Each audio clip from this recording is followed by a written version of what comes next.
All right. All right. Oh, jeez, that's so freaking loud. I hate that. Why is it so squeaky? Damn it. I gotta, like, add some, like, oil to that or whatever. Hi! Almost welcome in, everybody. It is 9:02 p.m. We have another late stream today, because of course we do. Very late, unfortunately. Also, someone messaged me. What is this? Thank you. Oh, I see. Never mind. Bear with me.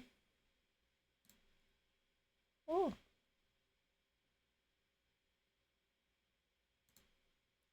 I'm checking over the announcement stuff before I hit start because I want to make sure the announcements are ready. I'm ready for announcements. Not yet. Still waiting on more info. But might just wait till the following week. Depends on when I hear back from Fenrir. So I'm setting up a collab. And I'm trying to get more information. Biggest issue is I kind of did it last minute. I think it might just be me, Roomba, and Sheppy. For the most part. But we'll see. We'll see what happens.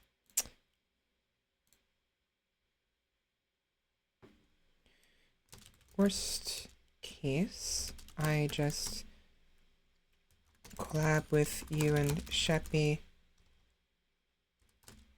this weekend and figure out a different collab with Fenrir the following. Okay, whatever. Anyways, I am ready. From what I can tell, I'm ready. I have the announcement on Discord. I have the announcement on Twitter. We have everything set up on OBS. I've got food, got dessert, got soda, and I'm ready. And also, I really hope I sound a little bit more clear than usual. There's this technique that I had forgotten about, and I'll talk about it on stream, but basically it has to do with speaking with your tongue, the tip of your tongue, if that makes sense. So, it makes it a little bit easier to speak clearly and what have you, but I'll talk about it more on stream. Let's see. Am I ready? I hope I'm ready. I think I'm ready. I'm not positive. I'm ready. Without further ado, let's go ahead and get started. Shall we? See you soon.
Good afternoon, everybody.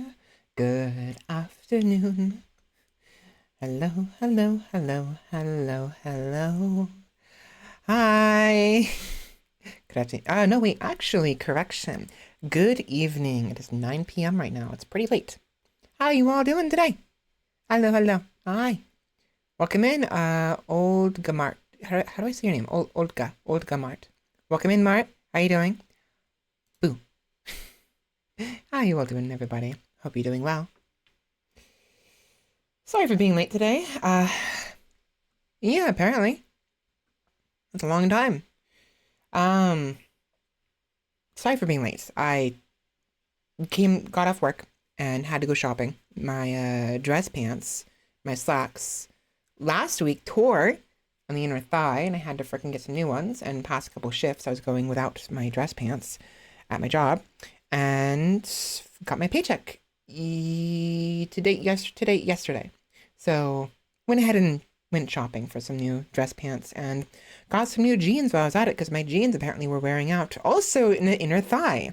Why is it always the inner thigh? I don't get it. Anyways, I have a burger. Two actually. Well, almost. I ate most of the first one. I only have a little bit left. Another one. Right here. So I got dinner. Dad made dinner. It's yummy.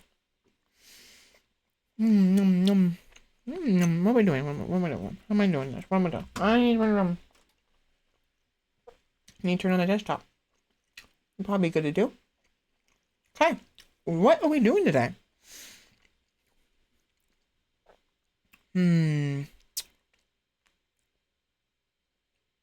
I want to play games, but I also want to watch YouTube. It's been a very long time since we watched YouTube. And I mean, I have to eat dinner anyways. So maybe I'll do that. Let me see if I can find something interesting to watch on YouTube, and if I can, we'll watch that for a little bit while I eat some food. Or maybe I won't. Maybe I'll just jump into video games. We have a lot to play. I want to play Rogue Legacy at some point. Yeah, hopefully you're doing well, Mark. Hopefully. I need the.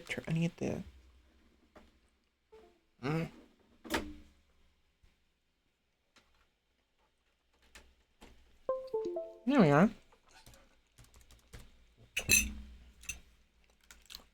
Gotta turn off Flux. There we are. And voila. Wait, no. Boop.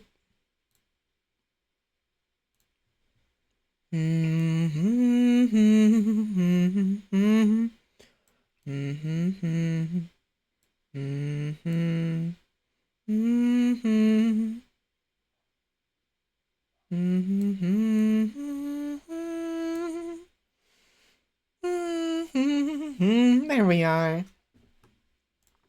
Dun. Wait. Audio. I hate that I have to do this. I see this every single time.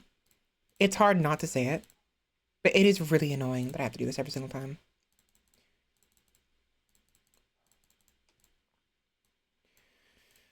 One of these days, I'll figure out how to freaking get the audio to cooperate with me, where I don't have to fix it every single day.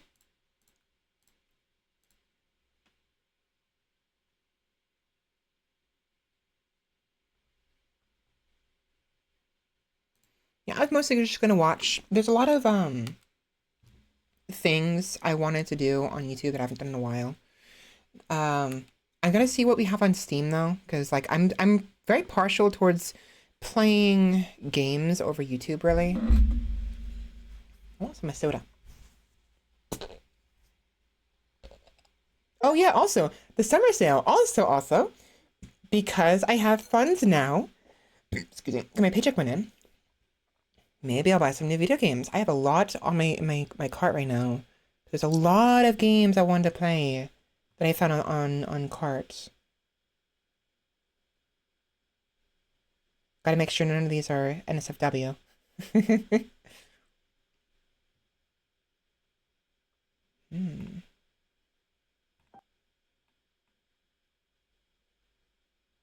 is this? Oh, right, this one. Yeah. So there are a number of games. Kletka is apparently a nifty little multiplayer game we could play together. Uh, I can play with my friends. I've been looking for more games to play with my friends, and it's like we have a number of games we can play, but I just want more. And then Tales of Seikyu is like Tales of Mystria or like Harvest Moon kind of thing. Definitely not fried chicken. I'm enjoying the drug aspect of Open Sewer and Schedule One. I was looking for other games that are like that.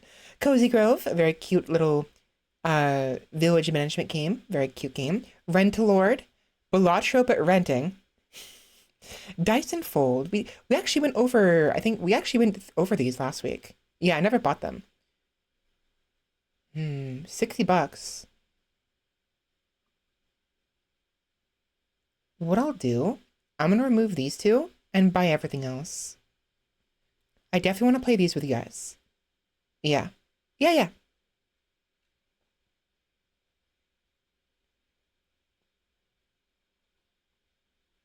Twitter exploding with the game on Steam. That's just boobs. No idea what you're talking about, but interesting.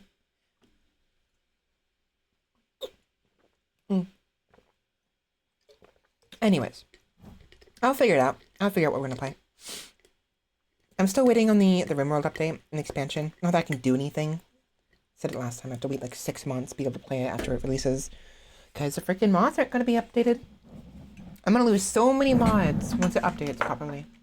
Oh right, so I was gonna mention this on stream. I really hope that right now I'm speaking a lot more clearly than usual. Something I am doing that I had done a while ago that I forgot about, I had completely forgot to do, is this sort of like speaking technique I can do. Where those two? $36 is expensive. I'll remove Peak for now. I don't know for sure if we'll be playing that. We might not. 20 to 5, okay. I'm hopefully as I'm speaking more clearly, there's a technique I can do that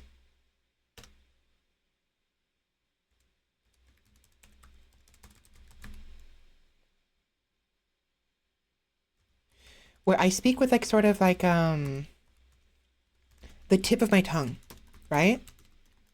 With basically the front of my tongue as well as my soft palate.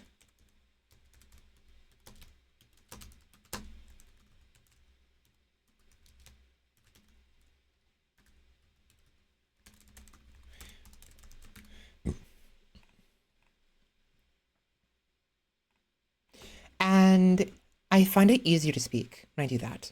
It's really finicky with how it works. It's really hard to describe, but like it's hard to maintain. But like my voice, it feels clearer, you know? It's really hard. Speaking it's frustrating because it's hard to speak straight sometimes.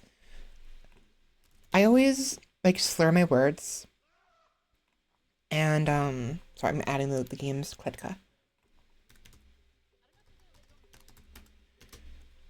I'm always slurring my words and struggling to speak straight, and it's very frustrating, extremely frustrating. Tales of Seikyu. Tales of Seikyu. Because, like, you know, speaking is the whole crux of my streams. I have to speak straight, I have to speak well, to be able to actually, to be comfortable to listen to my voice. You know what I mean? And, I don't know. It's just a constant concern that I have, and I remembered a technique I can do earlier today at work. And I'm like, oh yeah. Fuck. So it basically, first things first, imagine when you're swallowing, right? Swallowing water or food, or in my case, orange soda.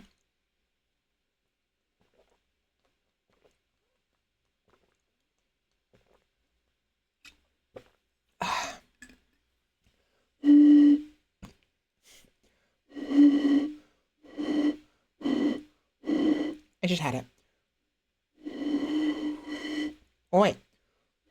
Whatever. Imagine you're swallowing some food, right? In general. For me, I have difficulty swallowing sometimes. And it's a severe problem because if you don't swallow right, you can inhale the food you're trying to swallow instead or hurt your throat. And I was trying to figure out how to swallow water. And I gotta shut the window, I think it's getting too loud. And, like, by having the tip of my tongue basically pressed against the...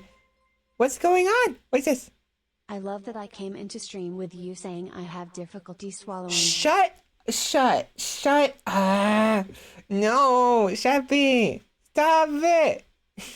No. Stop it. I'm gonna bonk you. I'm gonna bonk. Where's the bonk? Where's the bonk? Where's the bonk thingy? Here. Get bonked. Welcome in, Sheppy. How are you doing? Hopefully doing well. Yes, I have a hard time swallowing sometimes. You degen. We're all degenerates here, it doesn't matter. But like, so I'm trying to say hi and also continue the story. So let me know how you're doing, Sheppy, and I'll go from there. So I don't want to lose I always lose my train of thought if I stray from it too long. Imagine you're pushing the tip of your tongue against the back of your front two teeth, and then you swallow. It's so much easier to swallow food and liquids doing that. And I realized also, if I have, like, I'm speaking with emphasis on, visualizing emphasis on, like, my tip of my tongue, right? And my soft palate. And it's almost easier to speak. I am struggling from speaking too fast. I do have to slow down and breathe. It'd be nice. But I speak too far in the back of my throat. And so my tongue is very lazy. I got a very, very, very lazy tongue, which sucks. And so I struggle a lot. I wonder if any of you can sympathize. What is that emotes? The max lol. Also, what were you saying, Mart? It was a game where you control a hand and it's legit just... Oh. That's silly. I am curious. If you happen to find the name of it, let me know. But, interesting. Poop physics of the game. Okay. We have things to play. Look at that. Sheppy, I got my paycheck yesterday. I got money. I finally have money. Oh my god. And I also have a churro.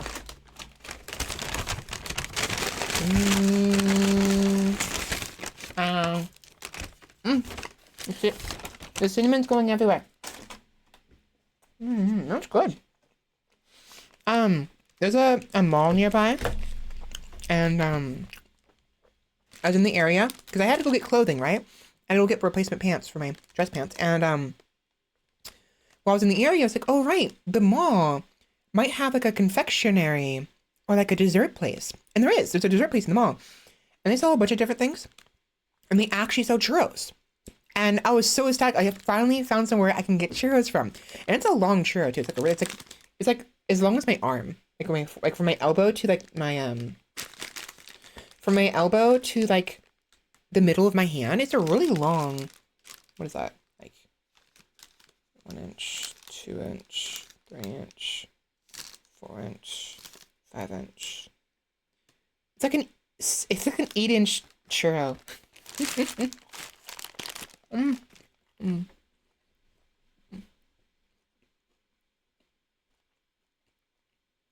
You're freaking kidding me, really? Just boobs. Okay, I'm curious.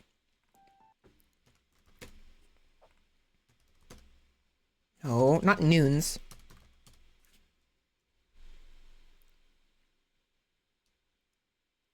What is this? It literally... Oh my god. Really? I'm not showing this because it's TOS. It's literally just... You have a hand, and there's just a pear in front of you, and you're just smacking it. You're freaking kidding me, really?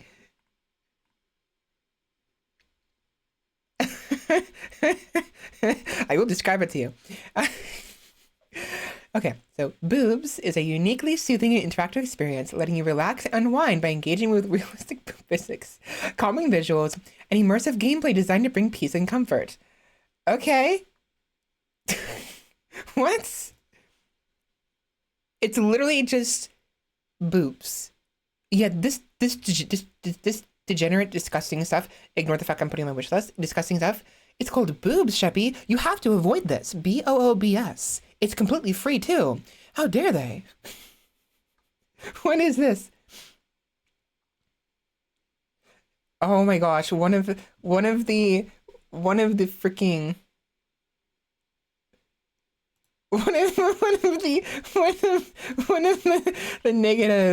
negative reviews is this is a booby trap. Ha ha ha! Funny. No, I can't show you. No, TOS. Just type out BOOBS, okay? What is this? That's so silly. Well, thank you, Mart, for exposing us to this degeneracy.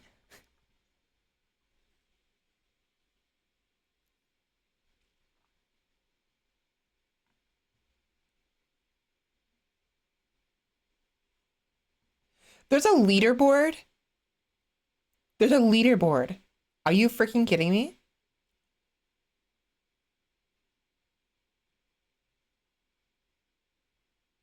So someone else did a review saying 2 out of 10, 2 points for two boobs. Realistic physics, not really. Resolution, funny point on the first gen iPod Touch. Achievements, just look at them. Oh, yeah. Yeah, it's silly. It's very silly. Apparently it's trending though.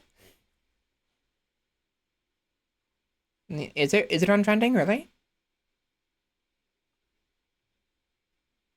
I don't want to freaking get in trouble. I'm live on Twitch. There's only so much I can freaking there's only so much I can share on stream without getting in trouble.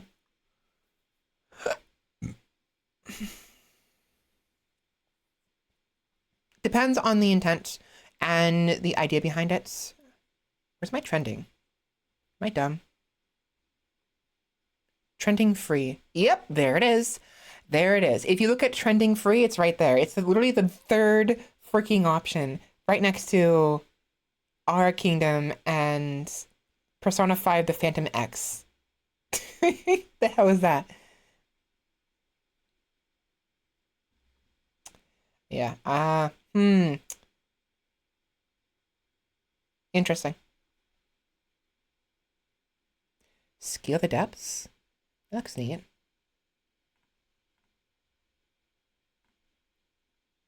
What this? Look at this. It's cute.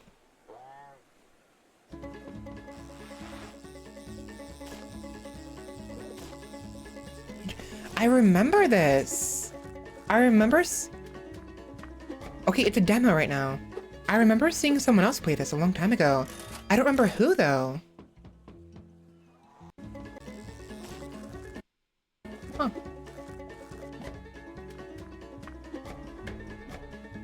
Yeah, I'm not gonna show it. I know better.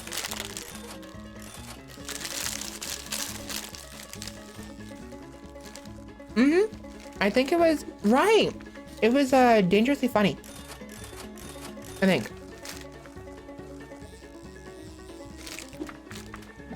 think.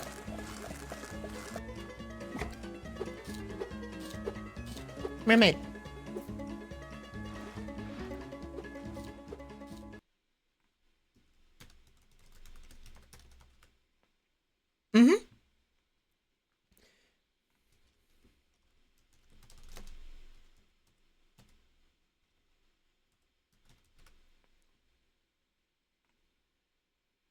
The steps today are fish, scale, feed. I'm showing you these in case you forget, you could refer back.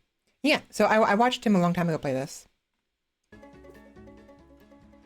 It's a cute game. In fact, we'll start with that just for the hell of it. Just because. I'm actually running out of space. I only have like 500 gigabytes left, which is scary. Now I've started deleting some things. The fact I only have 4, I know why. I have a bunch of videos I'm gonna edit. Did you know my freaking videos are getting really big? Like a 10-hour stream, which is, it's 10 hours. A 10-hour stream is like 50 gigabytes now. I changed the freaking encoder and now it's better quality. Definitely, I'm noticing it's better quality. But like, I don't know.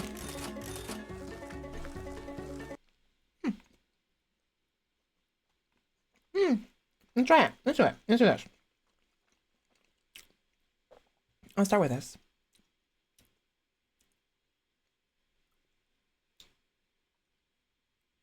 Scale the depths. It's a demo. It's not out yet, so it's not going to be official. Not a full game yet. Yeah. I'm lucky. I'm fortunate I have a good desktop. Built it myself. Yeah. Let's try it out. Seems cute.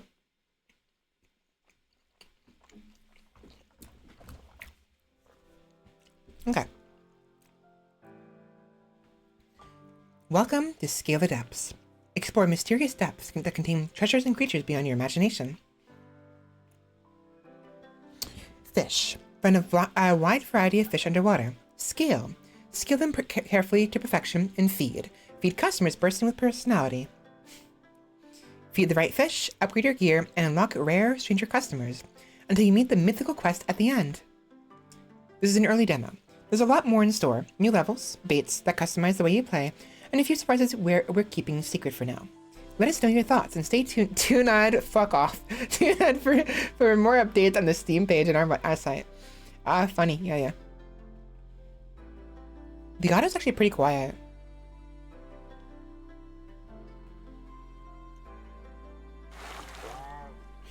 Let me...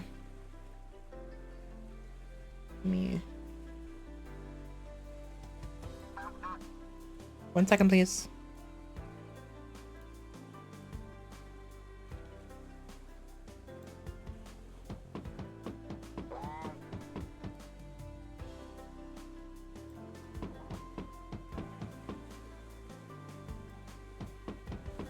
That's good.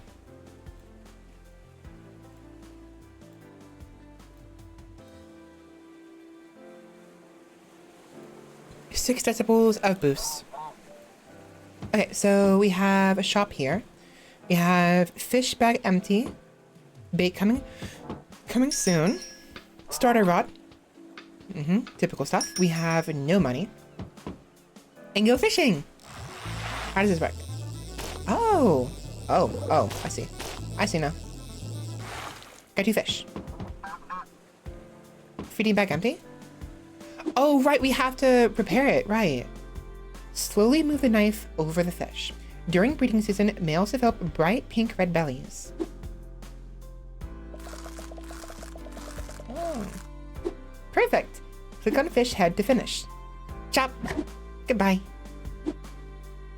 Now, what if we just do it very quickly? You do damage to it, see? You have to be careful. Or you ruin it. Okay. Fair. Me hungry. Here you go. Nummy nummy. And we keep going. Very cute. Cute game. Now, we only have so much line. That's our main thing, is the line is limited. That's what determines how much we can pick up, I think.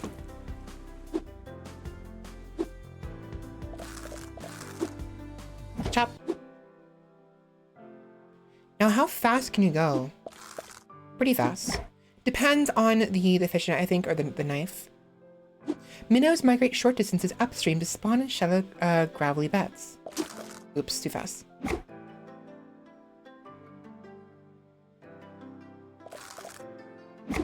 A nice, very chill game, honestly. With funny stripes? Do I? Funny stripes.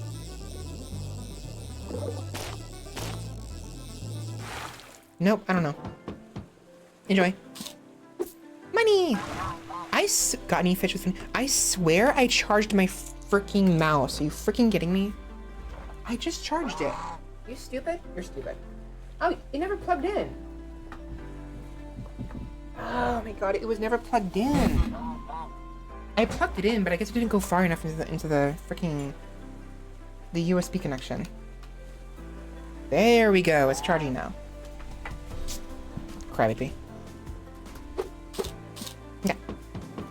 Oh right, shop. We have some money now. 60 bucks. Not enough. All right. It's surprisingly difficult to control the line.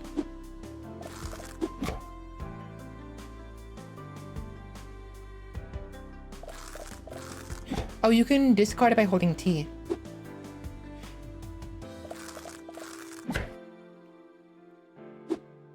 Commonly found in freshwater streams, rivers, and lakes across Europe, North America, and in Asia. This fish in particular. There we go. It's a very simple gameplay loop. Goodbye, otter. Hi. That hits the spot. Just what I needed. Okay. I have to talk about this with you guys. Okay? So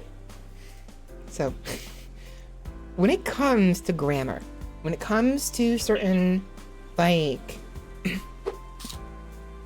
when it comes to certain, like, what do you call it? Dialogue. So many people, I swear, get it wrong when doing certain things, right?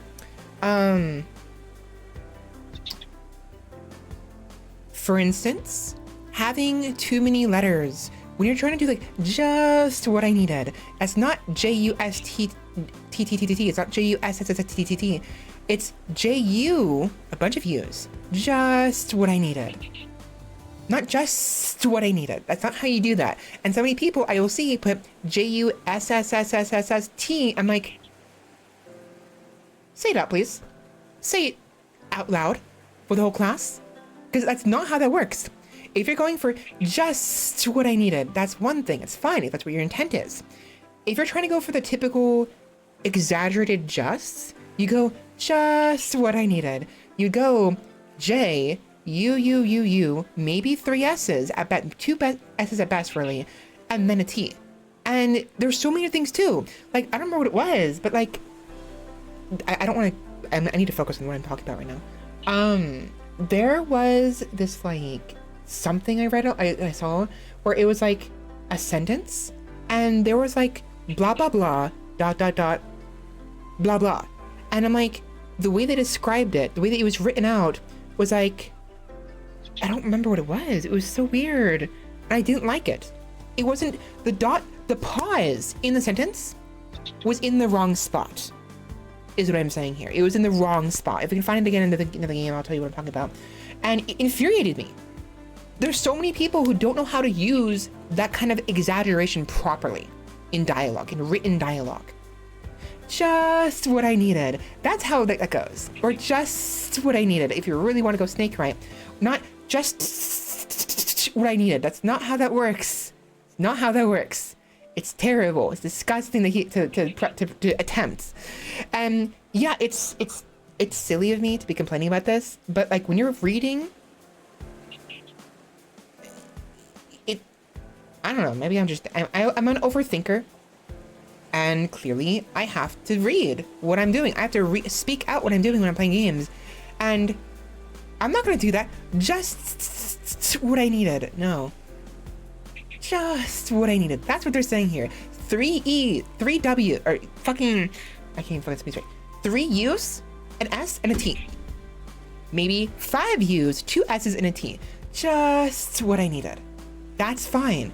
Not J-U-S-T-T-T-T-T-T. It's so infuriating. I swear, whatever, if you're ever gonna write anything and you want it a particular way, you need to vocalize whatever you're writing. If you're gonna have several S's and only 1 U, okay, voice it. Just what I needed. That works, kind of. Just what I needed, you know? depending on how many S's. But usually, if you're going to exaggerate a word like just what I needed, you're going to be exaggerating the U's, not the S's, depending on your dialect and your accent and where you come from. But usually, certain letters are supposed to be exaggerated more than others. That is fantastic. You exaggerate the A there. You don't exaggerate anything else. Fantastic. You can exaggerate the N there as well. And like, great. For that, great is a little bit more finicky because the A part is actually not just the A, it's the E as well. So you could actually get away with GR, 3 E's, 3 A's, and a T. Great. Actually, more 3 E's and more A's. Great. So maybe the more A's, right? There's certain letters that need to be exaggerated and enunciated and multiplied more than others, right? Stupendous. You actually, the way I said that was 2 S's at the beginning, I think. You can kind of pronounce it differently. Maybe it's just a weird way of saying stupendous. Maybe I'm just dumb. But like, there's certain words that need to be properly gramified because otherwise you just look stupid. Stupid. Baka. A lot of A's. You know what I mean? Fantastic. Exactly. Like Frank West. Minnows lack the dorsal spines found in the fish like sticklebacks. Okay.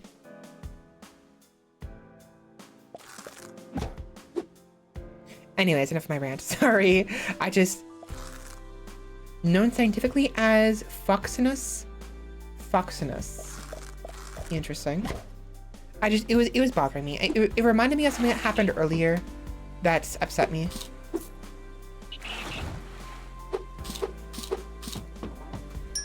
Money. Increased hook speed and depth. Increased hook damage. Butter knife. Increased knife damage and scaling speed. And toy bucket increased inventory size. And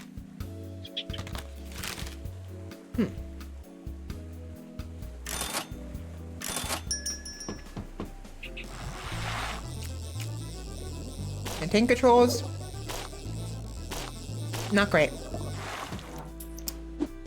Churro.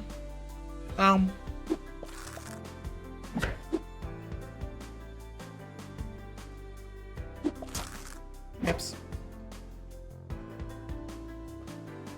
Minnows spawn several times between April and June. So you get like nifty little like fish facts as well. They're pretty cool. Minnows live for about 2 to 5 years.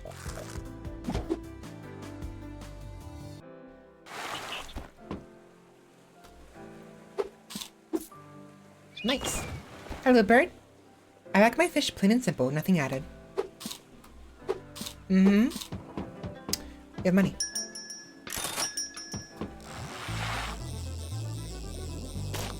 Nice.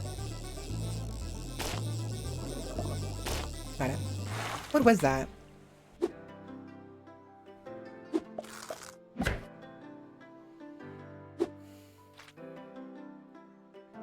Brook lampreys live 4 to 8 years, spending most of that time as larvae before a short non-feeding adult stage for reproduction. Oh, so the adults don't even eat.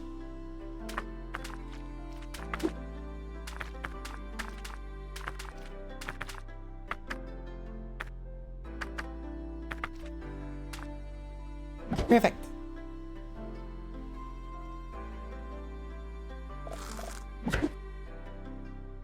It's a nice chill game.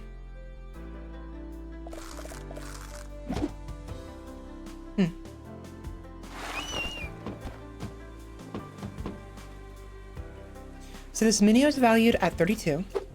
Lamprey is valued at 51. Okay.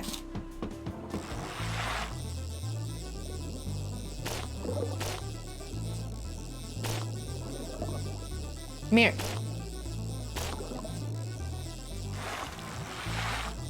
Wait, tank controls. Yeah, I'm not a fan of tank controls. I mean, they're okay in certain aspects. They work perfectly fine in whoa, biggie. A male perch fertilizes the eggs externally after they're laid. A perch. Huh? Oh, let's do it twice over. Okay. Perch have a greenish body with dark tiger-like stripes and a distinct humped back.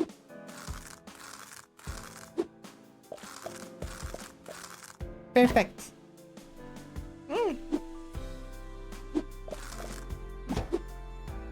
Eventually we'll have such powerful knives where we can just go like once over really quickly. I'm going pretty fast as is, but like we can go even faster. Here you go. Perch. Can I switch this? Yes, next fish. There we go. Next fish. There we go. Bye-bye. Hi, got any fish? I do indeed, actually. 80. Sure, eat it. Yeah. 300. Do you perchance carry Unagai? I'd have no idea what that is. I do not, but have this. 245. Okay, we have enough. Oh, right. So boning knife, wood rod. I don't know what the other ones were. A fisherman's hook and toy bucket. Let's do toy bucket into a wooden bucket. Very nice. And we have no more money.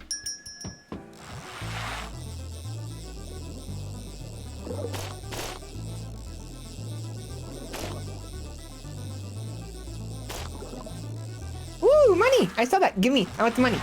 Give me the money. Oi. Whatever.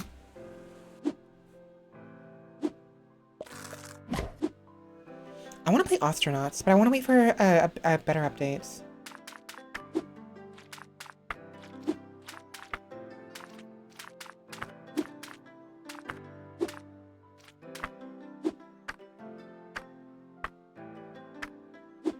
There we go. Wait, can I like chop it in half, maybe?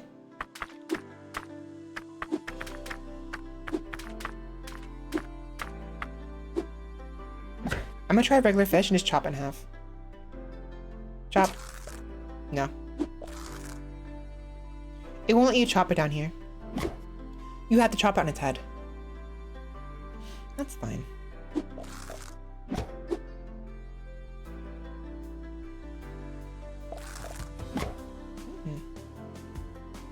I should be reading those. But it's not Terry. Provide me with your finest delicacies. Are the herons supposed to be like very regal or something like that? Is that what's going on here? Oh, this lamprey was only valued at 51. Why? Did I fuck up? Money. 300. Ooh. Wood rod into a reinforced wood rod. Okay. I really want that money. Money.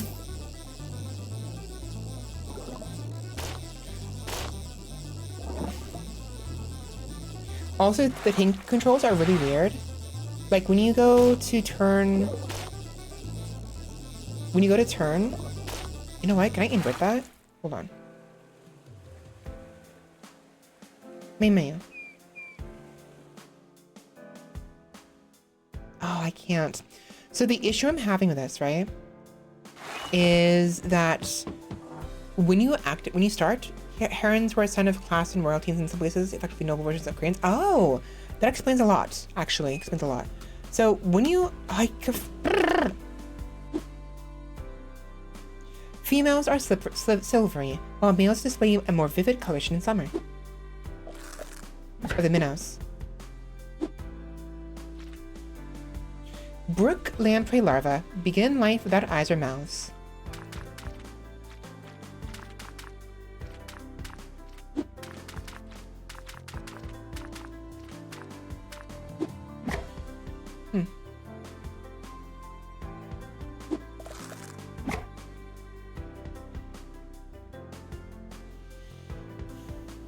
Minnows grow 4 to 10 centimeters long and weigh between 8 and 16 grams. like sharks and rays, lampreys have a skeleton made of cartilage or thin bone.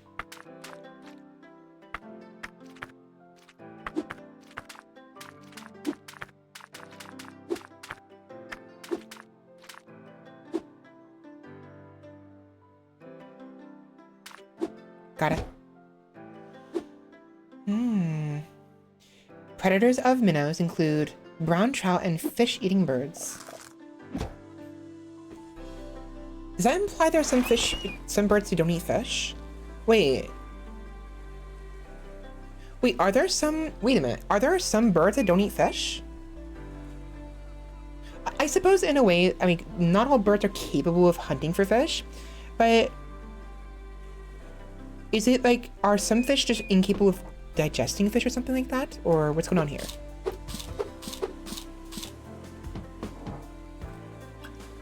Anyways, the way the controls work are very frustrating because when you're going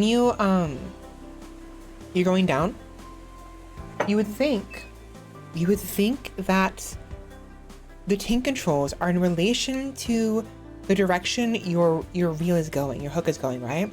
So if you turn left, it should turn counterclockwise. And if you turn right, it should turn clockwise. No. It doesn't do that. Instead, if I turn left, it turns clockwise. If I turn right, it turns counterclockwise.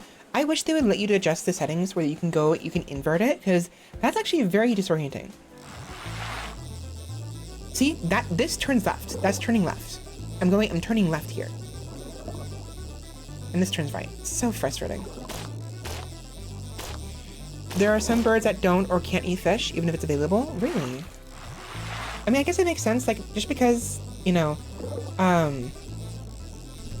wolves can eat certain creature, I don't know, it does make some sense. I just never thought about it before.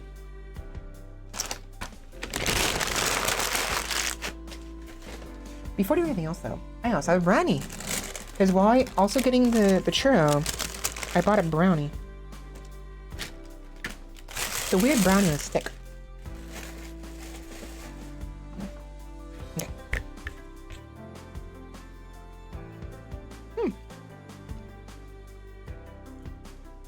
Not bad.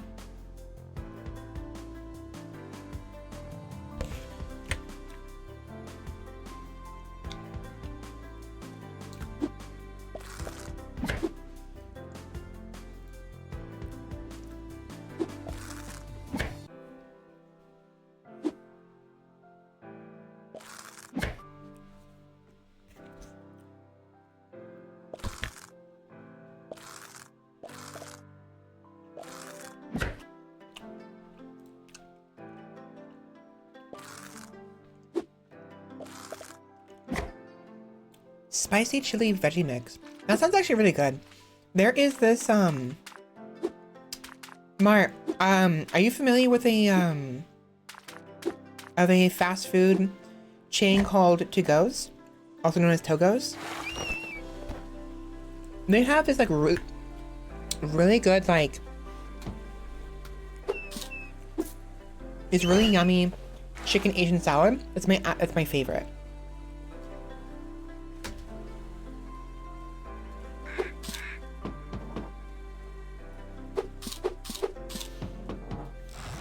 The dressing is spicy. Ooh, what are you? Get over here. Here. Here. Gotcha. Gotcha. You're mine. You're mine. No.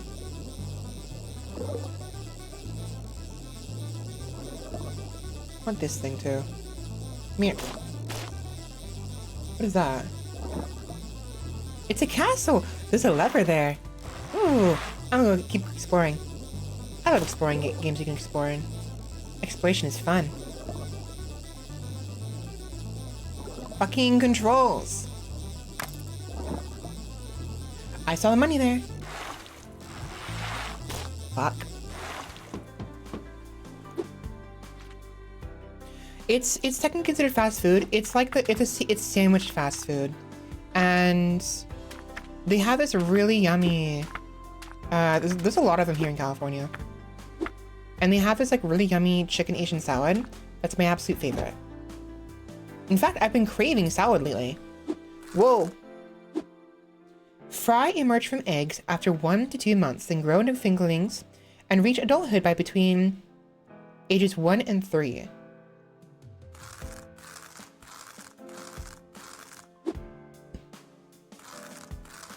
This one's so big that I have to go over multiple times.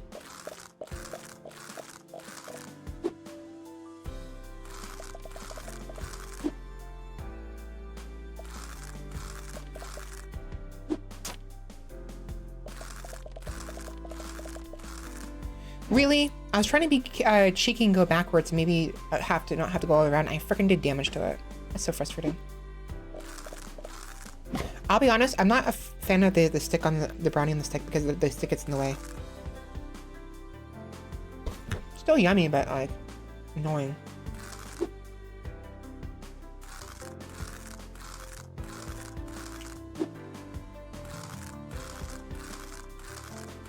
Yeah, if we're gonna be doing deeper fish, we're definitely gonna need a better knife.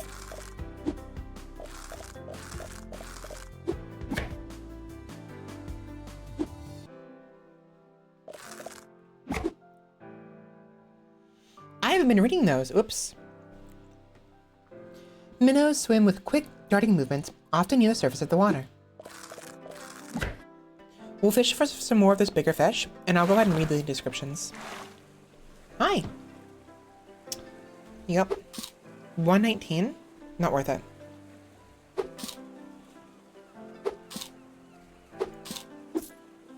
Thank you.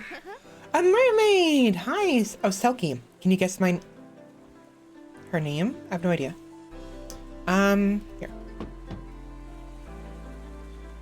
Yep. You got it correct. Good job. Okay. I didn't get it. I wasn't guessing, but okay. She's cute. Interesting how her scales cover most of her body.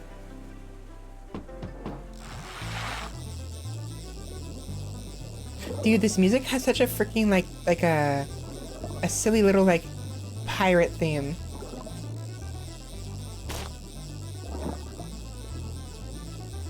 There's so much to explore.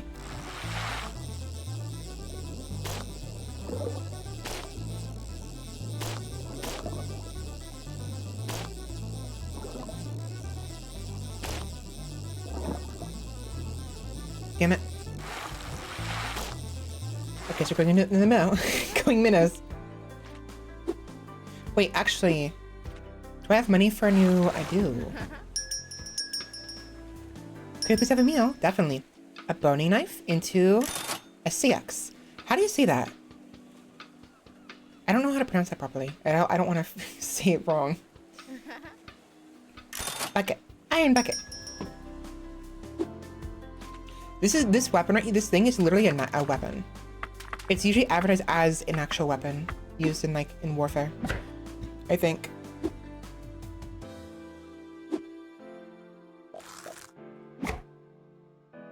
Sayax? That's what I thought.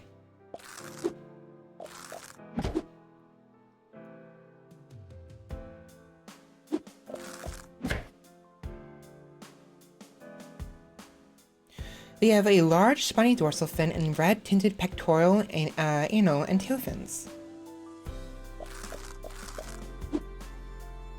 Oh, yeah, this, and this. Minnows.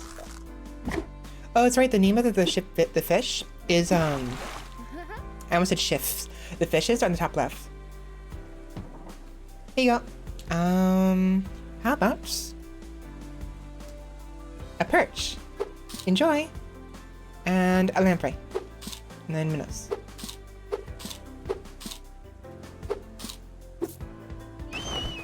Seems out of leave. Bye-bye. A consumable will be great. I'm gonna go explore more. Oh. These are big though. I want the big ones. Get over it. Get over here. No. There we go. Slippery little fella.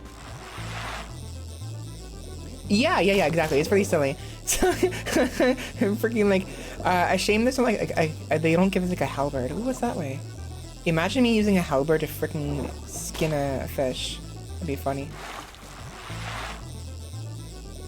Or katana.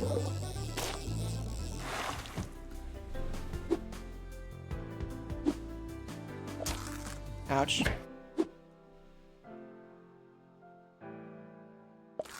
You still have to go pretty slow, because if you go too fast, regardless, you can still damage the fish. There are some points where you're so efficient at it, you can like, kind of just like do it really quickly, but like, it's an Atlantic herring. Atlantic herring are found in coastal and offshore waters across the North Atlantic, from Greenland to the North Sea and Baltic Sea. Oops. Interesting.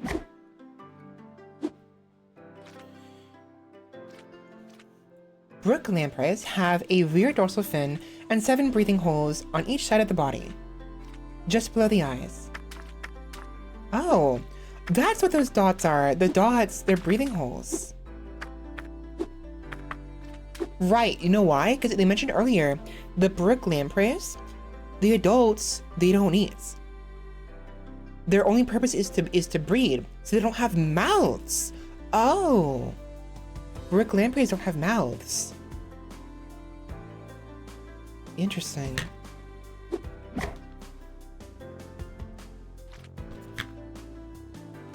Known officially as Lampetra planari.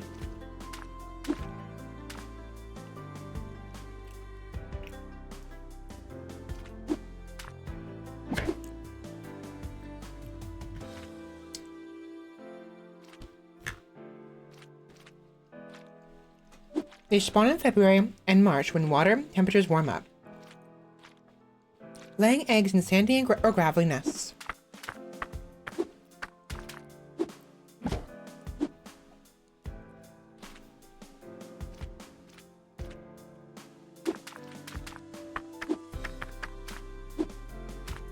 Yeah, thankfully the lampreys, you can be very reckless with. It won't matter.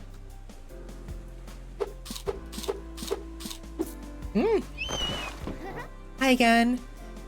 Can you guess my favorite? Fish? You like fish? I think she likes fish. Go over here. I believe I saw something interesting down here if I remember correctly. Yep, there it is. Got it. Let's go over here.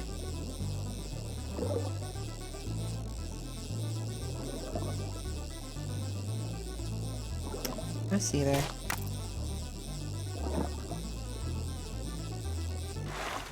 I can do this. Hold on. If you go too high, the character just reels it all the way up. So one reason why we'd want to go for the bigger fish is we get better value, and don't have to like better value for each fish we pick up, right? Obviously, but also the scaling process is a little bit not easier. It's tedious to have to do minnows over and over again, right? And so you get a bigger fish, better value, and the scaling, while it takes longer, yes, you can scale more at once. Especially when you get bigger knives, you know? There you go.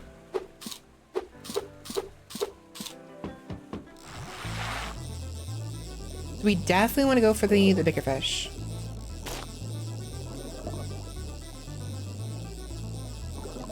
You'll do.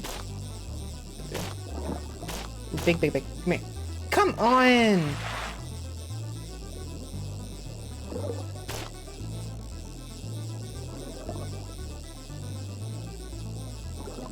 Come here.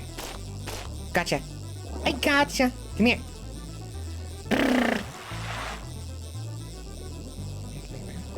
There, you'll do. You'll do. Come here.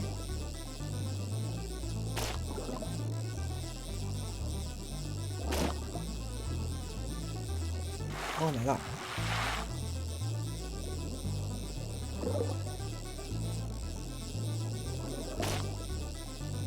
Big one. I picked up a minnow! Fuck. I didn't mean to.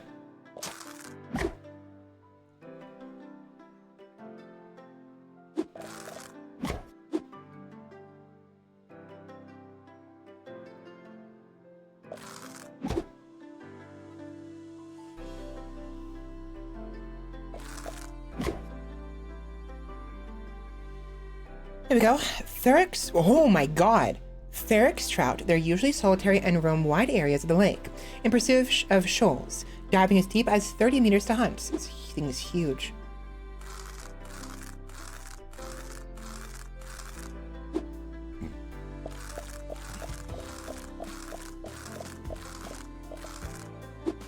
Let me just move my mouse. I have two mouses here, and one of them is getting... I need more room.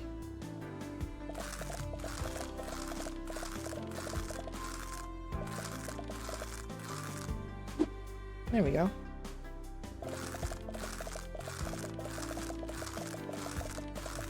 Perfect. That's perfect. Nice. Brown trout populations now exist on every continent except Antarctica, often due to human stalking. So brown trout weren't originally global, and we made them global, which means they're probably considered invasive species in some areas. Fun.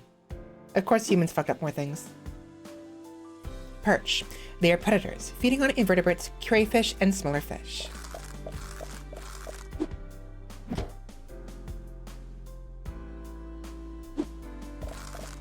I'm ignoring anything I've already read.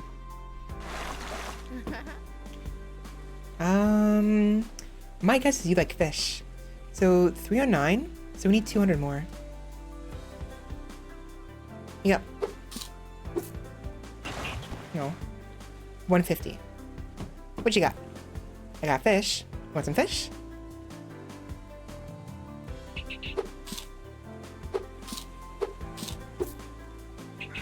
Nice, got money. Okay, I think we increase our damage. Increase our damage? Yeah. And Cheviler. 800 for the next one. 605. I'm gonna increase the rod. Bronze rod. And then, yeah, it'll give us... We'll be able to go further and move faster. And we have a little more damage. We can be able to pick up the heavier fish a little more easily. I want to see what's at the very bottom. Over here.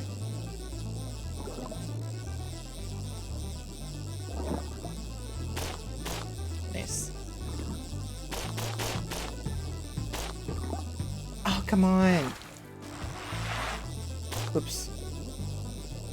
Yeah, these tank controls would be fine if they gave you the option of inverting them, because it's so frustrating sometimes. I didn't want that. I want to hit this. That works. No. For a second there, I thought it said sharpening fish. I'm like, what? Jeez, these are huge. Arctic char can live up to 40 years.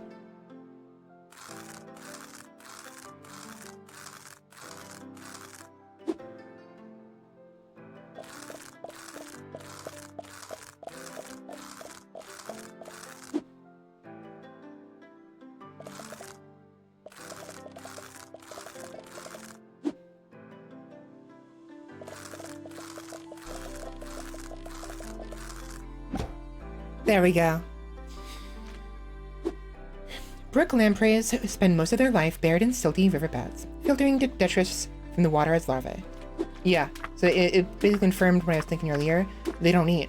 When they're adults, they don't eat.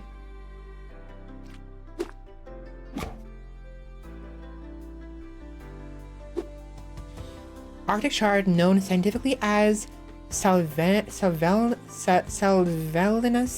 alpinus. It's very close to my own name, actually.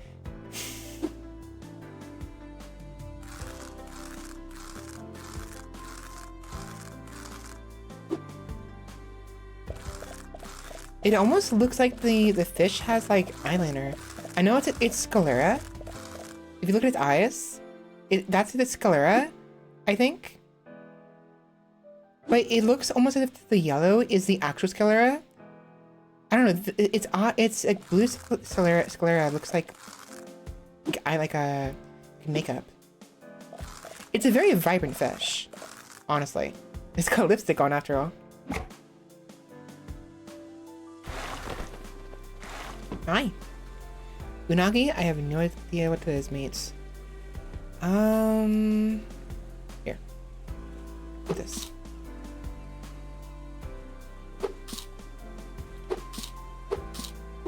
There we are. You would like some fish. Here you go.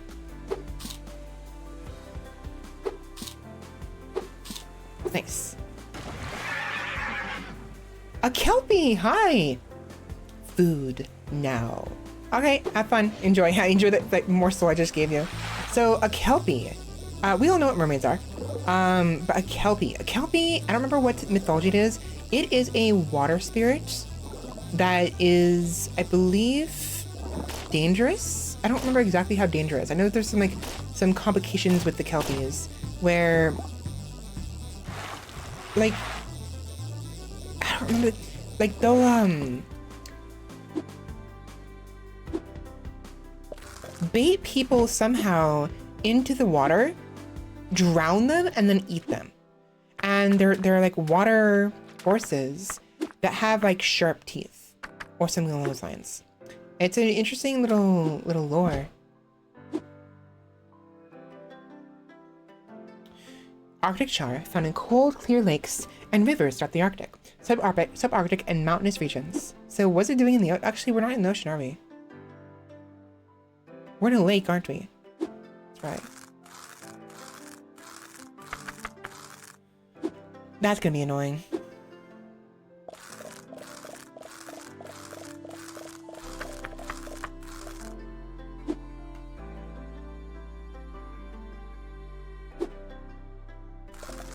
Deal with the extra stuff on its back.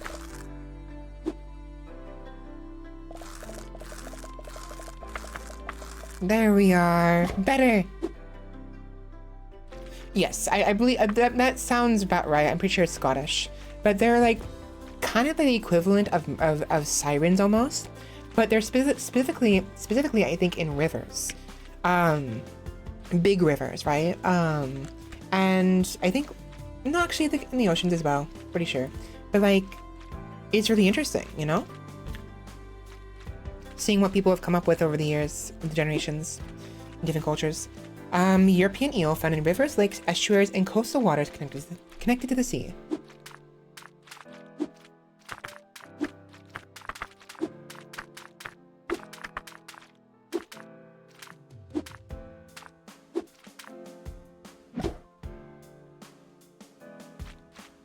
Another one. European eels usually live 15 to 20 years in the wild, but some have lasted much longer in captivity. The Brantevik eel is said to have lived 155 years in a Swedish well. Brantevik eel?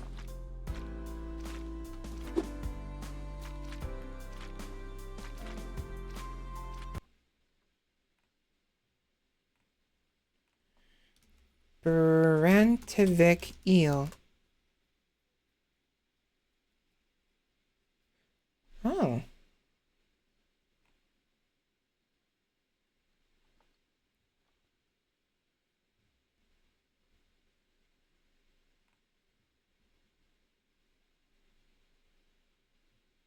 So here we are. The Brantevik eel, in Swedish it'd be Brantevik before 1859 to before 7 August 2014, also known as Ale, was a European eel that is believed to have lived for more than 150 years. The eel was released into a well in the town of Brantevik, Sweden in 1859 by an 8-year-old boy, Samuel Nilsson. On 7th of August 2014, Thomas Kjellman, the owner of the property, reported that the eel was found dead and partially decomposed. The eel was sent to an expert to determine the eel's actual age. The eel's head, presumably lost, was eventually recovered in a freezer. SVT's nature show, Mitte Naturen, extracted the eel from the well at one point but put it back.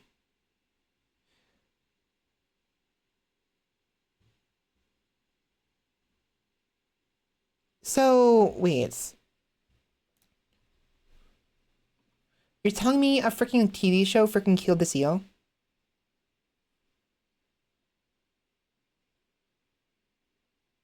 Well, not directly.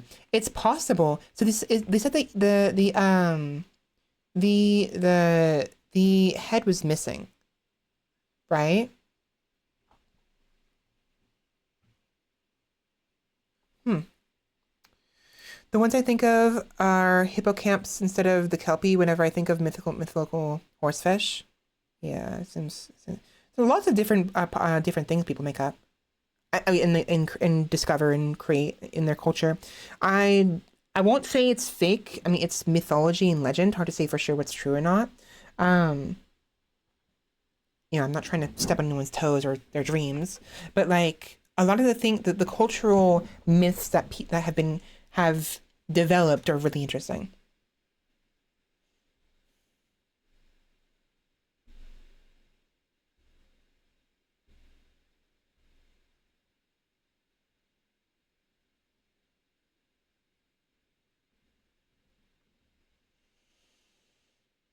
Hmm.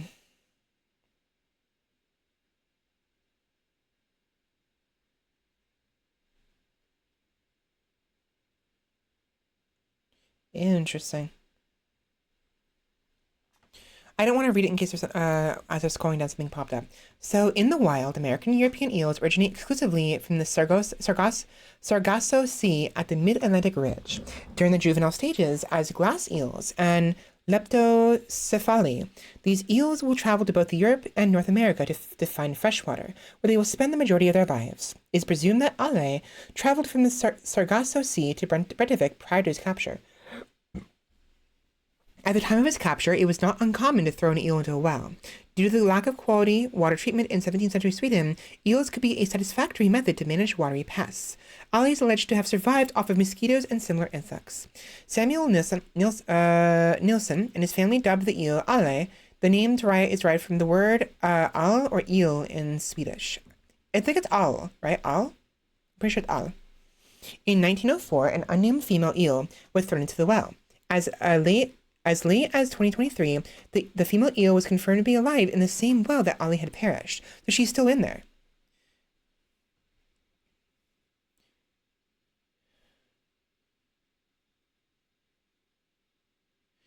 That's an event that made it unsuitable for them to survive, or other evolutions turned them into regular fish and other things. That's possible. I do think a lot of mythologies are things that are like misunderstood, or even just because like who doesn't love a good folklore, right? Who doesn't love mythology? Really good story, right? I do think a lot of things were made up. Or at the very least, like I said, maybe they did exist a long time ago and they don't exist anymore. In fact, actually, I don't remember what it was. There was this like something that was considered mythological and it was considered fake in this culture. I don't remember what culture it was. And scientists eventually found the bones, legit bones of this creature, or at least something similar to it. And they determined this thing actually existed, as odd as it was. But it had been driven to extinction for one reason or another. Either the food was wrong, it got sick or diseased, or overhunting. I mean, for example, as an example, mammoths, right? Wild mammoths, the woolly mammoths, right? Um, they're they exist, right? They did exist a long time ago. It was proven they exist, and they either in certain areas became extinct or eventually became elephants. Same thing with the saber tigers, right? It's not uncommon for that to happen, and that's a more like generic like caveman mythology. I meant like a specific culture, a very specific like culture, where something they said existed and it's whatever, and no one could find it, and eventually scientists discovered its bones remains. Or maybe it was a different one where the mythology of this creature stated existed, something special about it, I don't remember, and no one could find it for years, and eventually they did find it, but it was on the brink of extinction, right? It was like endangered, right? An endangered mythological creature. I don't remember what it was. It wasn't actually a creature. It's like some animal, and some of its aspects were exaggerated clearly by the culture, by the people there. But it was really interesting. Hi, Remember, welcome in. I'm doing all right. My throat hurts a little bit as per usual, but the extra rest I got from the past couple of days, it did help a lot. Also, I'm eating a brownie on a stick. I'll be honest, I'm not a fan of the stick. It's in the way. It's neat at first, and then you realize some of the brownie is stuck to the stick. It's really hard to scrape off.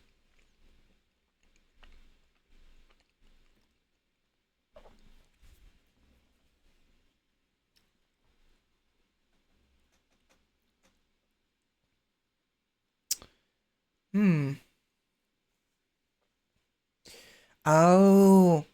While hosting a traditional crayfish party in 2014, the well's owner invited his guests to view the famous eel. Okay.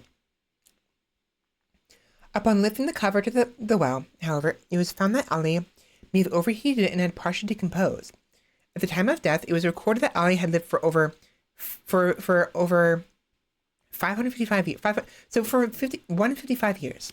Despite his longevity, it is believed that Ali did not die from old age, but instead from overheating on a hot summer day.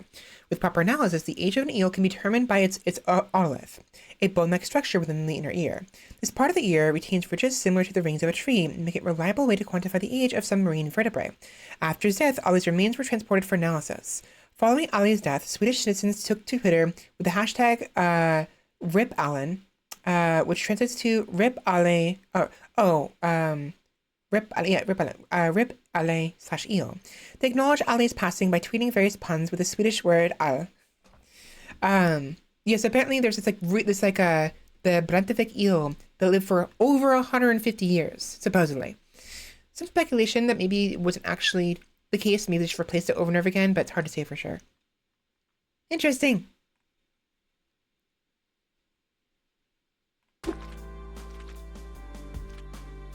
Just lick it off, duh. Well, I mean, it's like fused to the stick and isn't as appetizing.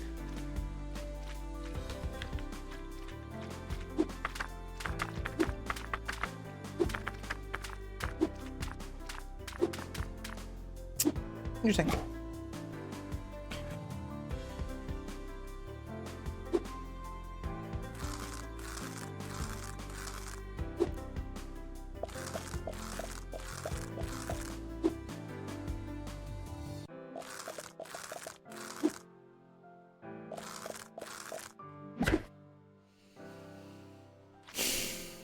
I don't know how much longer we're gonna go for this. I do want to play some of the other games we bought, especially that Landlord Balatro, the Balatro Landlord game I just bought.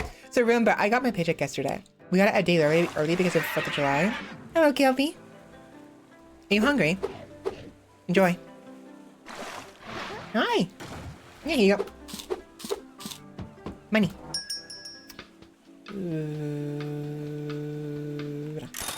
Iron rod. Perfect.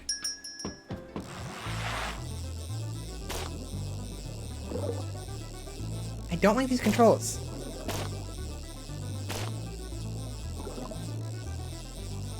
Go over here. Button! Button press. What does the button do? I like the music, honestly. Button! You're fucking kidding me! No! Have fun!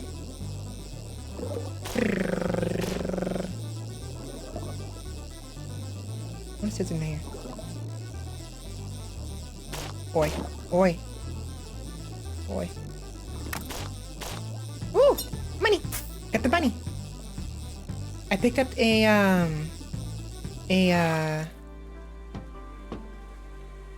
what did I pick up? I picked up money, and I picked up something else.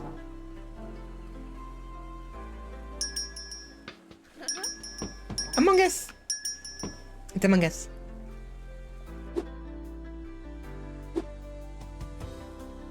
It feels good to have money again. The only reason I have money, though, is my dad said to go ahead and just take a month off of rent. I live with a family, and we're doing pretty good. Decently right now. I don't like not giving funds to my dad. I prefer to be able to help out with the funds like that. But I literally had like 60 bucks in my name. It was really bad. Perch are often seen in shoals, especially in open freshwater bodies. So there's this game, messenger bottle. There is this like game. Brick lamprey larvae begin life without eyes or mouths. So I'll show you in a minute, Roomba, but it's a neat little game. It reminds me of Belatro. Some Arctic char live in the ocean and return to fresh water to spawn, while others stay in lakes their whole lives. A better knife.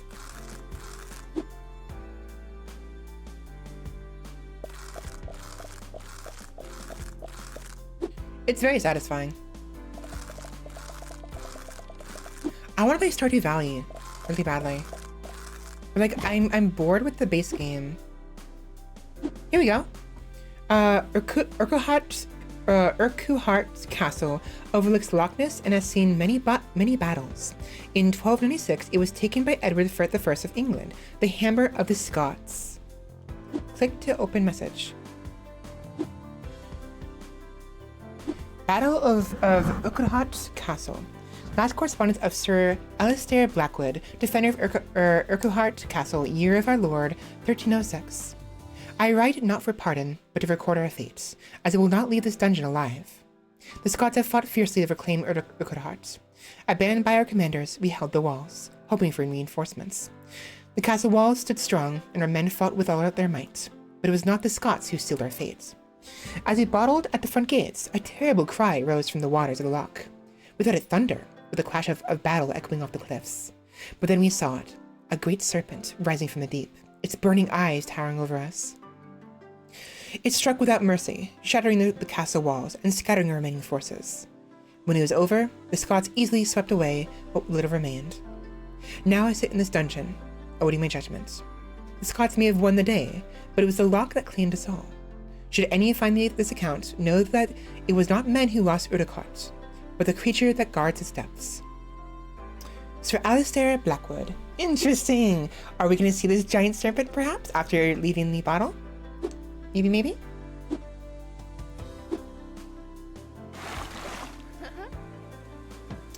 I think you like fish. So close.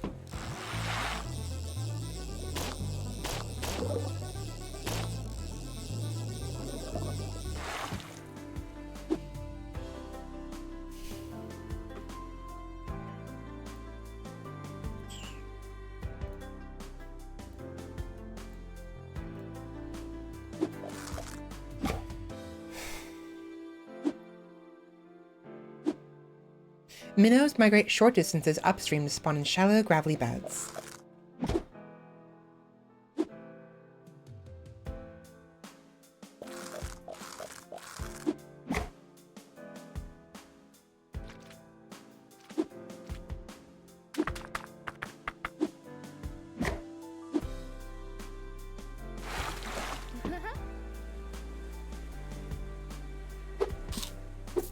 Yeah. Hello, Kelpie. Okay, let's go ahead and do a dirk. So a dirk is, I'm familiar with that a little bit. It's basically a dagger, a really long dagger meant for like stabbing people. Stabby. Haha, haha. Okay.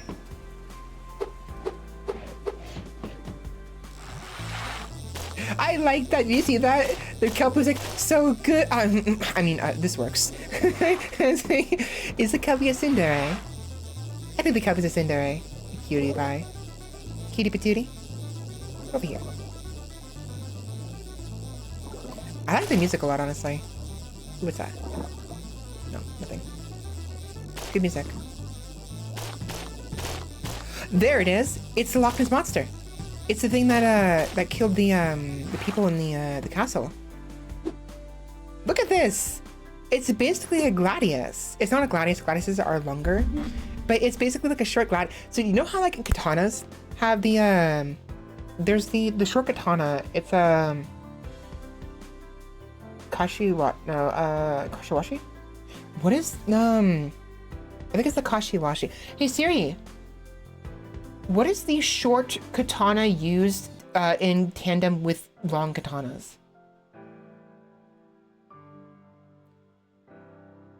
Wakizashi. Thank you.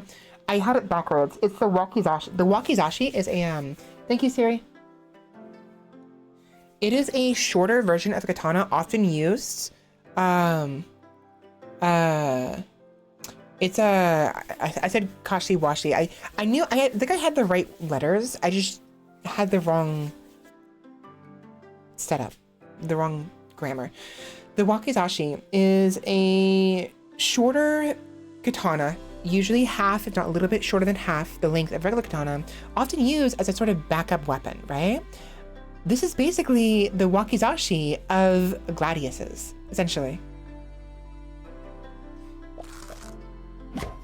Look how freaking huge this thing is.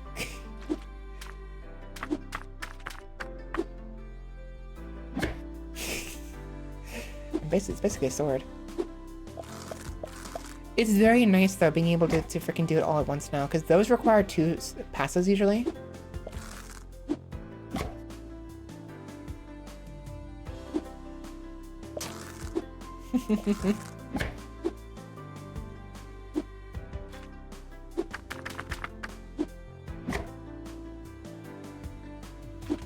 Yeah, it's usually, if it's not for a backup weapon, it is usually actually used for, it's often used, not often, it was, colorful heart or desire something resembling it. Seppuku, right? Seppuku. They would use it in seppuku. I believe it was used for emergency purposes in actual fights, but usually if someone lost a fight, they would treat it as dishonor, and they would use it to regain their honor through death. Basically. Me hungry. Me too. So full. See, right there. Right there. Oh, hi. I hear there's something quite scary down there. It's Nessie. So the way that thing said so full, the full, you don't do that. You do multiple U's. F-U-U-U-U-L-L. Full. Not full.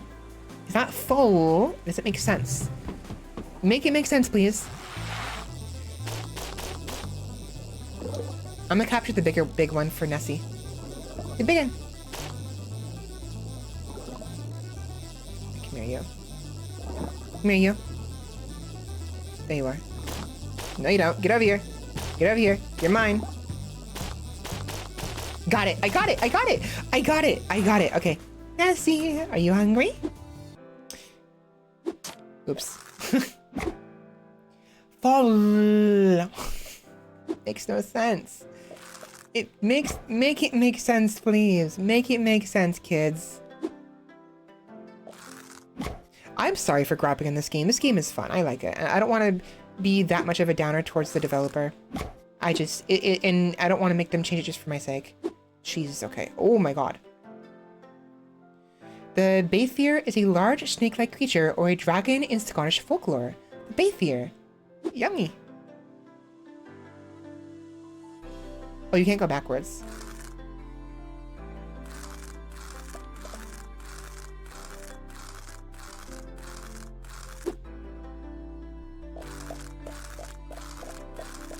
I see that right there. I missed one.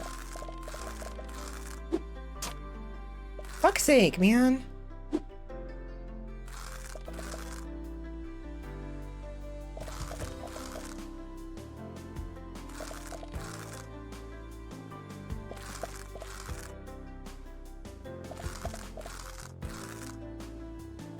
Okay, so really long.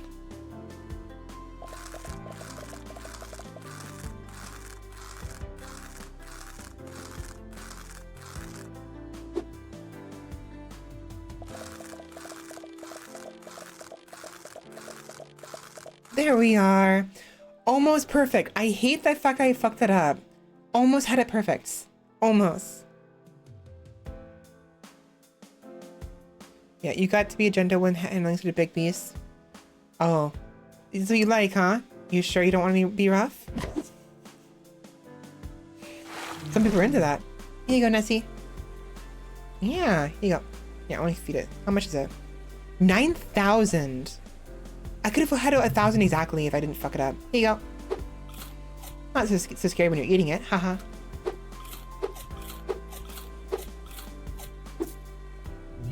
Don't let the tourists know you saw me, okay? I did it. Got money. A wooden spear. And a plastic crates. I'm gonna go see if, oh my gosh, I'm gonna go see if there's another one. I feel like it would have respawned. Fuck. No, out of my way, out of my way, out of my way, out of my way. What is that? I want that. Come here, come here. Unfortunately, it did, it respawned. Fuck's sake. I can hold 10 fish, it's not a big deal. I want to get it immediately. It's good music though. There you are. Come here. Got you. You're mine. You're mine. Nummy nummy.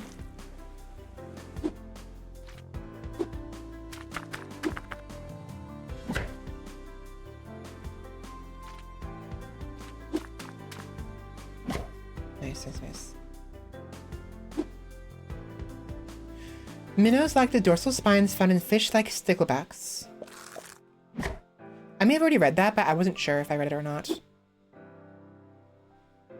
Minnows often gather in large shoals and swim together in shallow waters.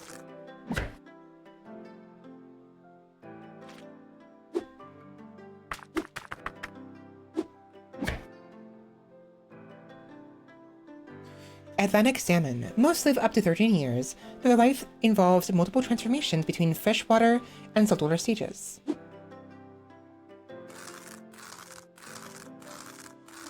This one's gonna be a toughie. Not much of a toughie, never mind. I thought it'd be worse than that.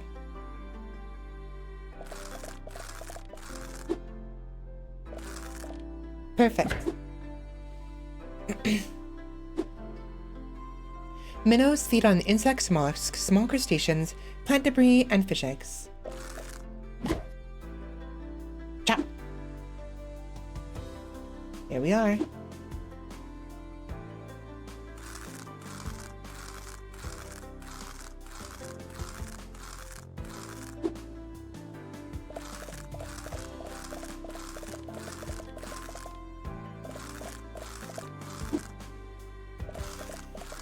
It's actually a pretty relaxing game.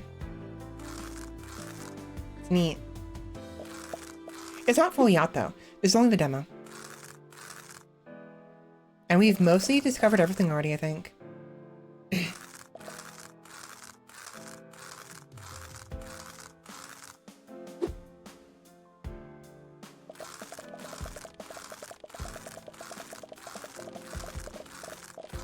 There we are. Perfect. I did it. It's perfect. The Dittas Disco. Okay. Northern pike. They're common throughout Scotland, inhabiting lakes, slow-flowing rivers, canals, and lochs, including Loch Ness.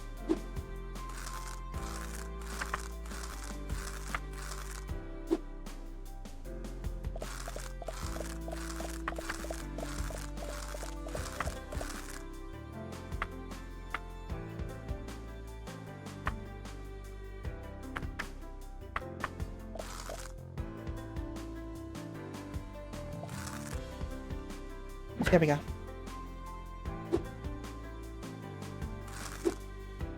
Females dig gravel nests called reds, where they release eggs while males fertilize them at the same time.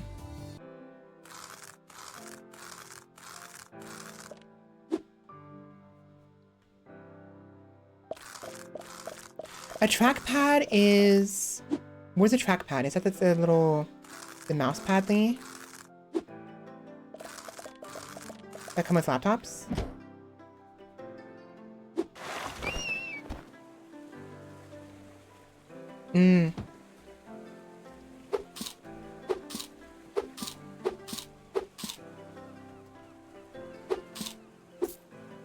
So this one is only worth 841. Hello, do you want to... What happens if you feed this thing the giant freaking sea monster? Have fun. Here you go. Come here. Here you go. Hi. Oh, I need more. go over here again.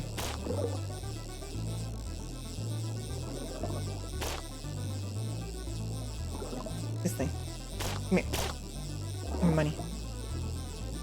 I do like the music a lot though. It's a lot of fun. Especially this part. This part's my favorite. Why does it have to end?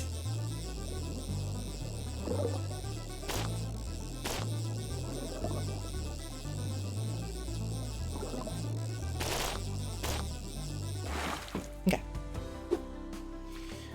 The mermaid? Give me a second. Let me look at her afterwards.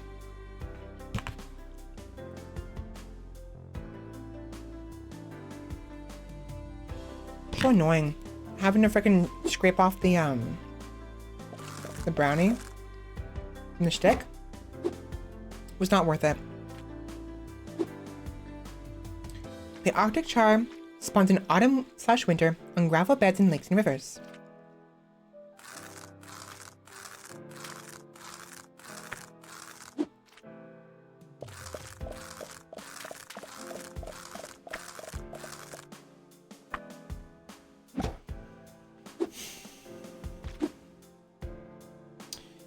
Brook lamprey are freshwater fish that cling to the bottom of waterways using their sucker-like mouths to stay in place. Oh wait, they do have mouths. I thought they didn't have mouths.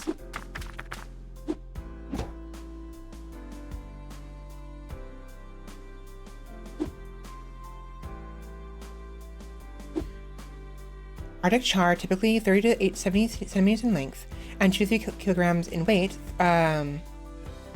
Though some Arctic char can reach up to 100 centimeters and weigh as much as 15 kilograms in ideal conditions. Oh. That's actually really big. I mean, it's big enough as is.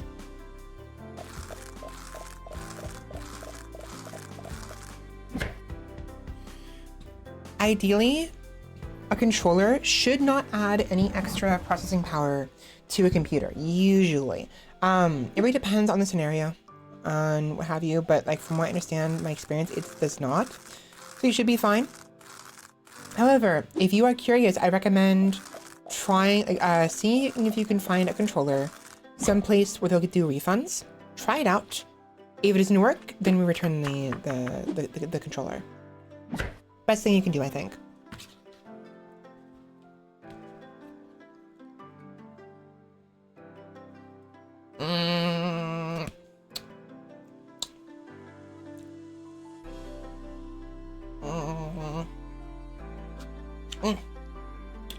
It's not fun. I don't like that. That's annoying. Nah.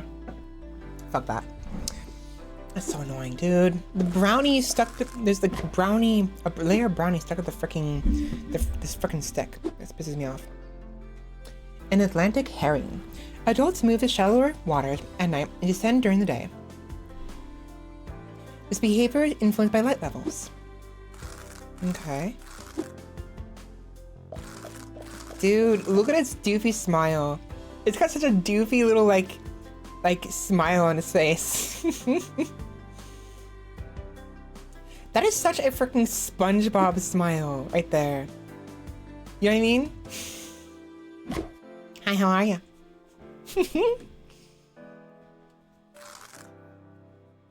I want to get that eventually. Pharaoh trout typically weigh 2 to 5 kilograms and grow to 70 or 90 centimeters long, though some individuals can reach much larger sizes. The British rod caught record is 14.4 kilograms. That's big.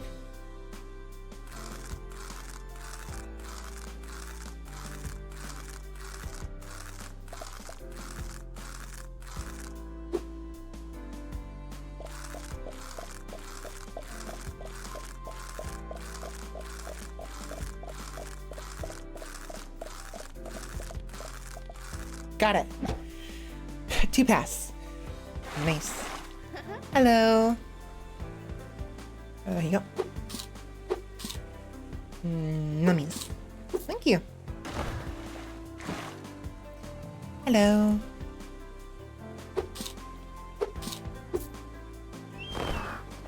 Hi.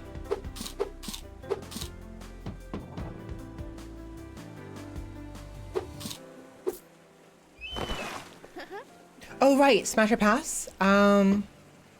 She's a cutie. I'd smash. Here we go. A Falcata.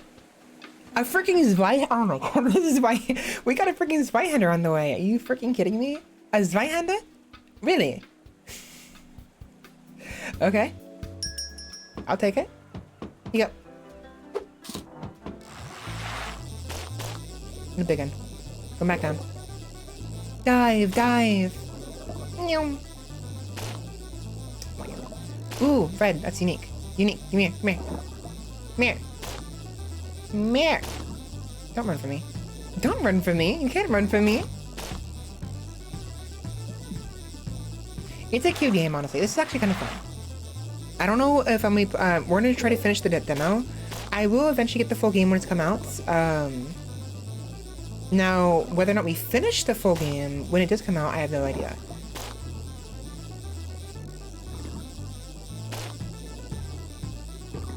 I love the music. I want to listen to the music on its own.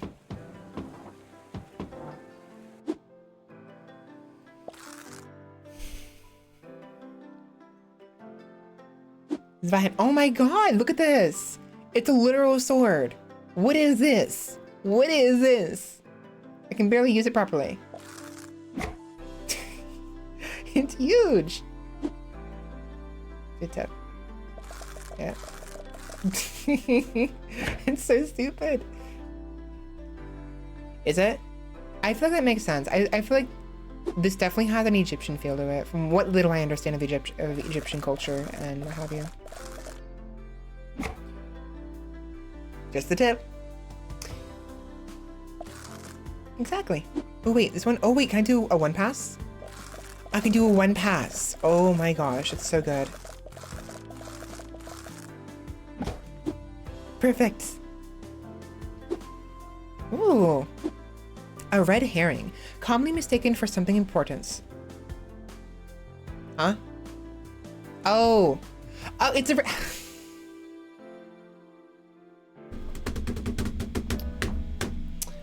Okay, I didn't realize. I read the name, ignored it, read that, got confused, and then I was like, oh, yes. A red herring. Very apt name.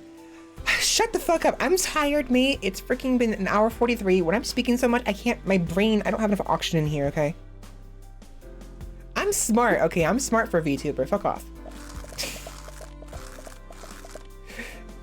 I'm very dumb, but I can be smart anyways. Shut up. Brown trout. Sea trout and brown trout belong to the same species. The key difference is that sea trout migrate to the ocean, whereas brown trout remain in freshwater their whole lives. Hey, Rimba, at the very least I'm smarter than you.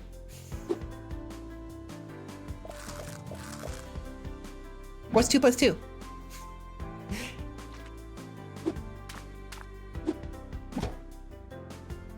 You dropped out of college, I'm still in. Fuck off. Red herring, its scientific name might be Clypea suspicious. It's hard to say. No, it's fish. The answer is fish. Atlantic salmon. Most live up to 13 years. Their life involves multiple transformations. I already read that.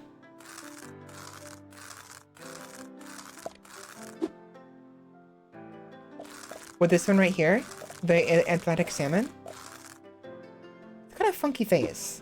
I can't describe what kind of expression it has. For that. Goodbye. Mm-hmm.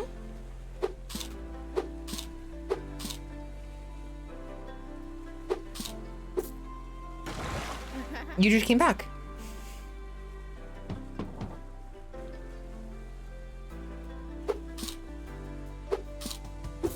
Money.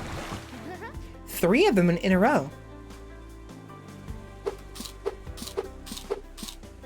I love it. I love it.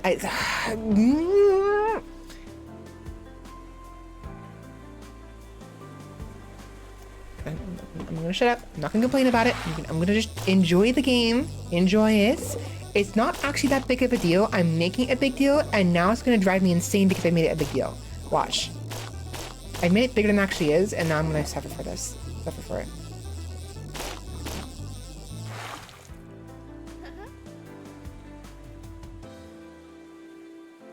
One plus one? What's 1 plus 1?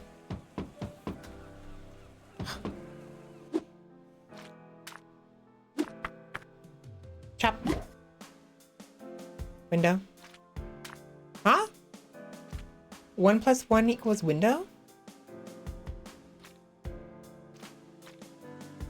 I don't get it.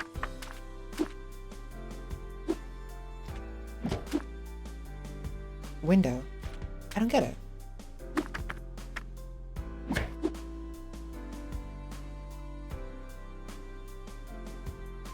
Oh, no, I get it. Okay, so... Yeah, so when you look at a window, typically, viewers, like a window, like a whatever, depending on what it is, it has a cross shape in the middle of the window.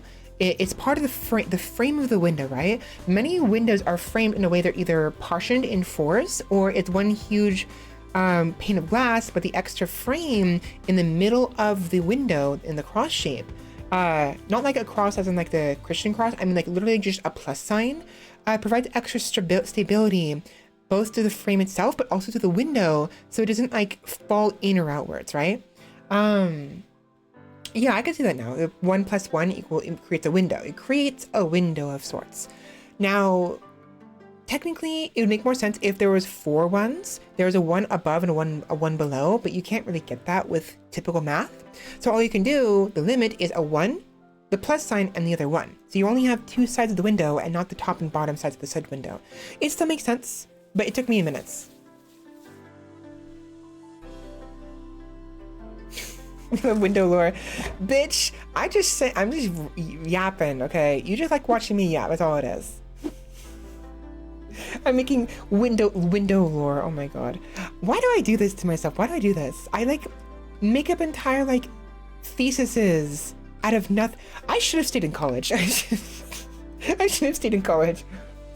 Not because I need to go in college, because I would have fucking knocked it out of the park. Clearly, I would have knocked it out. I could go back, but I'm too fucking lazy for that. Ain't nobody got time for that.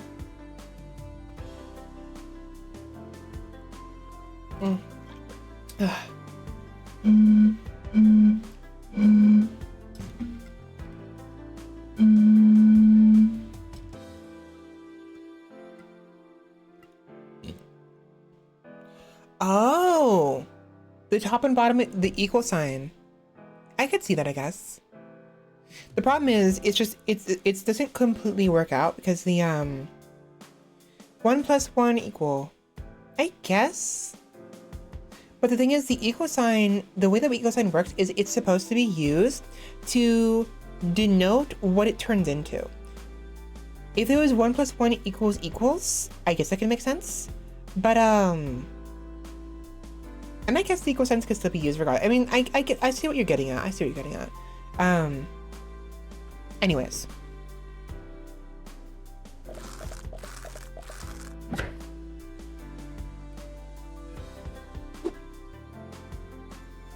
Red herring, commonly mistaken for something important, indeed. It's very pretty though when you scale the red herring. Perch, found in lakes, rivers, and ponds throughout Europe and Asia. Dude, the mention of Europe and Asia makes me think of the freaking Crusader Kings 3 expansion coming out. I fucking need that so freaking badly right now. I want to go to the freaking east as a Norse Viking. Come on, give me freaking Japan. I need to create my freaking Norse Japanese Empress as I take over the entire east freaking seaboard or whatever, eastern half of the world.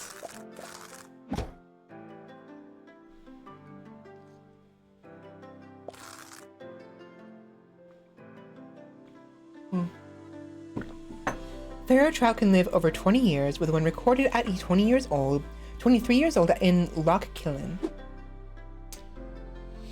That trout must have been making quite the killing out there, huh? Sorry. That's such a bad joke. Such a bad joke.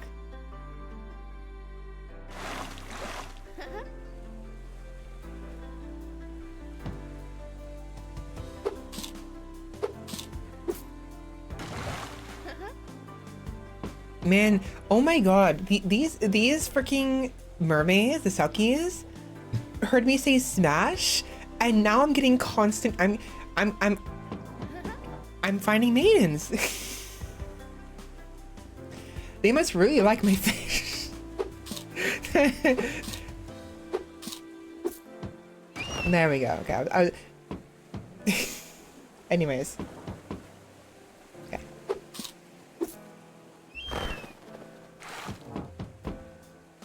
What is unagi? I don't know what unagi is.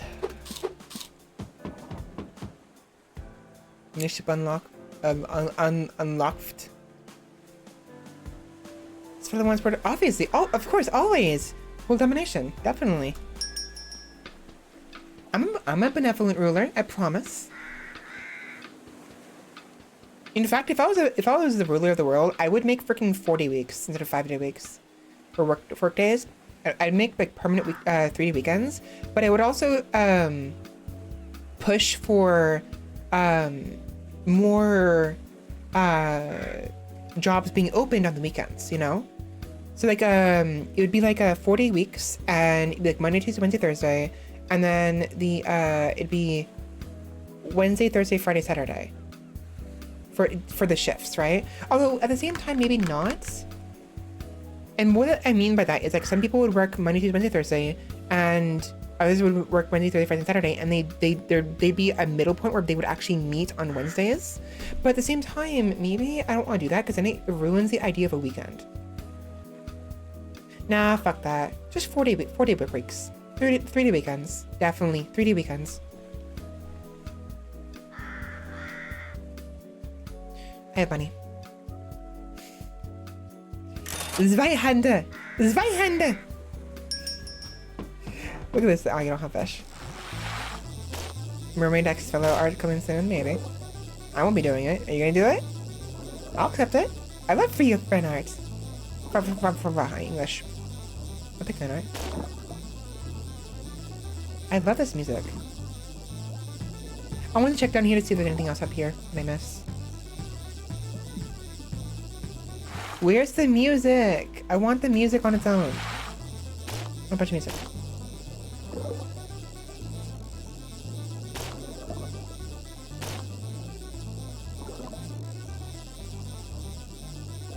It's good music.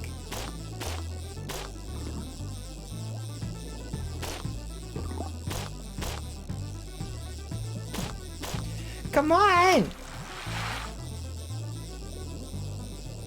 I'm like playing this blind because I keep closing my eyes to freaking headbang to the freaking music, and then I freaking missed my shot. Here. I need to sit on here. There you are. Yummies! Gimme. Gimme. There we go. Better.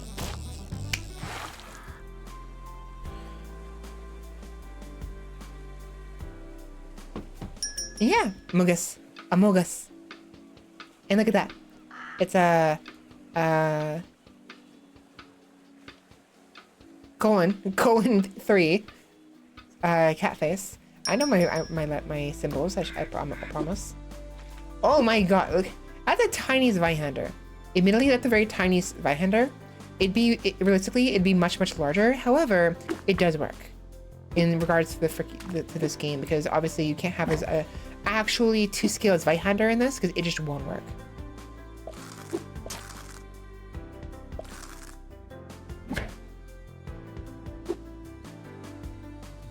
The handle is fine. The hilt is fine. The guard. The length of blade up into the second curve is fine. And the middle shaft is fine. It's the end, the very tip, it's not long enough. That needs to be maybe 40% longer. maybe 50% longer.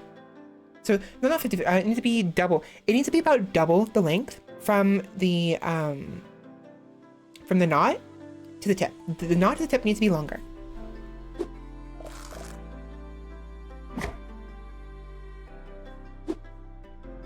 Yeah, I called it that. What else am I supposed to fucking call it? I have no idea what that's called. The best thing I can think of is that. Oh my god. Don't at me. Don't at me. Don't at me. Welcome in, Wally. How's it going?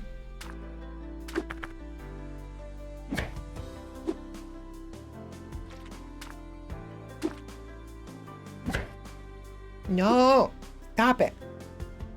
Whoa. Again.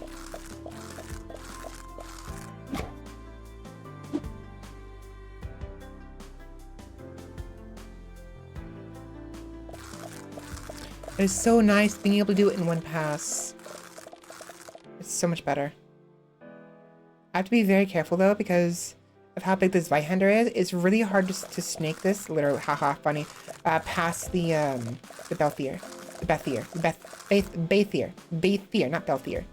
Balthazar. The northern pike is an apex predator that helps maintain healthy fish populations. Interesting.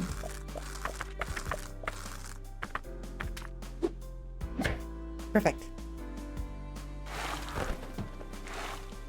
Hello. Thank you. Food, food, food! There you go.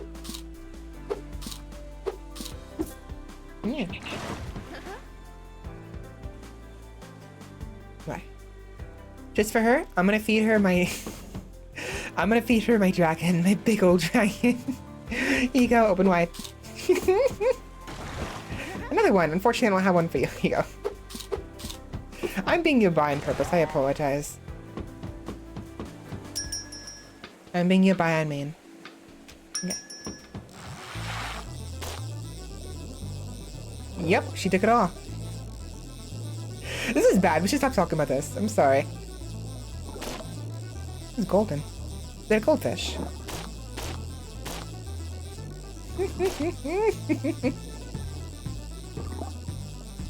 I love the music, dude. Where's the soundtrack? It's so much fun.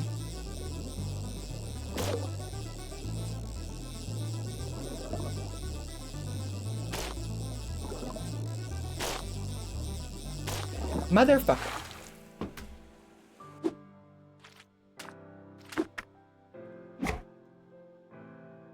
I do, but I know I shouldn't be.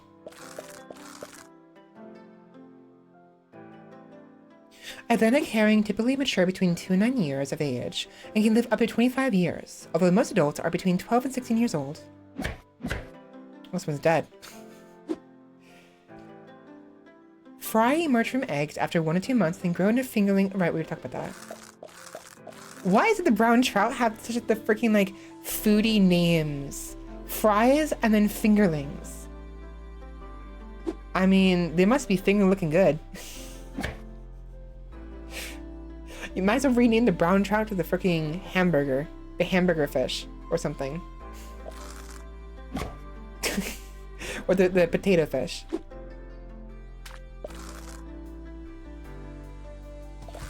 Arctic char are considered one of the most variable vertebrates on Earth, showing a wide range of physical forms and behaviors depending on their environments. Really? Interesting. Finger looking good. Dude, now I want like, I've never had them before, but I know they exist. Chicken fries. I want chicken fries. Does that make sense? Like the idea of it sounds really good. Like chicken, chicken fingers, right? Chicken fingers that have been like tossed into a fryer. You know what I mean? I want chicken fingers. Chicken fingers sound so good right now. Ooh, Burger King. Okay, maybe I'll do that when I get a chance. Or something. You hungry? Here you go.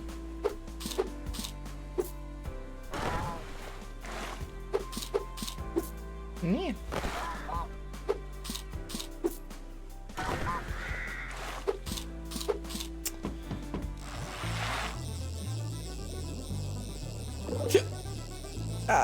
It hurt.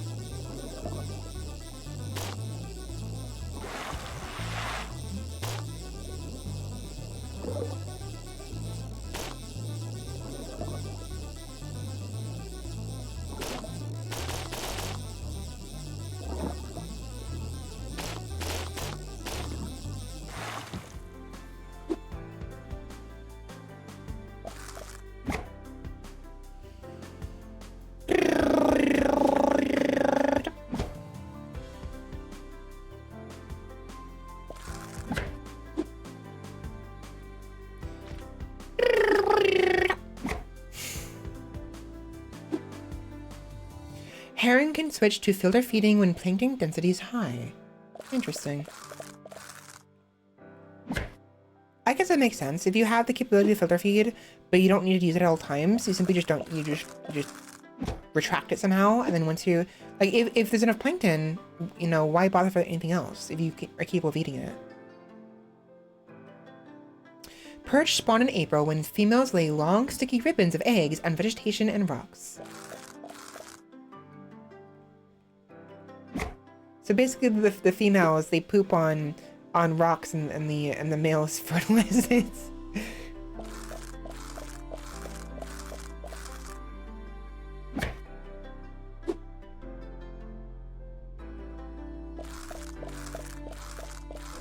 What happened today?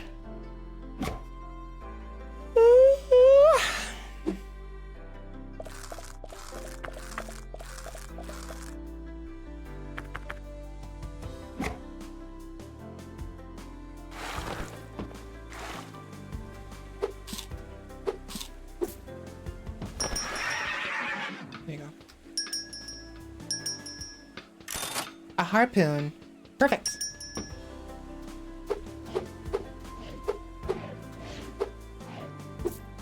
The time is nigh. 20. Yeah. Okay, we're done. We got everything. I do want to get another one of the big ones. The Bayfair. The Bayfair. Belvoir. Beaver. Beaver. Come here. Perfect. Nice. I'm gonna feed her my dragon one more time before I leave. Why am I so yeah bye? You got banned? I was gonna ask you as well if the name of the person on Twitter who's been liking my top post was who I think it was. If it was you. So that account got banned? What was the reasoning?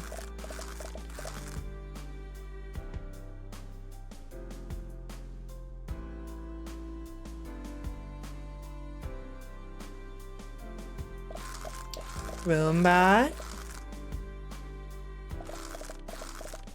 Roomba, you know better. You know better.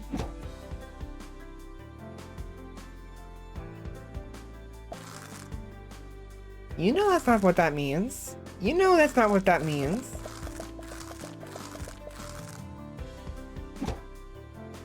You know that's not what that means. You... Okay, so it was deserved. I'm not against the banter online. It happens and people talk shit, and like I talk shit sometimes, clearly. And like obviously I'm like not of the mind that like I don't condone it, but I don't condemn it because it's shit talk. Shit talk is shit talk, is what it is. Shit talk is shit talk. But it's still a pretty severe thing because unfortunately a lot of people are, you know, the internet is the Wild West, but people still try their best to at least make it safer. And unfortunately there are people who actually do take offense to that, and people who have suffered online. So it's why I don't condone it. It's a pretty severe acronym is what is my point, right?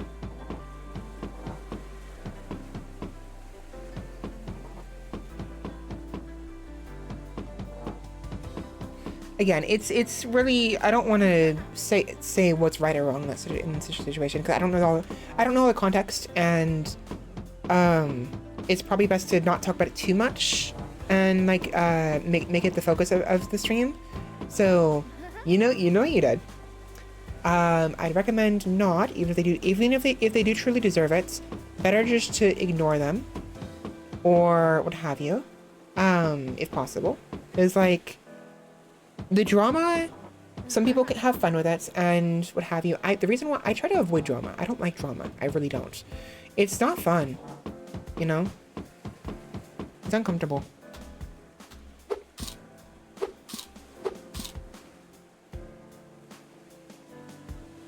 Okay. I was gonna feed her something small. Here you go. Here you go. I'm gonna feed her my dragon. Enjoy! Okay. Nice. Okay. I'm done. I don't have anything else to buy. That was cute. That was cute. A boatload more content awaits in the full game release. Ha ha ha, boatload. Funny. Okay, I will. It's only a week-long ban, though. I would be careful about that Roomba, because so Roomba, okay, so quick question, Roomba. The second account, was that made before or after your current account got banned? Because if you make a new account after yours was banned, even if it's only a temporary ban, that'll be called ban avoiding if they find out, and they will ban you permanently. Okay, that should be fine. If you get in trouble for that, tell them the second account was made before. Right? You gotta specify that. And you also need to behave on your new account. Avoid the drama, Rimba. If someone deserves it, give them a look, but don't say anything, right? Karma is a thing for a reason, right? People will get their comeuppance on their own. You don't have to be the one that gives it to them, right? It's like...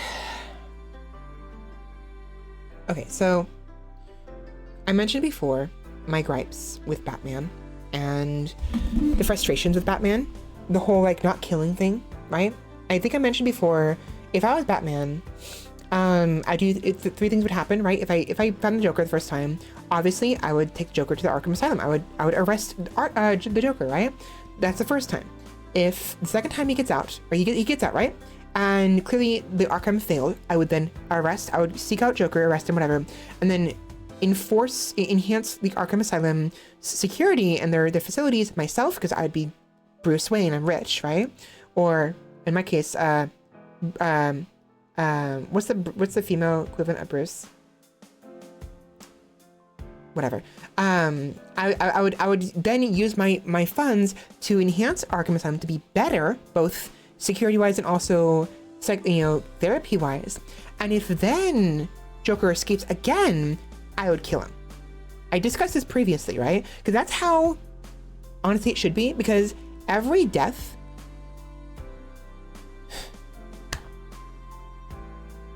Joker has escaped many times. He is a murderer. He kills people.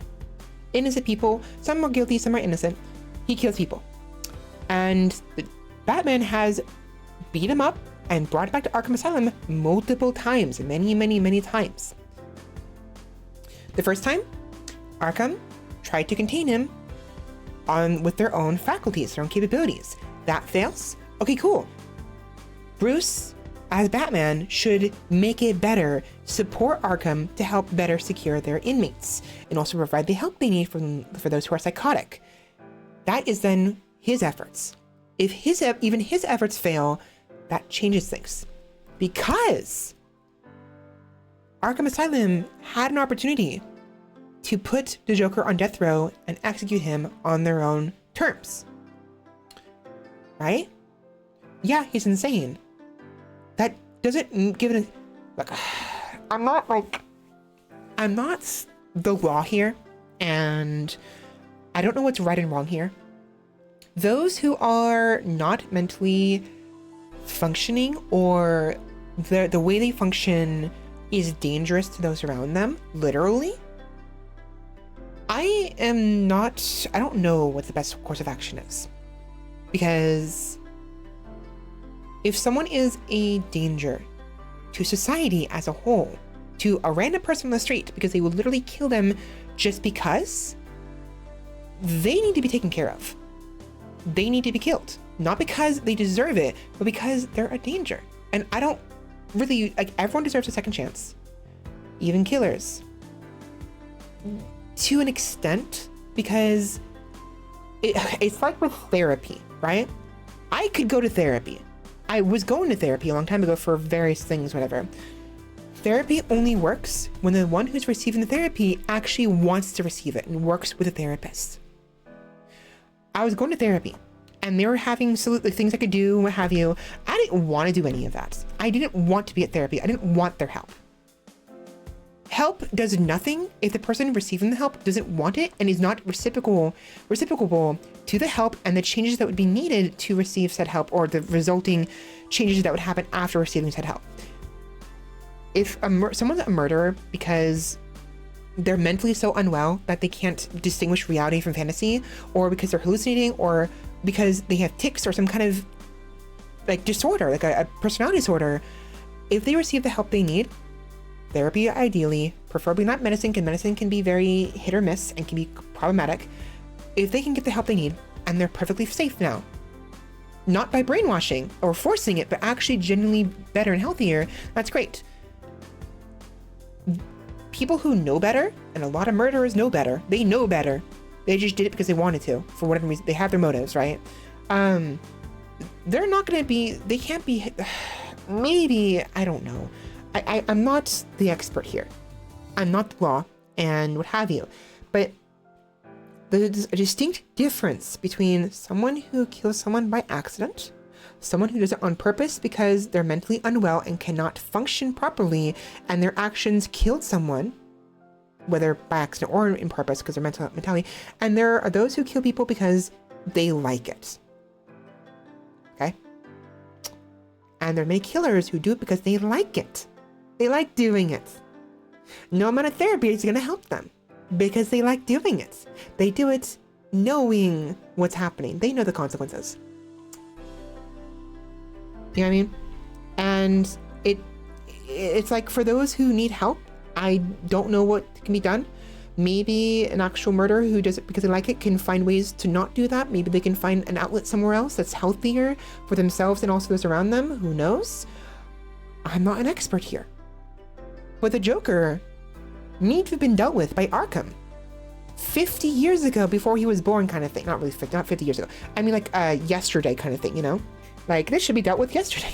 You know what I mean? The Joker should have been executed multiple times over earlier. They tried to contain him and use therapy on him. There were some comics where he actually did succeed. There were times that he was normal. He was normal. He has capacity. It's there. But it's not an excuse to keep him around and have him kill more innocent people.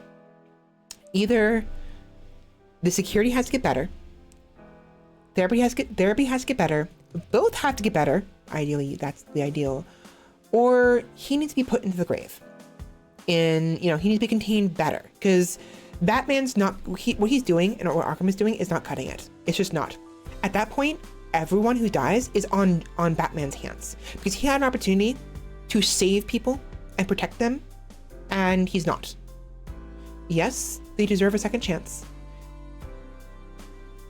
Of all the villains that Batman has to deal with, the Joker is the one that is the least deserving of a second chance. Not because he doesn't deserve it, he does, just the least of it, and he can be normal, he needs help, but because he's too much of a threat. That's the real issue. Not because of animosity, not because of hatred. I don't hate the Joker. In fact, I think the Joker's funny, but not their animosity or hatred, but just because there's nothing that can be done at that point. They keep trying, and they keep failing. and more innocent people are dying, and people are suffering because of the Joker. And therefore, by proxy, they're suffering because of Batman. Batman is causing them suffering. He needs to put his foot down. At some point, he needs to put his foot down. Every other villain, as far as I'm aware, deserves second chances and third chances.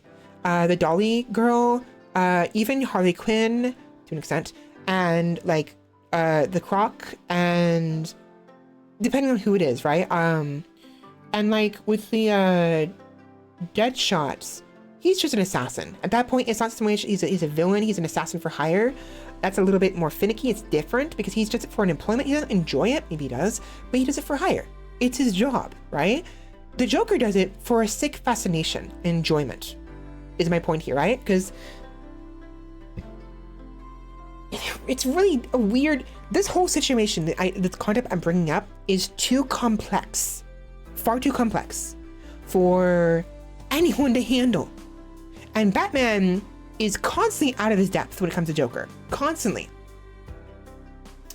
So what do? I don't fucking know. You gotta do something. Not even anything. Something. Not anything, but something. And at some point, Batman has to realize enough is enough. Eventually. Even if he does give Joker 5 chances, even though the 3rd, 4th, and 5th chance beyond that, at that point, is going to be blood on Batman's hands. If he's willing to take that responsibility, okay. But like, Batman is the smartest fucking idiot in the world. And is so stuck into the past, as well as his made up moral code, that he does not act logical sometimes. His moral code is so strict, restrictive, that sometimes it is based on logic, but sometimes it also betrays logic. Or at least not logic, but what does it betray? It betrays a common need for overall security and taking responsibility for what's going on. So Batman needs to fucking get his shit together, because the Joker, every kill he does is now on the Batman's hands. At that point, all the suffering Joker does, it's Batman's fault, because he had an opportunity to do something about it multiple times, and he does not. Joker, if there's a chance he can become normal again, he deserves that chance. There have been comics about that. He was very happy doing that. He was fine, and I believe there's a point where he actually works with the Batman in the middle of being forced back into Joker. Mid-point, was able to contain Joker to continue helping Batman, and then eventually just got consumed completely and became Joker again, right? It's a whole nonsense. It's hard. The idea of Joker is funny. It's neat concept, and I like the chaotic characters. I love Loki. Loki's my favorite character of Norse mythology. Favorite god. Freya and Loki kind of go like side by side. Like, they're kind of like head and head when it comes to my favorites. It's hard. It's really hard to know what's right here. And maybe it's not right to kill Joker. Maybe it's not right. Maybe it is right to give him multiple chances because he's mentally unstable and he needs therapy. But like, at that point, when is enough? You know what I mean? When is enough? I don't know. But something has to change. And no one can figure this out in the comics. I know it's the whole point because people love the Joker, and the whole point is the dynamic between the Joker and Batman. In fact, I think the whole point of like Joker being like, Joker knows it's a game. Joker knows it's a thing, you know, a thing is between the two of them. Almost to the point where like it's like pseudo fourth wall breaking. Like, I don't know if the Joker knows the fourth wall is there, but it almost seems like he hints at it sometimes. Where he's like pseudo, like just cussed on the line of breaking the fourth wall in the Joker's understanding of the dynamic between himself and the Batman, right? He knows. So I don't know. I don't know. By the way, Upperson, welcome in. Sorry, I was mid-rant. I had to finish it before I forgot. How are you doing? I think she headed to bed. Oh, sorry, Mart, have a good night. I'm sorry. I wasn't liking, I didn't see you that. I was so distracted. I think Mart, I think you're already gone. Have a good night though. Bye-bye. Sorry. And then let me, let this go, I will. Do you think Spider-Man would do against, how well do you think Spider-Man would do against Batman's or rogues? I don't know. I don't know. Honestly, I don't know. I mean, maybe, I think maybe Joker might like Spider-Man to an extent.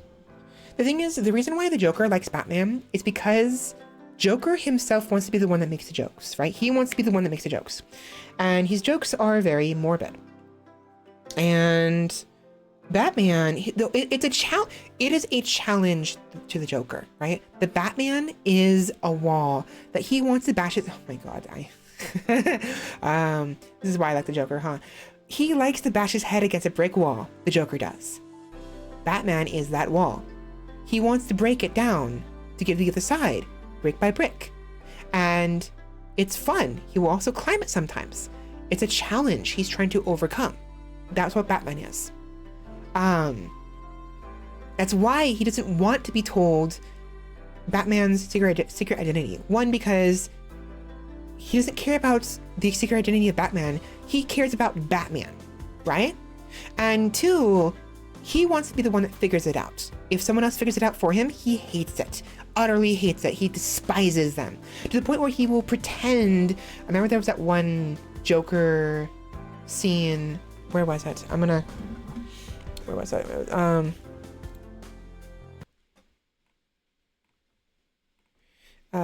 Joker prevents Batman's secret identity from being revealed.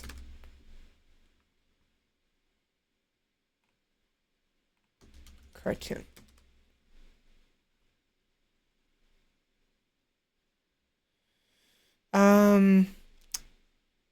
Someone went to reveal Joker's identity and the Joker stopped it. Also, what is this?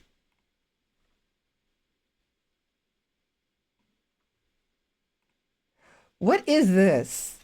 What is this? Okay, yeah, this freaking ad needs to fuck off.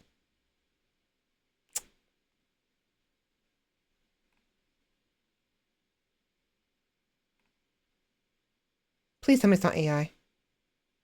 It is. Motherfucker. Oh, that's frustrating. I don't want to show that now. That's so frustrating, dude.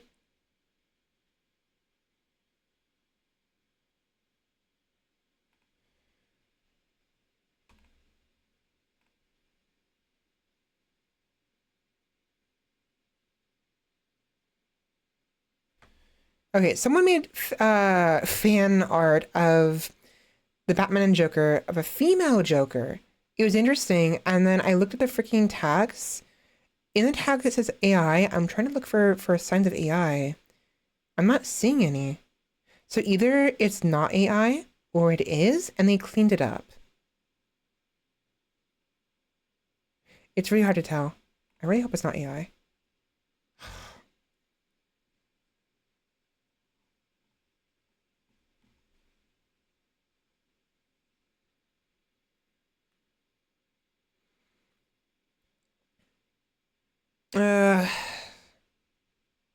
I really don't like AI art. I mean, it has its place, but it's so frustrating. That's why I'm getting the freaking AI art freaking ad at the bottom. Because this whole thing is AI art. It has its place, and it can be fun to. So AI art is fun if you use it for like lax purposes, like non-commercial purposes, and because you just want to see possibilities, possible things. But like,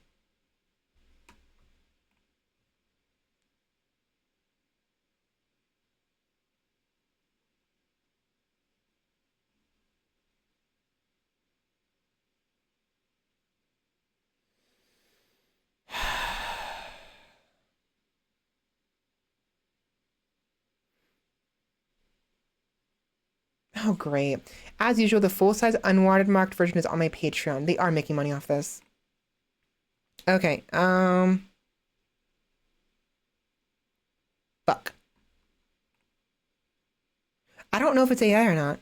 Nope. Yep. Created using AI tools. Okay, so...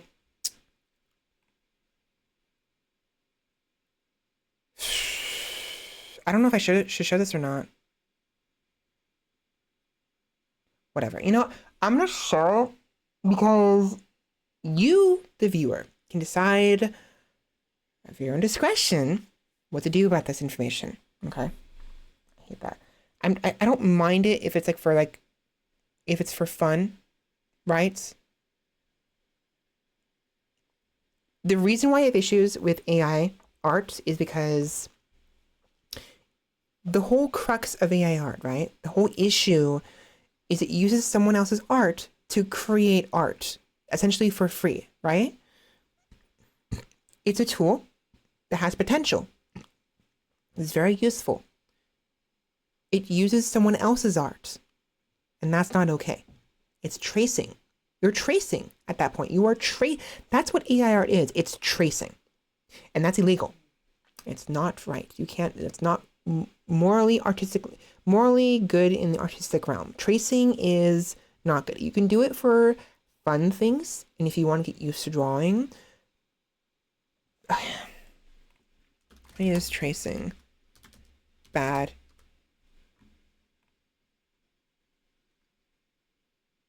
Tracing, while sometimes used as a learning tool, can hinder artistic development if relied upon too heavily.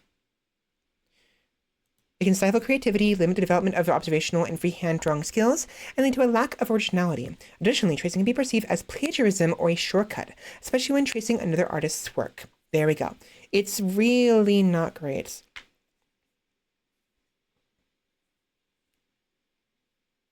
Like, shortcuts can be fine if, depending on what kind of shortcut it is. Shortcuts inherently are not wrong. When you're tracing someone else's art to make shortcuts, that's plagiarism. Straight up. It's just not good. Welcome in, Fungus. How's it going? Sorry, I was looking some stuff up online and came across some really neat female Joker art. Turns out it's AI generated, which is dumb. But basically,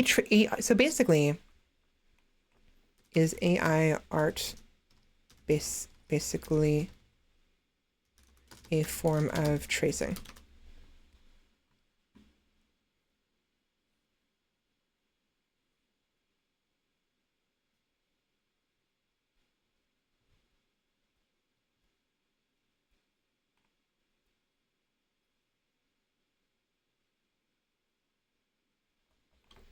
When it comes to plagiarism.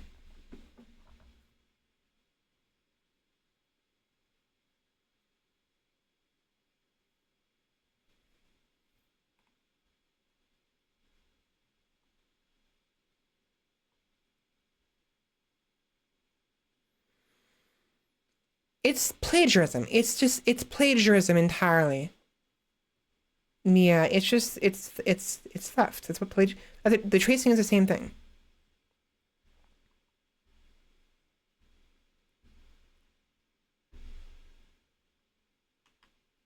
It's the same thing. It's the same goddamn thing. So I will show it anyways because the concept is neat. I don't recommend following up on it. Does that mean that I should just not show it? Yeah, but like it's still really, I want to at least acknowledge how neat it is. It'd be better if they drew it themselves without the AI art, but that requires a lot of detail that may be difficult to actually do, right? Which, unfortunately, that's how effort works. You gotta put in the effort. Gotta put in the effort, okay? This was made by someone on DeviantArt named Ulrik, Uhlrik. I am not linking the link in chat. You can find it out for yourself if you really want it that badly. I'm just double checking for anything in SFW. No, that's fine. Here. It's neat. I think it's neat. I found this on the searches on the Google image searches and came across this. This is the artist right here, Ulrich.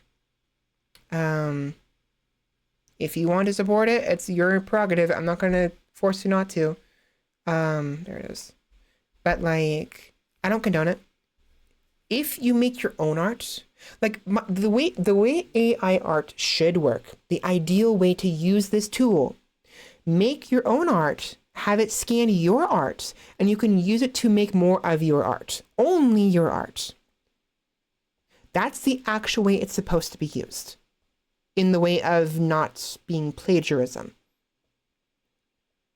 I think it's neat to an extent, but only because I'm also partial towards feminine figures. It was neat, a neat little thing I just stumbled upon. But it is clearly, it's AI, and there's some text in there, and unfortunately they use some of it's really silly. The freaking dialogue is silly. It's so not, like,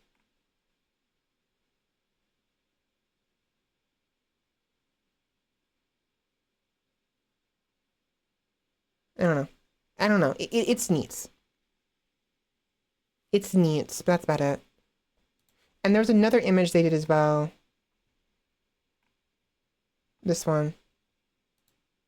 It's AI. It's hard to tell at first glance, but there are some things that do kind of give it away.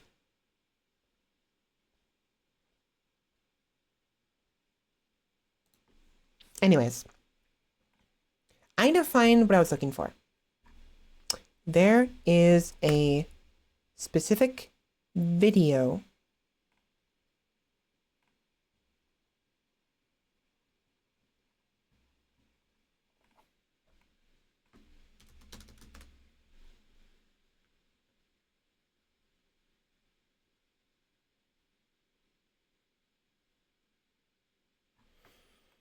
okay, Joker prevents Batman's identity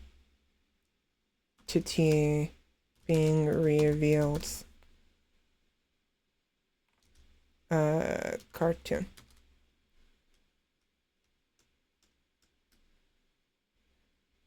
What is the one? Yeah, it's not great. It's like I said, it's neat. What is the anime called where Joker with a giant freaking hairdo? The really poofy hair?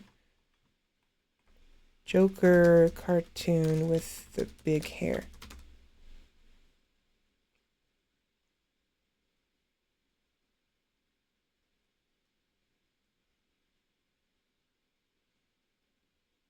The Clown Prince.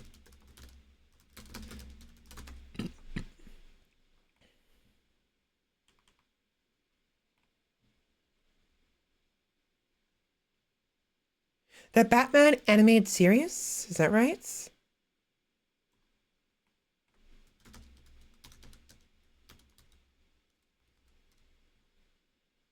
Is this right?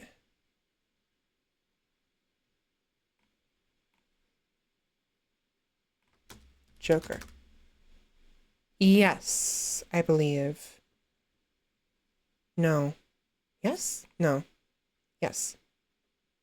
This dude right here, this iteration of the Joker.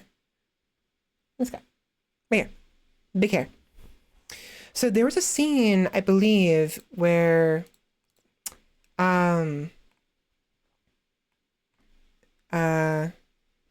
animated Batman episode where a villain tries to reveal Batman's identity but fails.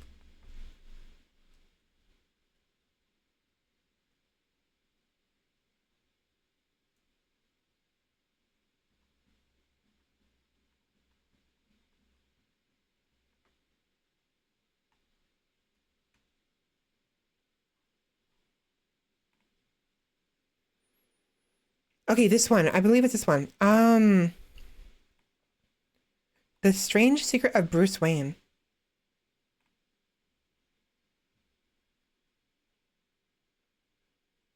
Wait, was it not that one then? I thought it was. Hold on, let me mute you guys real quick so I can figure this out, what this is.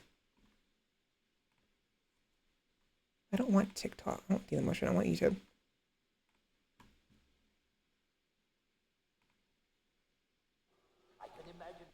That's loud.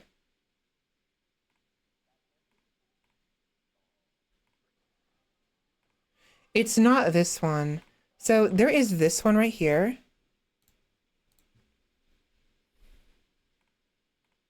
Focus!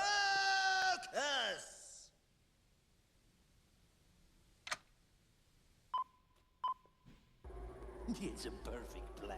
With this machine, I can imagine Batman to be anyone I choose. And these fools will pay a fortune for it. Wait! It's not the right tape!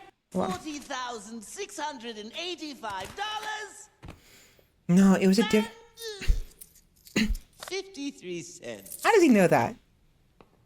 Sold! How does he know? So it's not this one. There's another one where like someone happens upon it, and he goes to reveal it, and no. It's becoming a thing. I have to find this now. It'd drive me insane if I don't find this.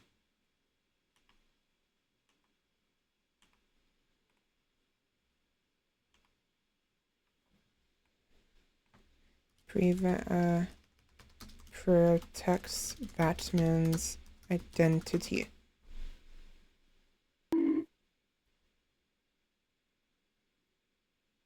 Yeah, he did basically.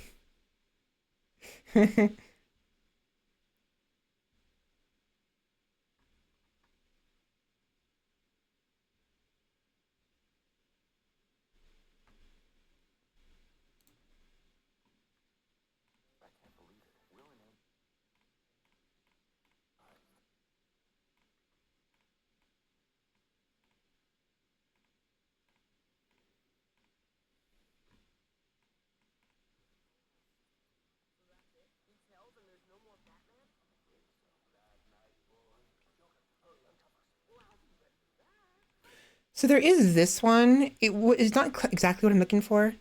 It's definitely interesting.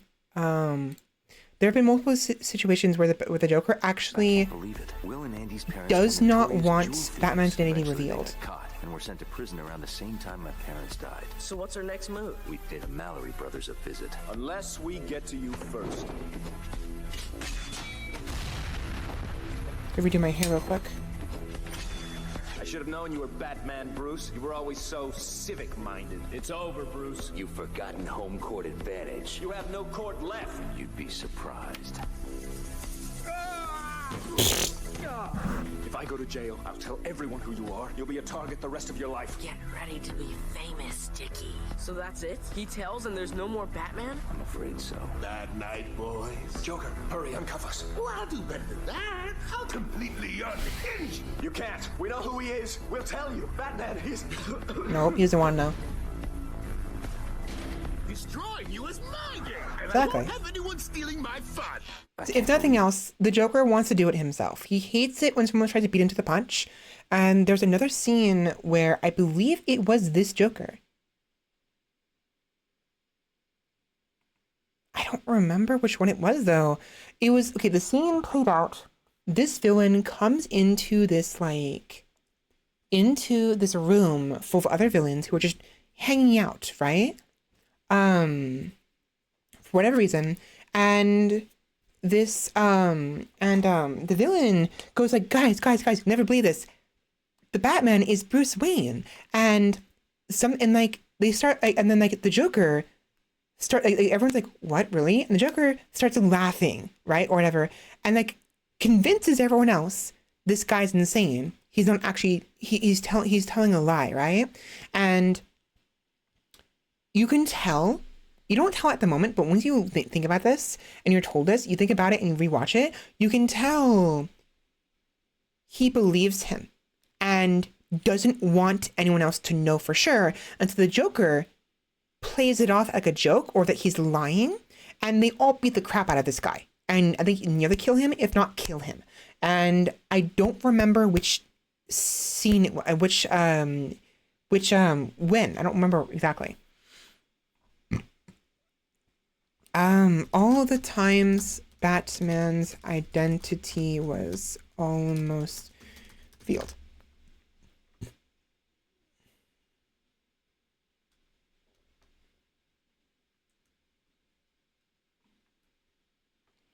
Everyone introduced Batman's real identity.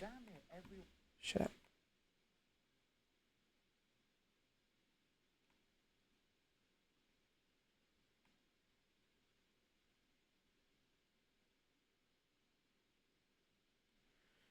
Where is it? Where is it? Where is it? Where is it? Where is it? It's a cartoon. I know for a fact it's a cartoon. At least I think it is. Like 90% positive it is. Wait, was it the Riddler? No, maybe not. I don't think it's Riddler. This is driving me insane. A villain who gets beaten nearly to death by Joker for trying to reveal Batman's identity.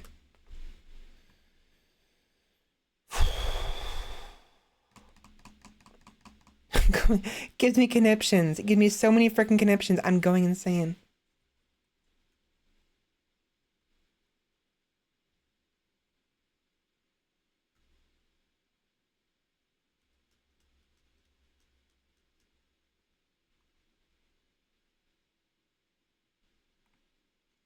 There is a different point where the Scarecrow gets killed by the Joker because the Scarecrow revealed Batman's identity, and the Joker hated that, right? So the Joker doesn't care about Bruce Wayne. He cares about Batman, right? And my whole point I'm trying to make here is there's almost like a twisted, like, pseudo sense of, like, fourth wall breaking and awareness, and a subconscious fourth wall awareness Joker seems to have. There might be sometimes he actually does break the fourth wall, but I think most of the time it's subconscious. Because, like, it's like with Pinkie Pie, right? For instance, she has a more stronger sense of the fourth wall. I think it's more subconscious, but she actually does have almost a complete, she's aware, right? She knows there's something there, some kind of weird situation going on. And that's why she's so weird sometimes. And they play it up a little bit on occasion. The Joker, it's far more subtle subconscious kind of like awareness of the fourth wall. And like, you know, Deadpool knows the fourth wall is there and breaks it completely, right? So the point is, though, he won't care about Bruce Wayne. He doesn't want Batman's identity to be revealed. It's about the Batman. It's about this wall that the Joker wants to bash his head against. Even if he never overcomes this wall, he doesn't care. It's fun. If anything, the wall never breaking is almost better for him because it's a challenge that'll never go away. And that is that's the joke, but that's the fun. And it's no laughing matter about keeping his identity secret, right? And it's similar to me. I like to bash my head against brick walls because I like the challenge. I like the be able to triumph over it. Although I actually want to succeed in triumphing over the wall, I don't need to bash my head against the same wall over and over again. I will bash it down, break it down, and move on. I'll go to the next wall after that, if I really have to. The Joker, though, he doesn't want to lose his wall. Because once the Batman's gone, who's going to challenge him at that point? The same way the Batman does. He'll be lost. He will break the wall down. He'll see what's on the other side. He'll see there's nothing on the other side of the wall, and he'll be heartbroken. He'll be lost, completely lost. And he's afraid of that. The Joker is terrified of that. Because the Batman being Batman, and only Batman, is more fun. And they have a little relationship going on, a back and forth. And so that's Joker probably, he does, it depends on honestly, it depends on a lot of things. It depends on what author is in control of the series at a given sequence of comics. Depends on if it's a movie or not, a cartoon. Every Joker is honestly different. There's so many different variations of Joker, and they all have their differing motives. There are some Jokers who actually do want to know the secret identity, and either they succeed or they want to be the ones to do it themselves. Others don't give a shit. You know, it's part of the fun. And some people are more, some of the Jokers are more serious, others are more playful. And it just really depends on the one in charge of telling the story of Batman and Joker, right? Well, I'm glad you're enjoying these. But anyways, enough of this. I don't even remember why I brought the Joker up. There's a reason for that. I don't remember. Why? Why did I bring... I don't remember what. Why did I even do this? Hold on. Someone said something and it got my attention.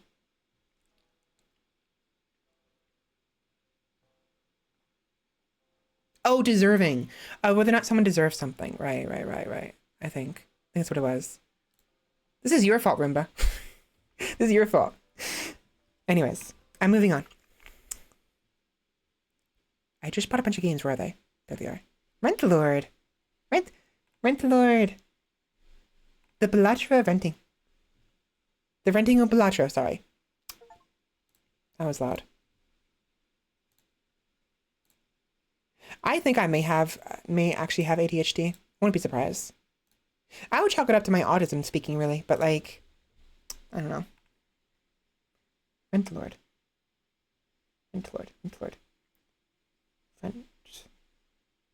Lord. Okay. Photosensitivity seizure warning. This game contains flashing lights and visual effects. It may trigger seizures for people who with photosensitive epilepsy. Viewer discretion is advised. Honestly, it's important for games to do this. I feel like it should be a given that video games in general are gonna have flashing lights. It's important they do this, but like the reason I see this is because it's hard for me to provide viewer discretion for all the things that can happen on my streams. There's just too much that goes on in the streams. So much goes on at any given time that it's impossible to encompass all the things that can happen. Whether it is trigger warnings or things like epilepsy warnings and disclaimers. It's why I don't do it, you know? Because at this point, those who are on the internet, I don't know, it depends. I don't know the best way. I don't know what the best course of action is about providing the necessary warnings, because if people see the category, ideally they should understand what it is if they look up the game. I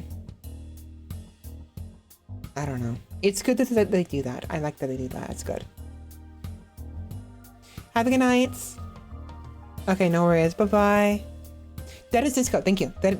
I mean, hold on. Let me do that real quick. Dead as disco.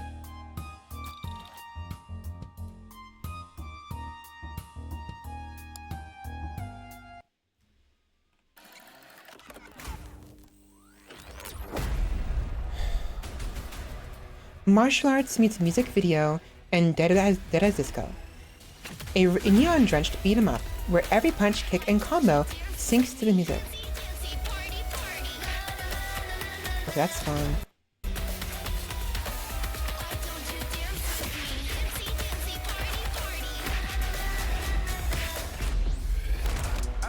Okay, I see that.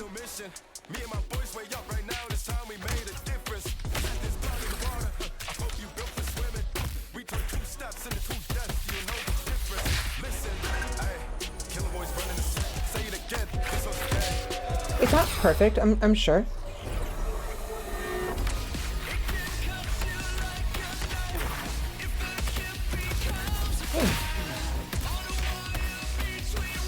Own songs?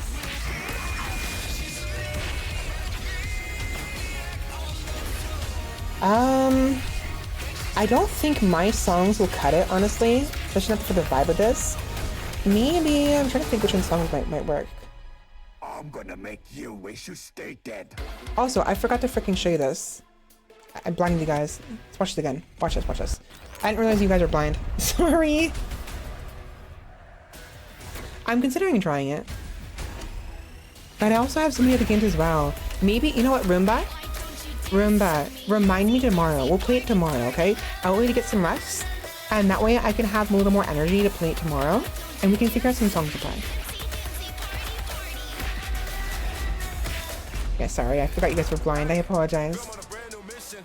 Yeah, so just go ahead and remind me tomorrow, okay? I should be available tomorrow, as usual, probably 8 o'clock at the latest, or 9 o'clock. But I'm gonna try to be on time tomorrow. Because I'm gonna stream tomorrow. Oh no, actually tomorrow is, I forgot it's not Friday, it's Wednesday. I don't work tomorrow. It's 4th of July, we don't have plans. So I should be available, actually. I'm gonna be streaming 4 days in a row. Today, tomorrow, Friday, and Saturday. I thought it was Friday. I thought it was Friday. Oh my god. Okay. Oh wait. Bear in mind, remember, copyright could be a potential issue. I mean, if it's, it'll simply give me a slap on the wrist. I don't mind it. I'll let copyright be copyright. I'll just let it go, because usually I don't mind that because I'm playing video games, or whatever. But if it's gonna mute my stream, then if it's gonna require me to mute the stream, that's gonna be frustrating. We'll discuss it more tomorrow. We'll discuss it tomorrow.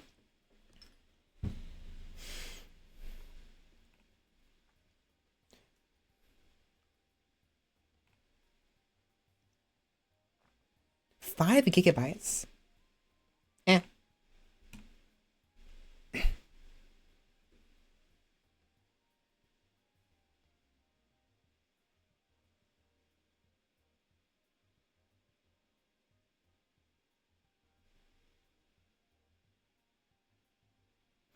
It's fine.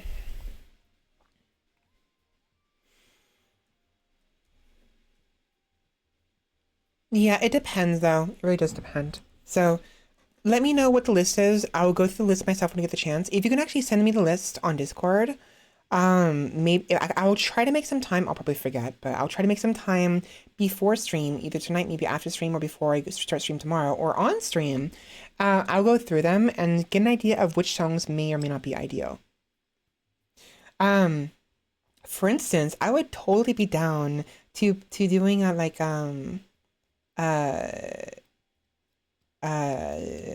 freaking, I forgot the name of it already.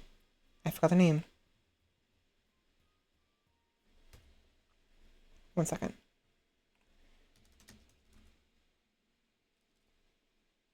Underground.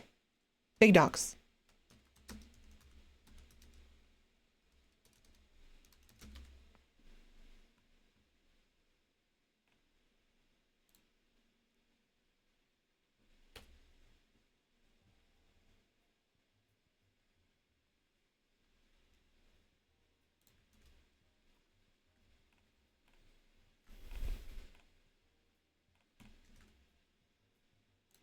A man who works hard. Sorry, I don't care. Sorry. Hurry up, please. Thank you. The stunts in this movie. Hey, shut the fuck up! Shut the fuck up! We got a song to get to. Let's go. Let's go! Ow, I freaking slammed my freaking knuckles into the palm of my left hand too hard. Ow!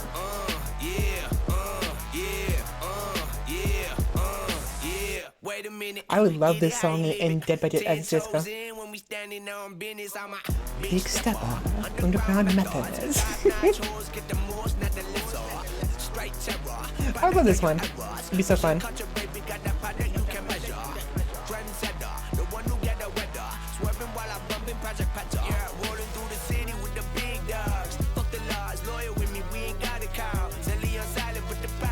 Pump it up a little more.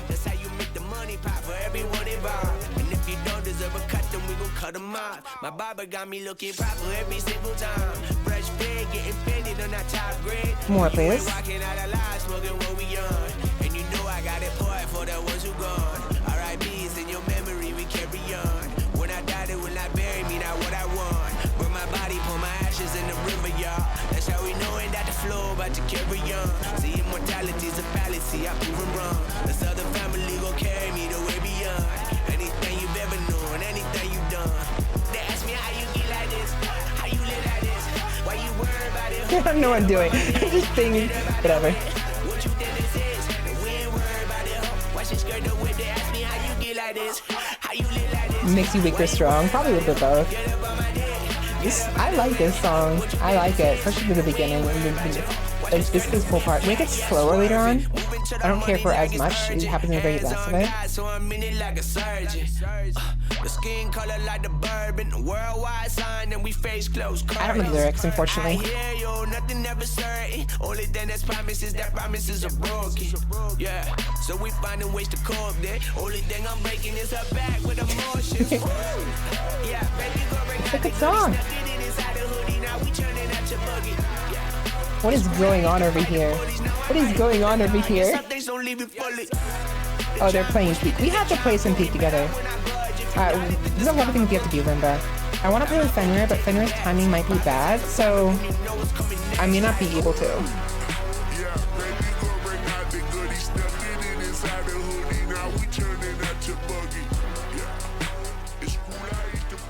Yeah, I don't care for it as much when it gets slower. It's still good, though. Yeah, national anthem for the world. Yes. It's still good, though.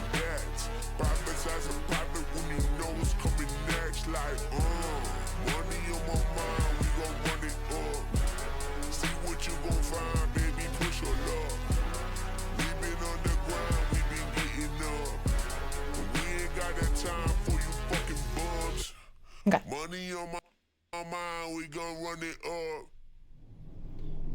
Anyways, I'd be down for some nice doing that later.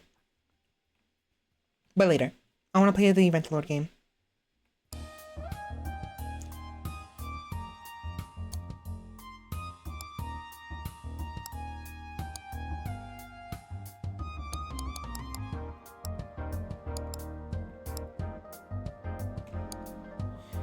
Okay, you know what? I will go ahead and use a tutorial. Normally I don't, but I do want to understand. No, actually.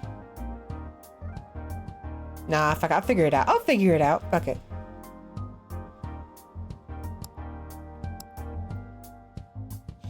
New tenants. Quotas are reduced by 50%. Landlord default difficulty. What's your defaults? For now. So we start with 25,000. No buffs and no debuffs. Okay.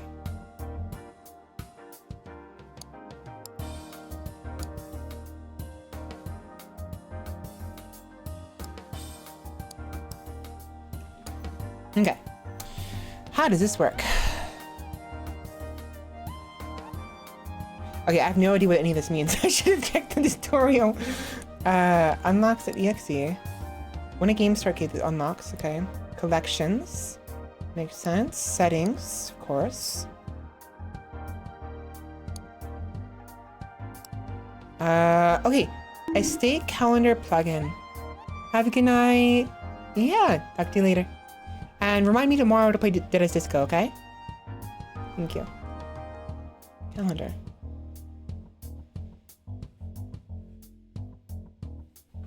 Week's revenue, $0. Rewards, Tuesday, Wednesday, Thursday, Friday.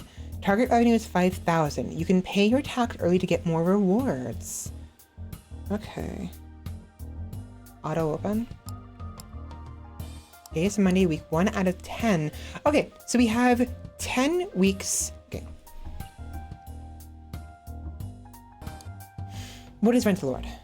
Rentlord. Rentlord is a combo-making roguelike real estate game where you buy properties, manage your income, and overcome unique weekly challenges. Strategic property upgrades and plugins with high combo potential. What? Each run offers new opportunities to maximize rent while avoiding taxes. Oh. What? That sentence right there is throwing me off. Right there. That's throwing me off. It's advertised as being very similar to Balatro in many ways. Okay. So we have 10 weeks, 10 antes, and we have 5 blinds instead of 3 blinds, essentially. But we can actually do it pay in early. We have to pay per week, I think, to the land tax to the government. And if we can pay earlier, we get extra money towards different things. Plugins. Multiplier amplifier. +1 multiplier to all currently owned properties. Rent boost at the start of each round adds 1250 to your income. I can read.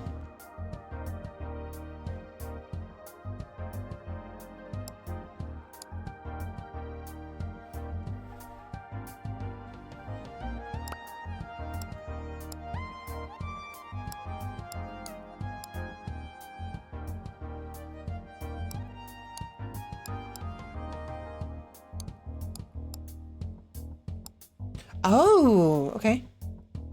Cuercos Quay, 415 times 1 residential house. The Metropolitan Loft, 124 times 7. Oh, we don't have enough money for that. We barely have enough money for that. A beetroot field, farmland.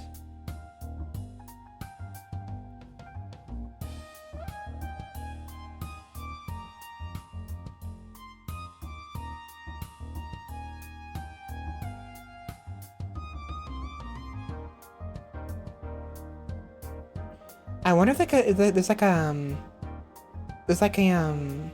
mushroom farm somewhere. Can we get drugs? I want shrooms. Shrooms. I'm gonna buy the So I believe every single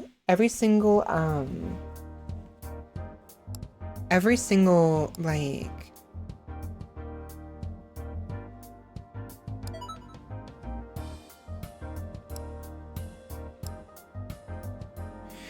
okay, so plugins are the jokers, right?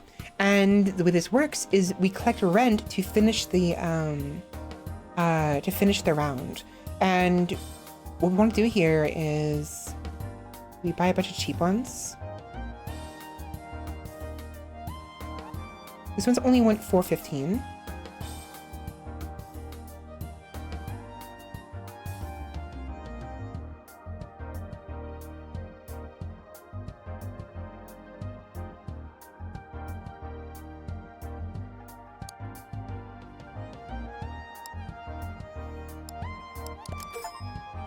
There we go. Got it. Okay. We don't have enough money for this, unfortunately. It's fine. Peanut fields. Cabbage fields.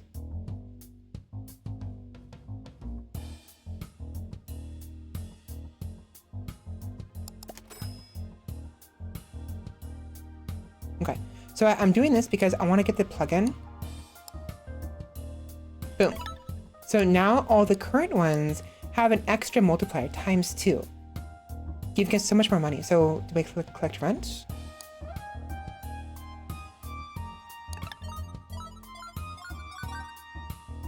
Nice. Not bad. Collect rent for the first time. Okay, so week 1, we're now on Tuesday. We have to pay 5,000 before the end of the week. Okay, yeah, I get it. I get it. I get it. I get it. I get it. I get it. It makes sense. Yeah, it makes sense. Yeah.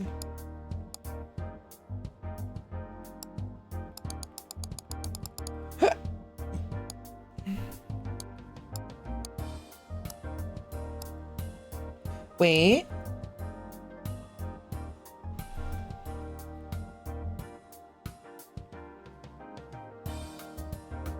I mean, it's not gonna be demanding. I wanted to check just in case. There we go. Okay. Okay, I understand now. Ooh. Adds $500 rent to a random property. If the number of your properties are even, receive $500 per property. Ooh. That would be nice to have.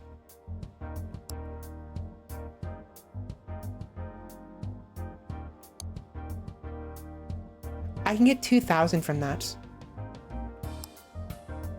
Ooh, shit. I would basically make... So I would spend 1 point... No. No, it's the number of your properties. I don't have... I'm not gonna have enough. I don't have a property. Yeah, I have to do this. There we go. There we go. That's better. I want to get this because it's 500 per property, but we need to have actually 4 properties. It doesn't matter if we have a property slot. There has to be a property here for me to actually benefit from that.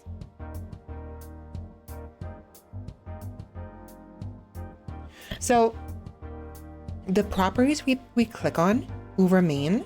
Any property we don't click on, however, will randomize, I believe.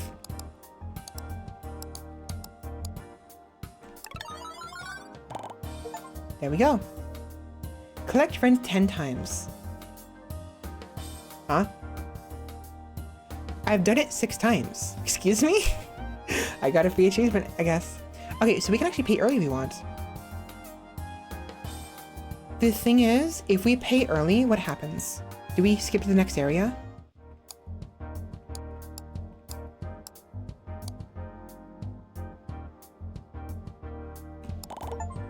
We do. Okay, so if we pay early... Okay, so... That can be both a good thing and a bad thing. So let me explain what's going on here. You can pay your rent early, and you get a bonus based on what day it is when you pay your rent. You can't do it on Monday because you don't have any rent at all. You can only do it on Tuesday, Wednesday, Thursday, and Friday, right? So you get a bonus to your money, your funds, based off that. Now, 50,000 is the biggest amount right here. If the amount of rent you can make from here to here is greater than 50,000, there's no point in doing that. Not only that, but by doing it like this, we actually lose the opportunities for the plugins, because we get a free plugin every single day, right? Not to mention, the items here can change and re-roll over time. Okay, so this I cannot. So it really depends. I mean, it's probably more worth it to actually do it early anyways, but it really depends on your needs at the time.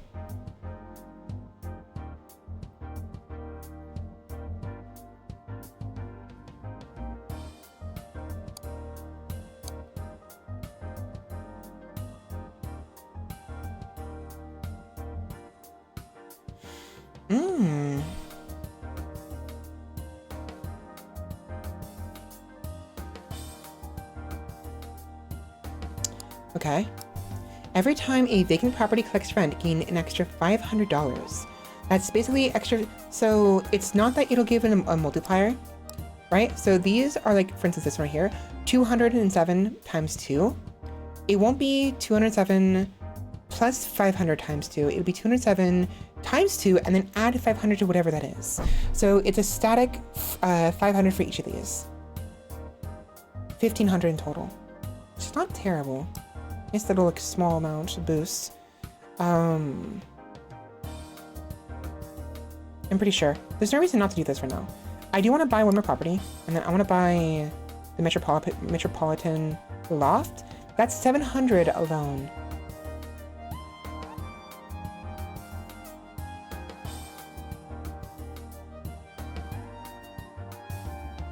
Yeah. Huh? Oh, 49. Okay, 49. Okay.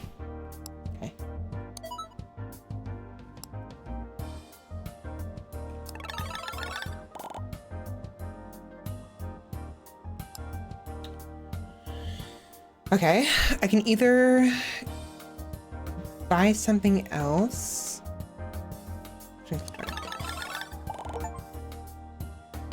I picked up Rentlord. Rentlord? What? Okay.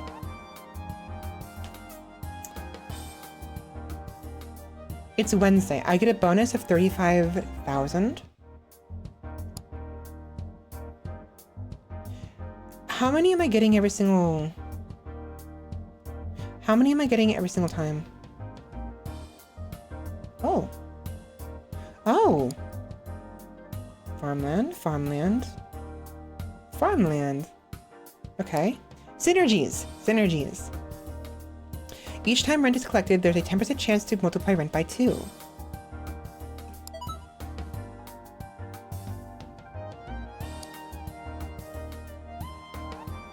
For each residential property, increase the multiplier of all commercial properties by 1. And the first property you purchase is available for a 15% discount on its purchase price. Yes.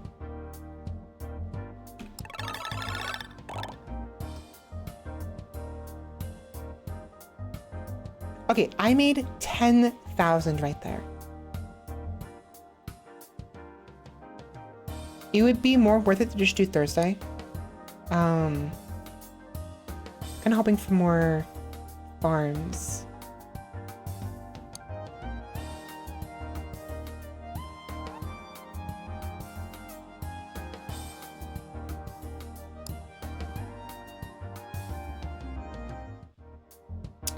I'll just do it. Pay early.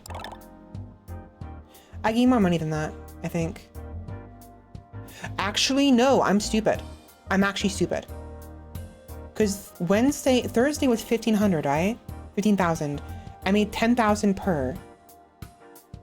I could have got 20. Oh, I'm so stupid. I could have got 20. Oh my god. Because there is drawbacks. Okay, there are some drawbacks. Friends, it's me being fucking stupid.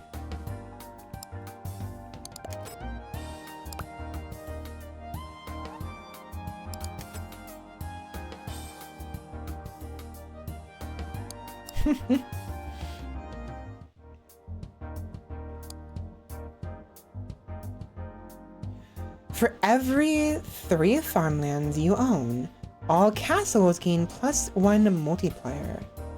Castles? Oh. That's great and all. I don't got the funds for that though.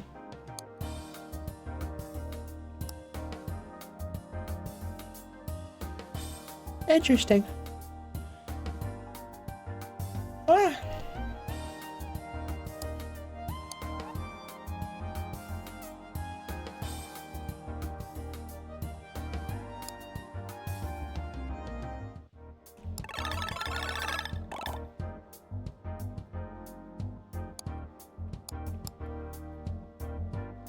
Before each rent collection, a random property is chosen to yield ×2 its rent for that round. Gated community at the start of each round. Increase the rent of all houses by 250 for every house owned. Oh, great. That's useless to me. I wanted to buy that. Wait.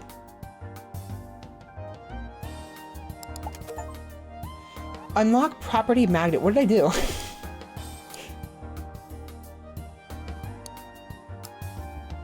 Own 6 properties of the same type at once. And Rentlord, skip buying any property for 3 days in a row. Oh, okay. It's not hard to do though.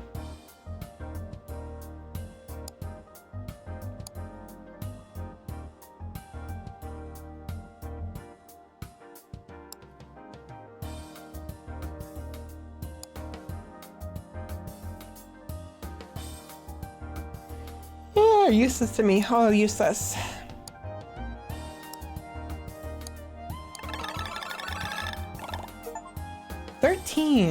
$13.7K. Okay, it's Wednesday. I would get a bonus of 35. If I'm making 13 every single, so 13 times 3 is 30. No, I make more money if I keep going, right? 13.7. 30. 39. At minimum, 39. Yeah, I'll make more money if I keep going. I'm not going to bother doing rent. Unless the reward is worth it, it's not worth doing.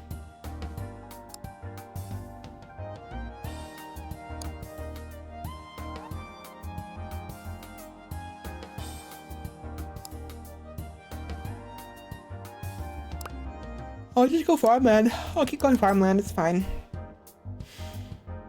I want to try something else as well, though.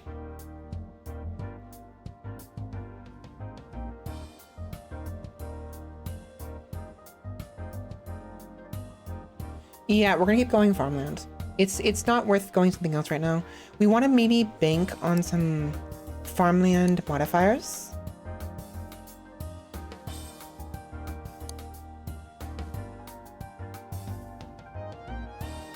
Oh, you suck. Okay.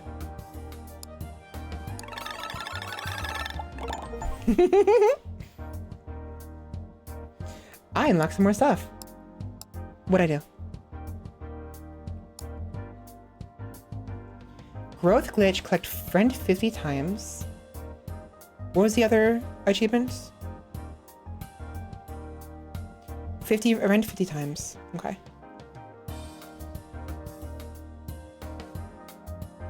Good. This is neat. I like this. It's very Balacha-esque. But it's unique. It's actually very unique. So the similarities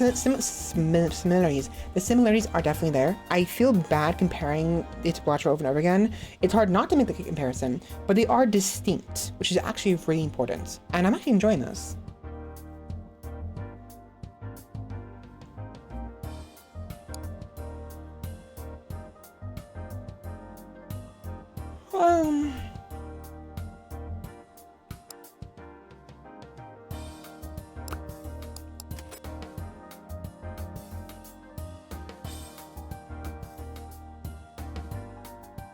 Huh?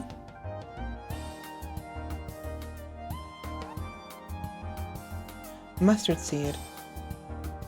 Times, wait, what? Why is this time 2? Why is this 671? Excuse me?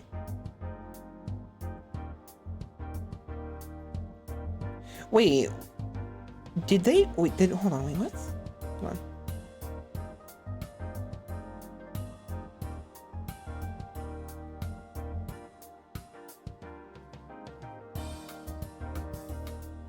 What?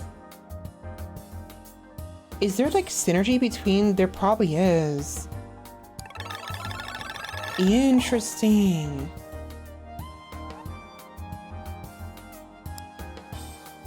So there's synergy between these that increases this. I don't know what it is. That's interesting though.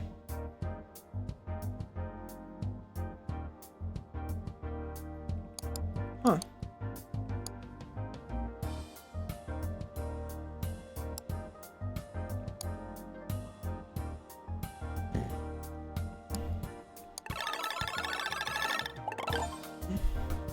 There we go.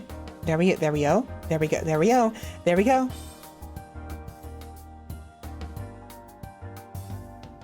40,000. Okay. Melon patch. 40,000. Ah, damn it. Okay.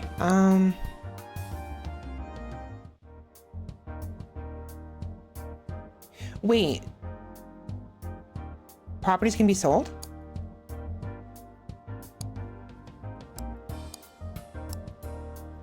How? How do I sell properties?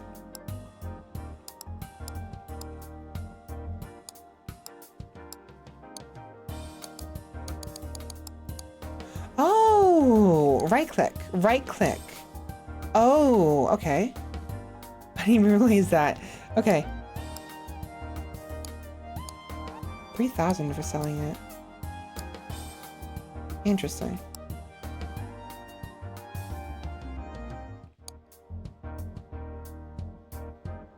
Here we go. Here we go. This is perfect. So if the number of your properties are even, receive 500 per property.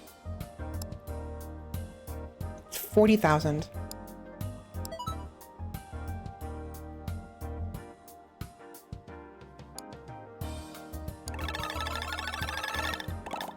Nice. Wait, what? Did it not go through?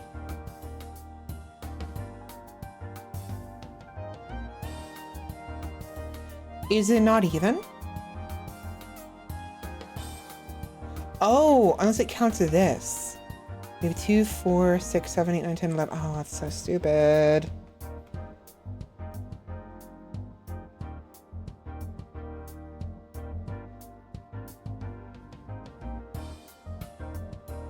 That's not helping me. And I can sell plugins. Okay. actually. So the multiplier amplifier is actually useless.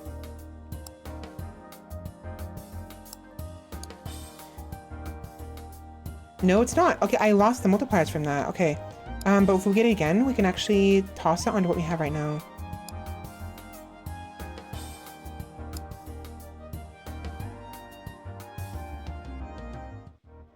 Okay, so that wasn't useless. It was not useless.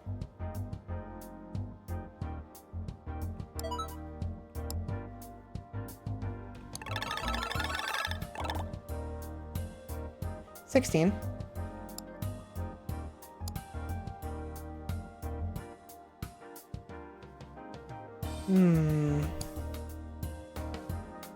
Here we go. Okay, so now that we have that available,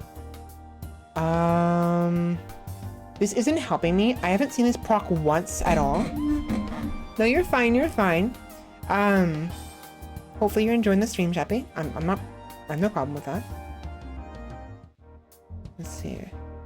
Also, I realize now why that was ×2. It's because of the multiplier.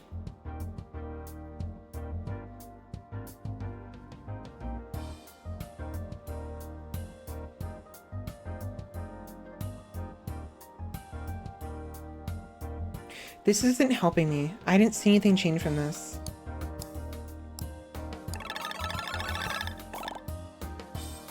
No, it is working. I saw it. I saw it change.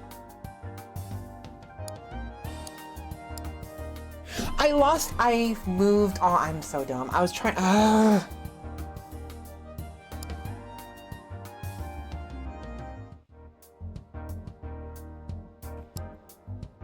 Here we go. Perfect. There we are. Better. I panicked because I wasn't there anymore.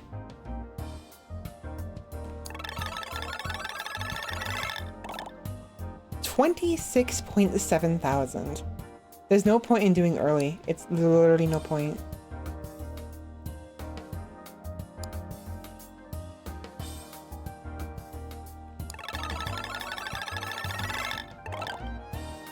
Okay, 80,000.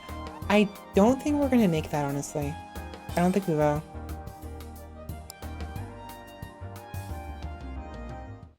Ooh, combine 3 owned houses into a singular property adds together their rented multipliers. Ooh! +1 multiplier to all farmland at the end of the round. Ooh, ooh, ooh, ooh, ooh, ooh.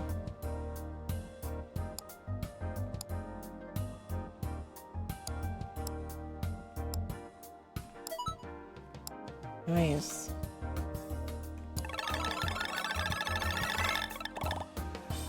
And now we have snowballing. We have snowballing. Ooh, wonderful. Uh-oh. Uh-oh. Uh-oh.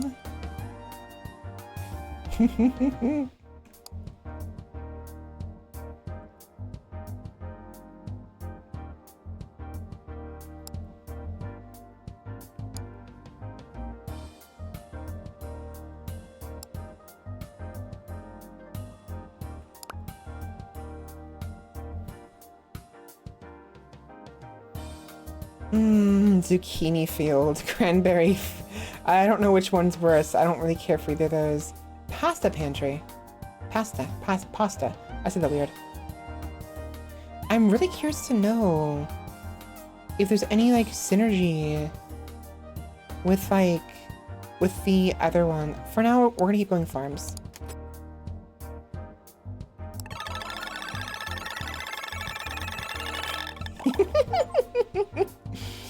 Oh my gosh. I got 44 that time.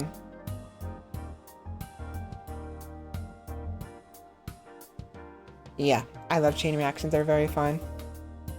Yeah, like in Stellaris. I need to go back. I have the funds now because I have my paycheck. I'm skipping rent this month. My dad was willing.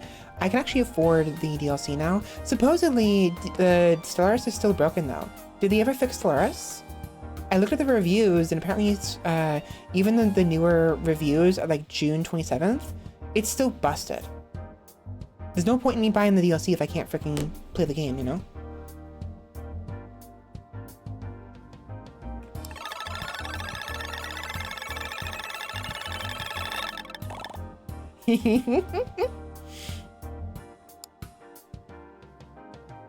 Much lettuce. Mushrooms! Mushroom!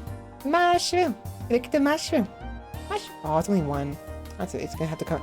It'll have to catch up later. Mushroom! And I can keep going. I can keep going. Let's keep going, shall we? Jeez. Fuck, that was a lot. Ah.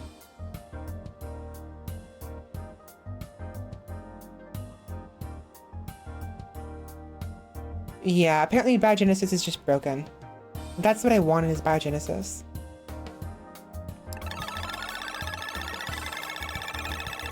Oh my gosh. What the absolute fuck, man? I'm not even looking at the plugins anymore. I completely forgot about the plugins.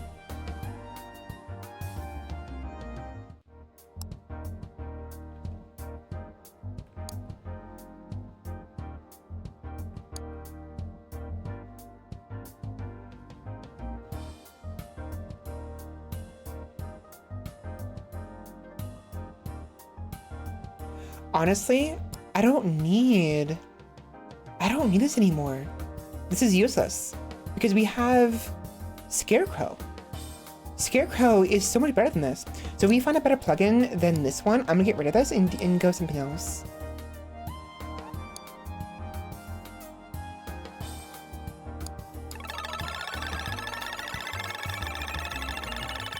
See, that's what I was saying before. It's Balatro. It's very much Balatro.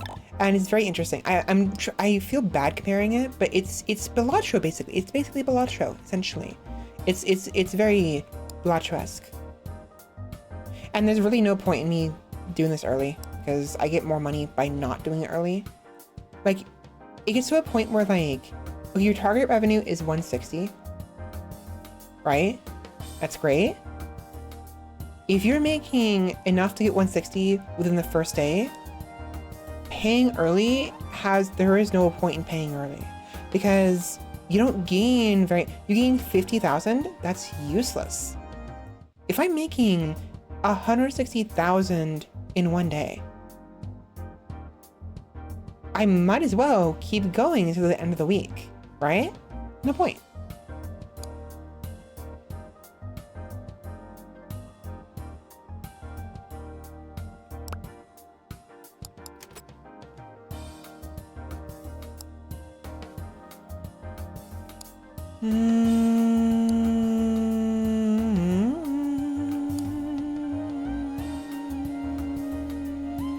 I'm fine with that. Ooh.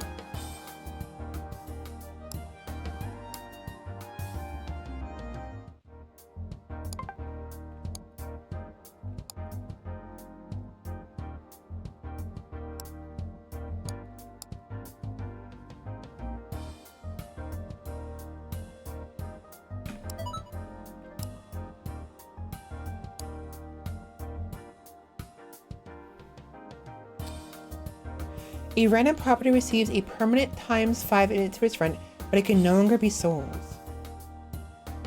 I don't see ×5. Unless they meant on the map.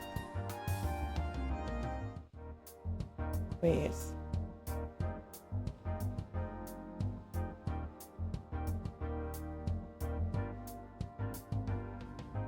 Huh?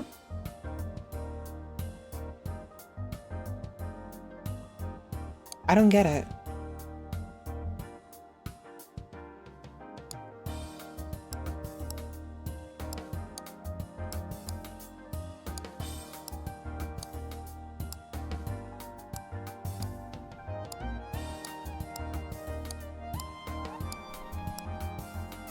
So, I can sell all of these.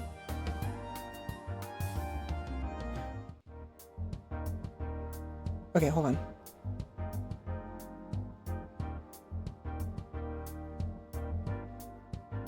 Let's test it out. There it is.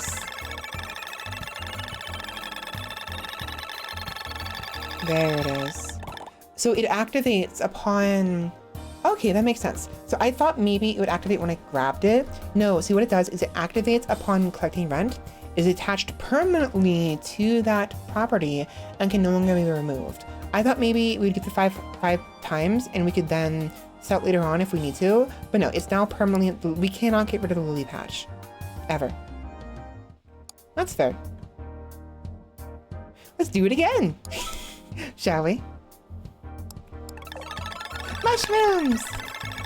Yay. Look at that. Look at it go. Look at it go. Marvelous. Marvelous. Beautiful. I don't need anything else, honestly. All I need is mushrooms. My plugins! I forgot.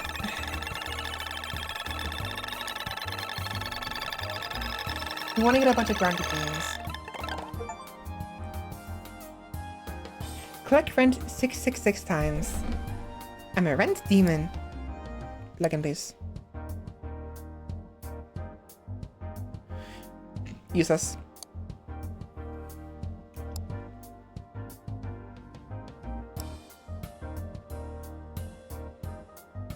Potential.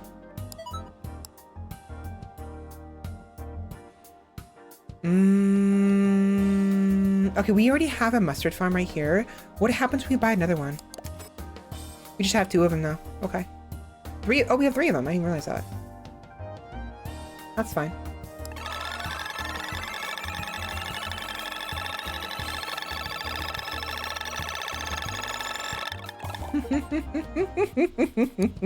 Okay, let me turn that down. I'll slow it down.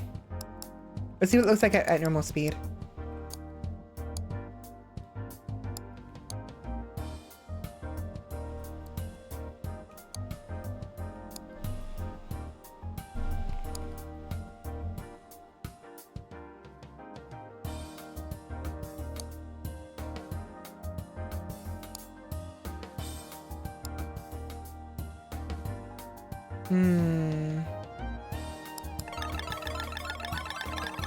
Yeah, it's pretty slow. I mean, it's actually still pretty fast, though.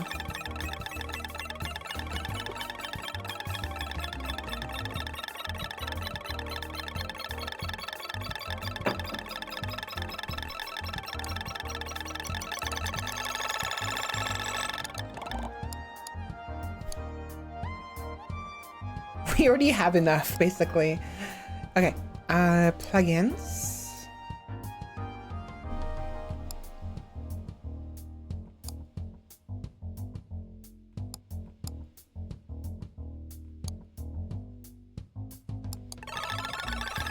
What is the times? What's the 2, 5, 10, and 50? What does that do?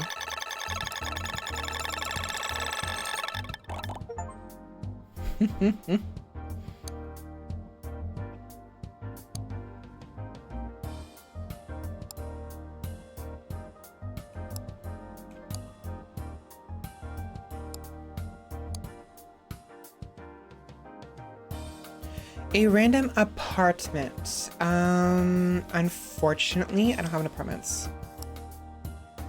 Yeah.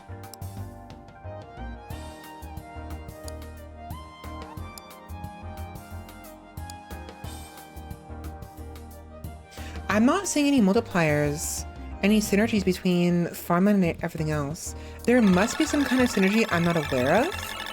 Shh, there must be. But at this point, I might as well keep going with the farmland, because Scarecrow just becomes insane at that point. We're getting so many multipliers every single round.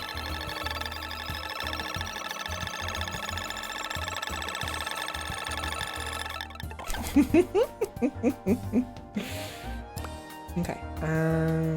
Carrot patch. I almost read that as crotch. I read that as my brain is not functioning right. I read that as something else. What is 2, 5, 50? Oh. Okay, so either I can do it all at once or do it individual. It shouldn't be any different, right? It's 127.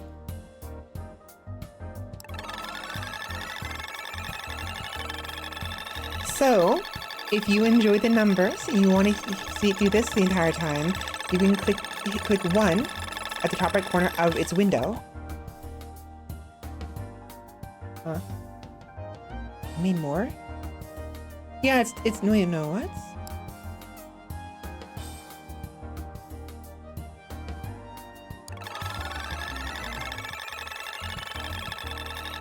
I should make more once. Yeah. It's because everything's going up by 1 every round.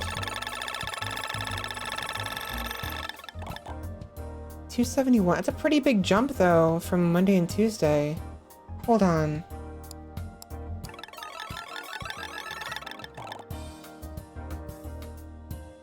Oh no. Oh no. Okay, so don't do that. If you change how you collect rent, it'll actually potentially give you less money.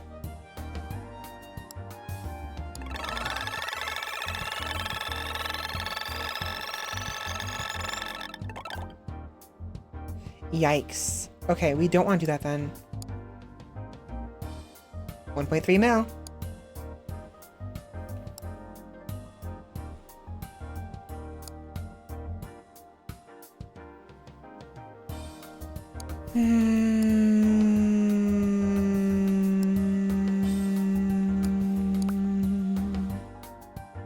Parsley.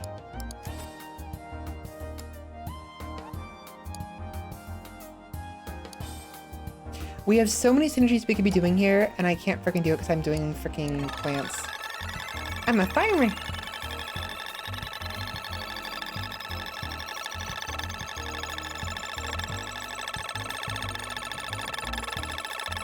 Yeah, we get more money by doing this. It's a little annoying after a while. It's still fun. I'm enjoying this, but like, there is potential for being annoying. 318 versus, let's see what this has.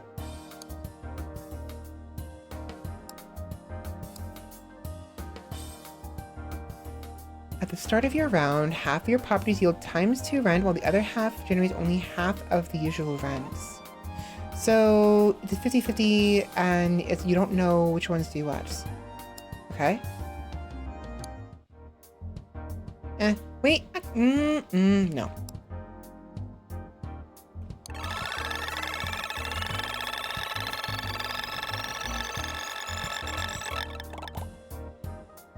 So we only made a little bit more, and that's because of the multipliers.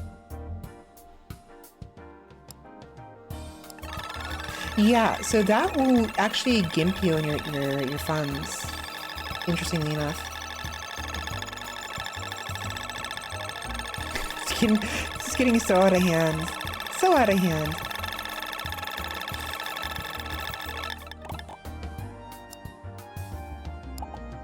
Huh? Oh, no, I don't have enough.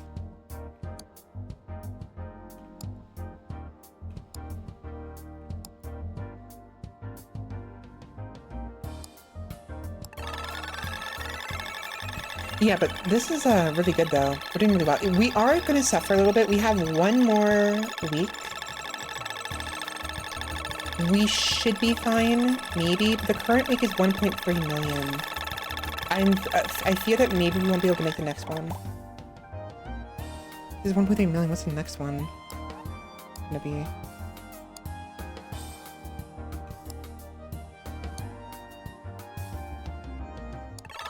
Okay. Still, getting Scarecrow so early was really good. Really, really good. This is like the best one. If we're gonna be going the farmland route, this is the best one to have. And you also want Farmer Hat and Raw Profits. The best for this kind of strat. 2.6 mil. Oh shit. Can we make that? I don't know if we can make that.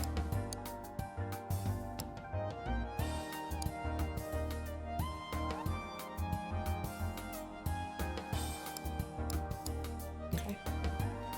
The about thing doesn't work, which is good.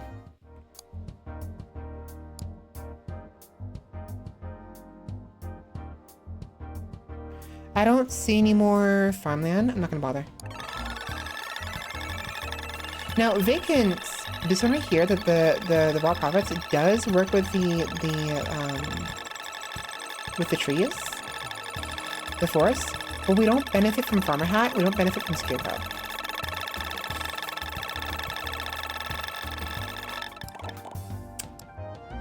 Just turn it down a little bit. Turn it down a little bit, please.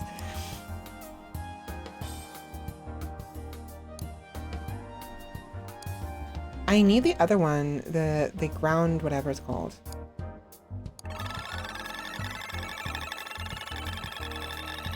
My burger. My burger's been sitting here for a while. It's looking all cold and hard and shit. Which sucks. That's fine. Not a big deal. I need to get some pepper on this. Yeah, actually I want some pepper. I'll do it later. No, I am due for a break. Honestly, I'm due for a break.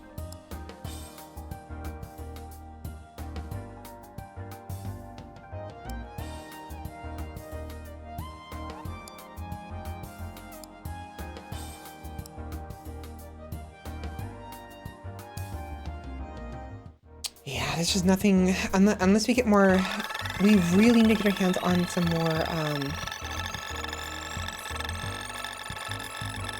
I forget what week we're on. Wednesday. There we go. Compound rent. What did I do?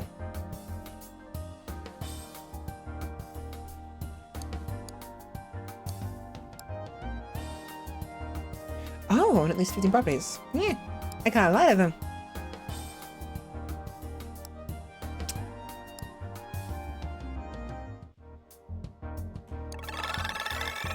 I really hope we win this in the first try. We have 2 more days. I personally don't think it's gonna be enough to reach it. No, we're not gonna be able to reach it. Unless we get like a really big bonus at the very end. Nope. Last day. We won't make it. Ah? Or maybe we will. Okay. Ooh, if I can get it thrown on top of one of the ones, if that gets thrown on top of like the cabbage field or the beetroot field would be great. If we can do that, that'd be great. Please, please do that.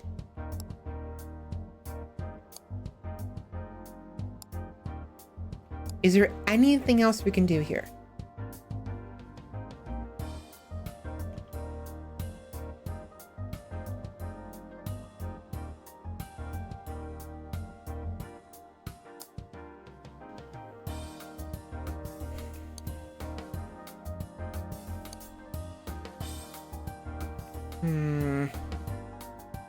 We could do a risk here and go boom and bust.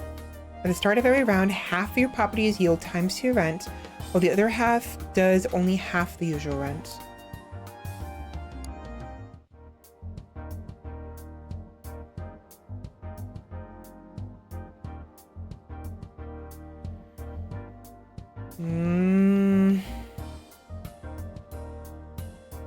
No.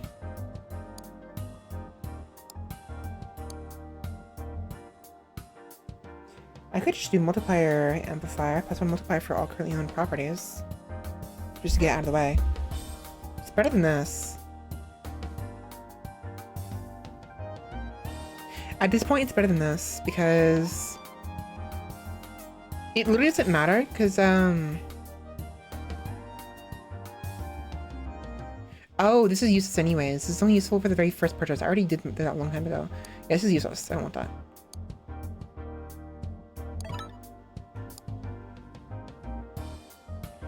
For every 3 farmlands owned, all 3 castles gain +1 multiplier. That's great and all. I don't own a castle. There are no castles. There is right there. Never mind. I'm a liar.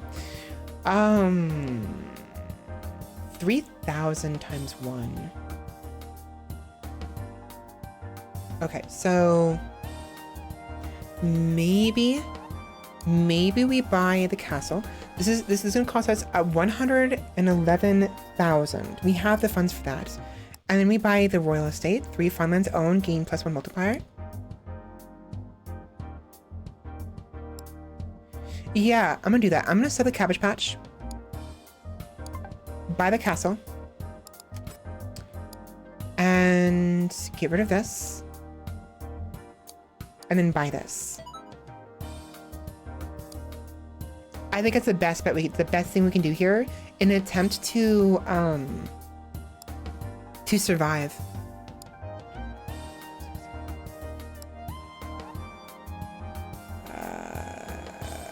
We need 2 more farmlands to get an extra multiplier. We have 13 farmlands. Let's try it. Let's see what it says.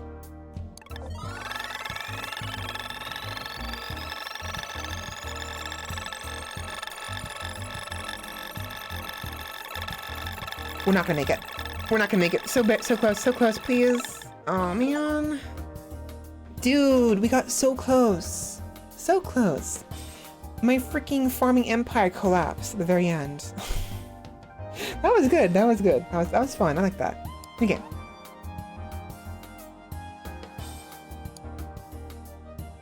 Ah, no, break time. I gotta take a break. I need to go throw my burger into the microwave. We have banana bread in the fridge. Do that. And go from there. So just give me a few minutes. And I'm gonna keep playing. I'm enjoying this. So just give me a few minutes. Okay. BRB.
All right.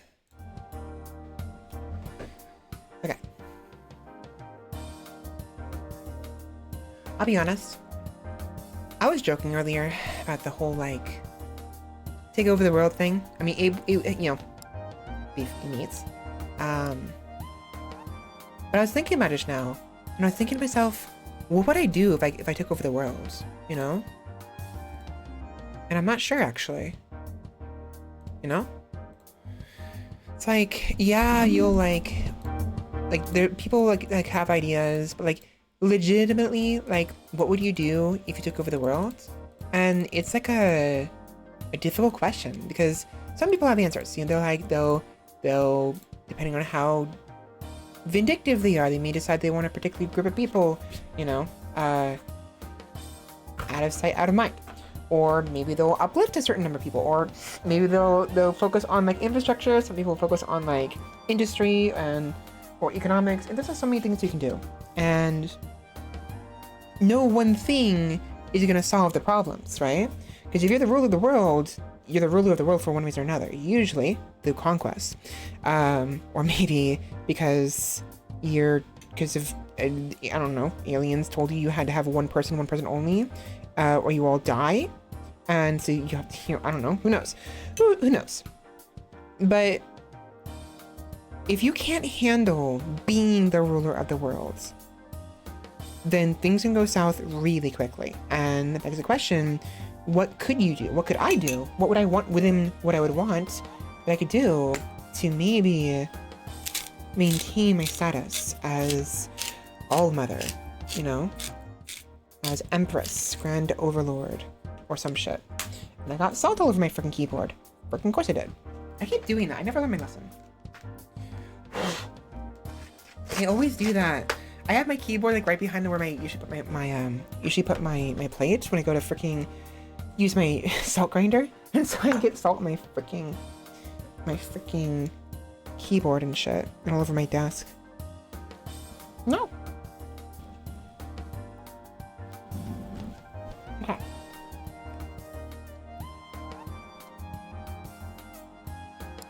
Okay.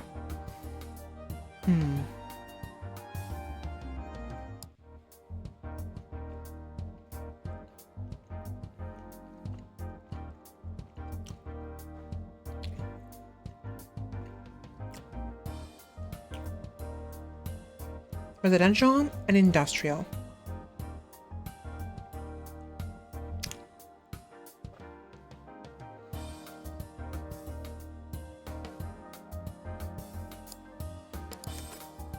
Let's try it.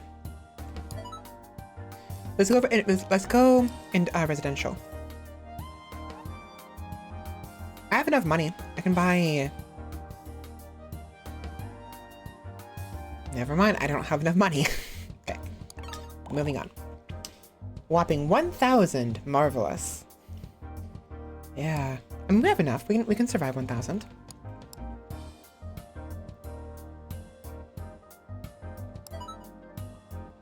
It's a house. Yeah. 2,500? I don't have enough. Nope. 2,000.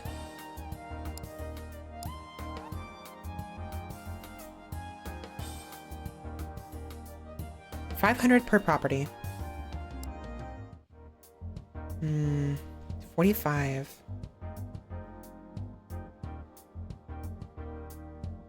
So expensive. So expensive. Why? Honestly, both of these be pretty good. I'd start it for around as 1,200 to your income. This would go towards getting the quota. This would be simply for buying stuff. I need the buying stuff, honestly. Okay, 6,000 weeks revenue. I can make 3,000 per week.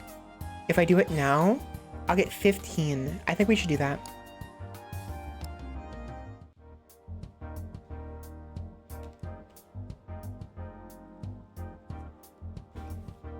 $500,000. Sorry.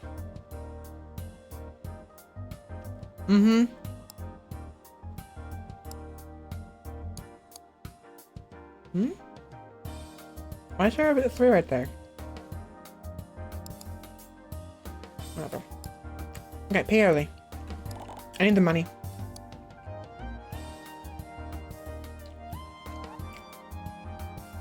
$20,000.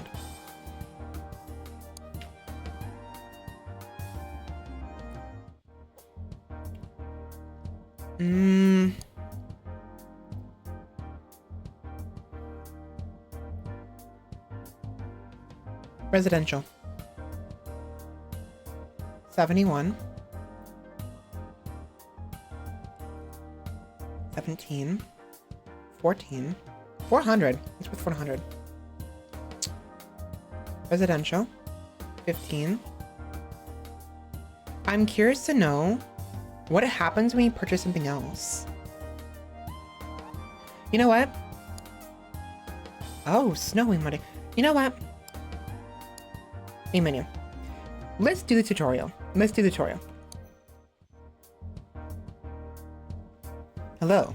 I'm the AI version of your dad, programmed to test you with challenges before you can claim this virtual real estate business. FatherAI.exe. But first, I need to teach you how to use this computer. Let's start with the basics. At the bottom left, you can see your total money. And here, you can see your quota for the week. At the bottom right, you can see day of the week. You can increase your income by collecting rent from your properties. Let's start by buying your first property. Click to open estatemanager.exe. This app lets you manage your properties. You can buy, sell, and collect rent from here. Here's the map, where properties will pop up. Hover over them to see the details, then double-click to purchase any property that fits your budget. So we have 2,500.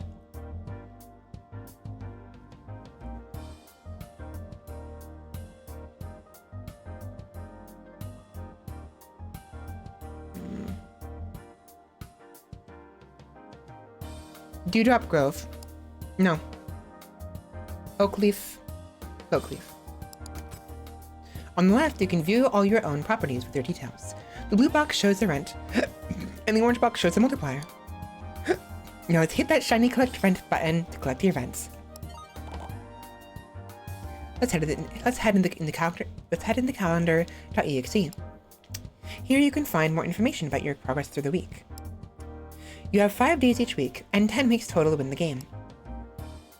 Now let's close this app. Okay. Let's open the pluginlab.exe.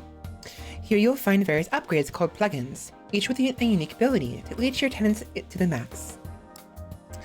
Let's buy the scratch card plugin. It'll help you reach this week's quota. Okay. You can see your plugins here. Their order is very important. Plugins activate from left to right. They're very important. Their order is very important. Plugins activate from left to right. I think I remember this logic from somewhere. I think a certain Joker might be able to help you remember where you got that logic from. Now let's collect rent once again. I love the sound of money being transferred to your accounts. Now you know everything I know, and you're ready to build your virtual real estate empire. Good luck and have fun. Is that it? I already knew all that. Cool, but what about synergies?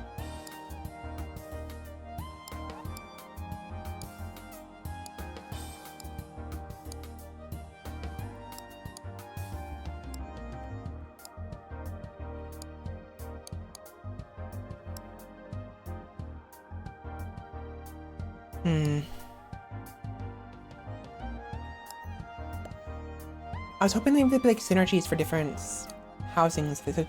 So if we have a residential, if we buy a shop, for instance, does it get us anything? I don't think so. No. Unless it increases the chances of plugins.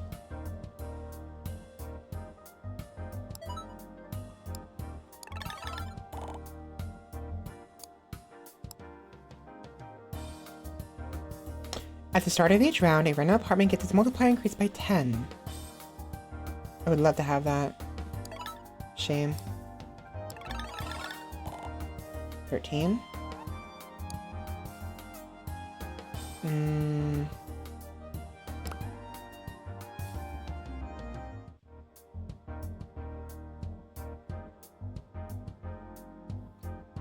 Watermelon sounds really good right now, honestly.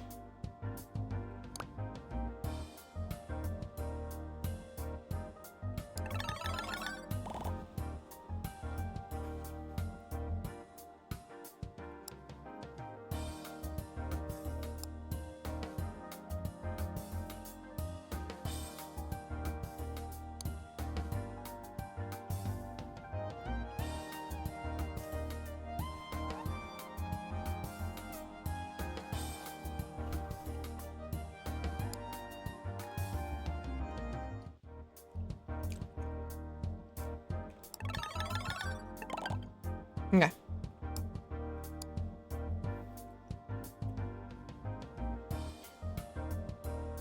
After every round, all owned properties gain 1% rent.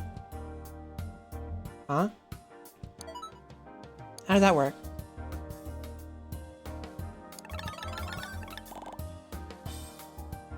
Ah, I see.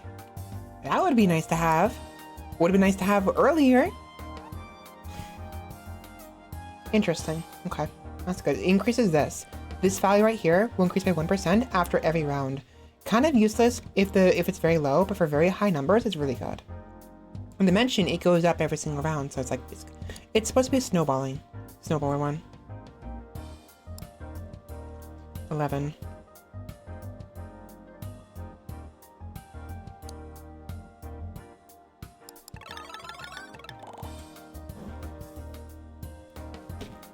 Okay.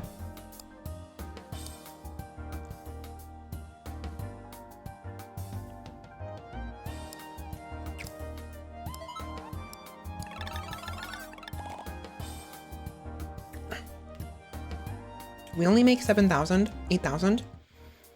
We'll get more money by doing it early.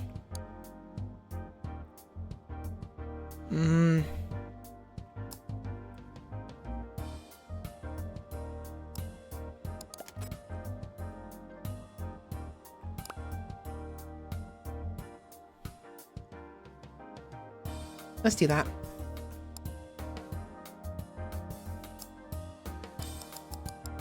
Hello? It won't let me pay it early. I bought this and it locked me. Oh my god. So you have to do it beforehand. If you do it right here, if you leave this and you go in here and do something, it locks you in and you won't be able to pay early. That's stupid. Okay. I make more money now from just doing it normally.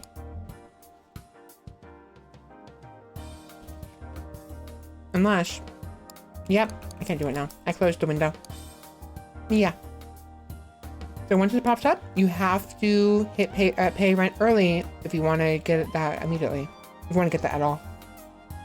Awesome.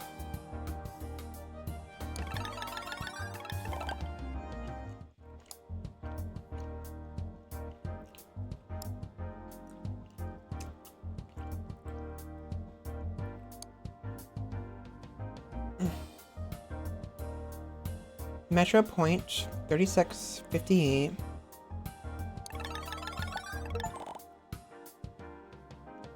Huh?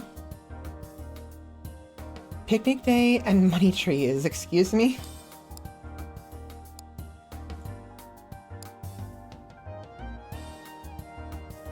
Buy 3 houses and 3 forests in a single run? I never did that. Huh? Okay, okay. The achievements in this, the unlockables, are a bit buggy, clearly. Because I did not buy 3 of those. Clearly. I have no idea what it's talking about.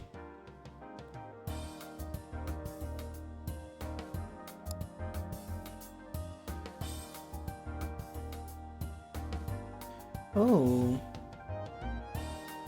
That's potentially very useful. Oh! Oh!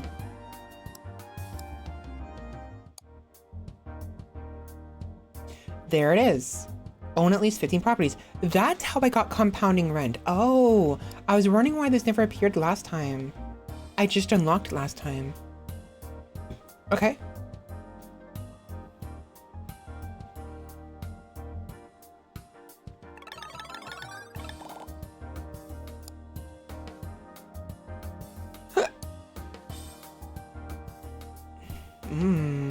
I want that. That's good to have too.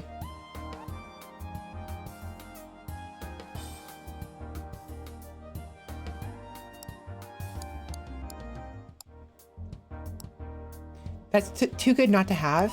Since we have at least one of these, I'll go ahead and grab some more. And then later on, I want to get one of each, right? We need to compound things though.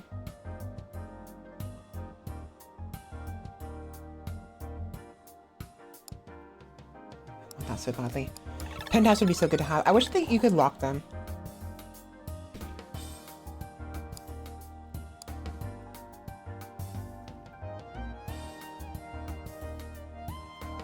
If you own at least one of every residential property, increase the supply of all residential properties by 2.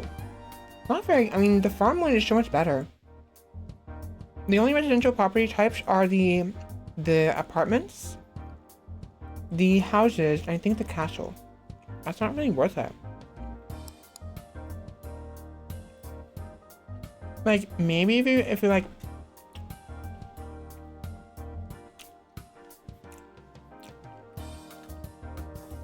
I don't know.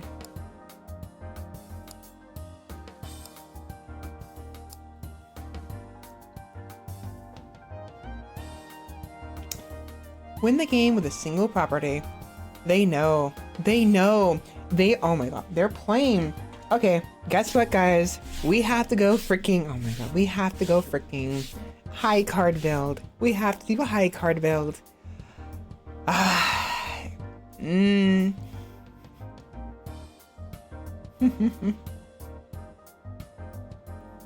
Collect less than 150 in a single round.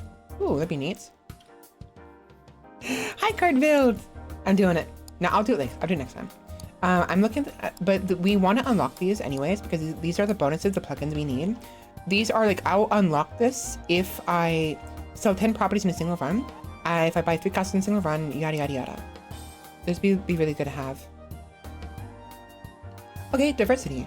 Own at least one of each of different building type. It's actually good to do then. 1 castle for the restaurants. Buy 1 factory and 1 farmland in a single run. How is that difficult? Sell 21 properties in a single run. Gain at least 1 million total rent from factory in a single run. Gain at least 500,000 total rent from shops in a single run. Okay. I will actually restart. And what we're gonna do is we're gonna go ahead and perfect. Wait, what? Quick restart? What? No. I want a full restart.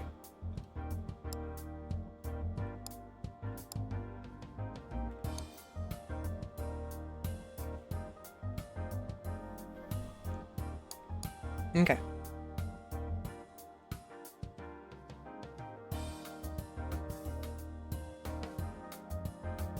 If we were to attempt a single property run, we would have to have something to give us enough 5,000 within a single week.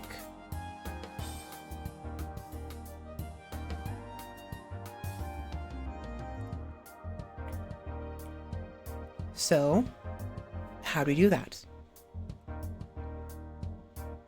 We have 25,000.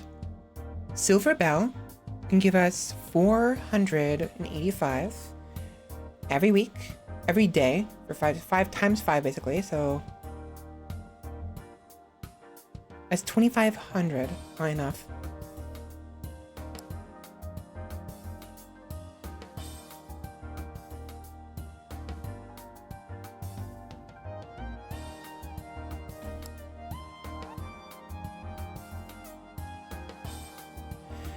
Each time commercial property collects rent, gain an extra 500 commercial, residential.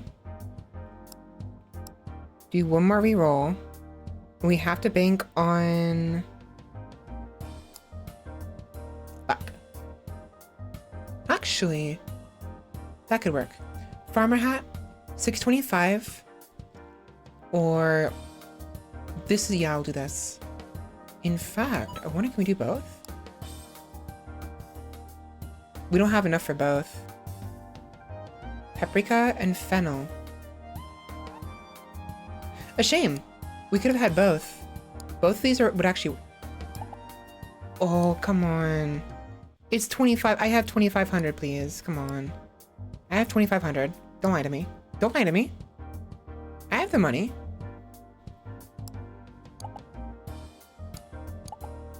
It says 2,500 right there.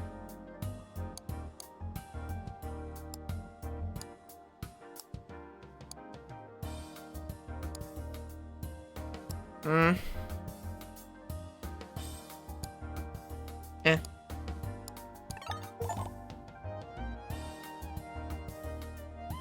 Unlock catch-up boosts. Huh?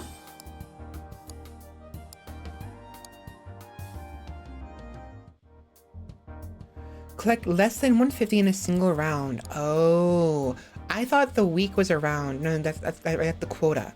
So yeah, that was fine. So we made less than 150 because of the paprika farm. This does not count towards that. I made money from this, and then it gave me a bonus on top of that. So technically I made 139, and so I got the bonus because of that. That's not bad. After each round, all forests gain plus 250. Damn, wish I'd had that earlier. Okay, so at this rate, we're not gonna win this.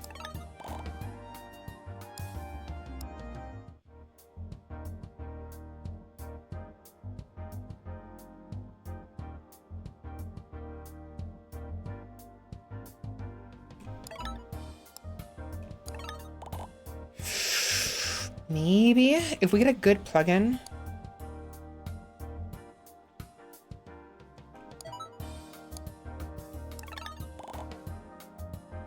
Wait, we're fine. We're fine. We're fine. That's okay.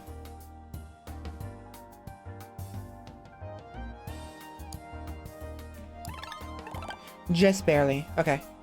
We might be able to do this. Maybe. But we're gonna be winning off the paprika farm. I want to win off of like the mushroom farm. But I can't afford to be picky right here. So extra 1 multiplier. I'll do that. That'll help out a lot. We need that. Good.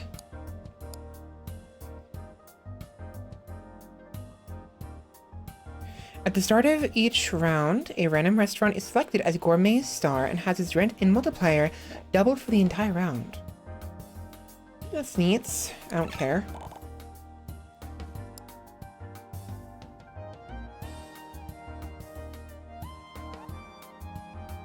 That's right, from left to right. Okay, that's important. Not right now, but it'll be important later.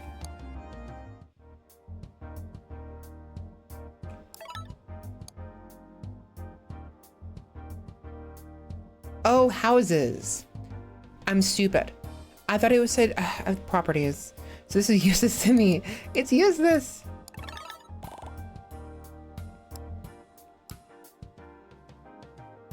Combine 3 owned houses into a singular property, adds together the rent and multiplies. That would be really good to have. First property you purchase available. Blah, blah, blah. I don't have enough. It won't matter. It won't matter to buy that. To re-roll it, it really won't.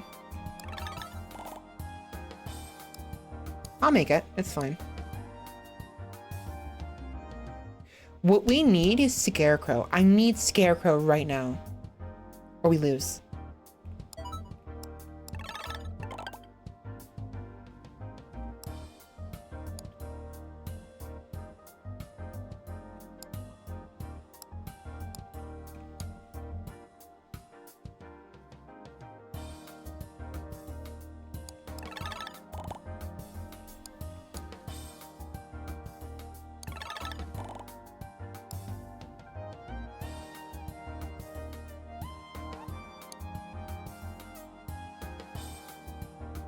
First property bought each round gains +1 multiplier. If I sell this, do I lose the option for the plugin? Win the game with a single property. I think I might. I'm not gonna do that. That would be useful to have. I could sell something and rebuy it, but I don't know if it's gonna work like that. 10,000. I don't have the money for it anyways. So it doesn't matter.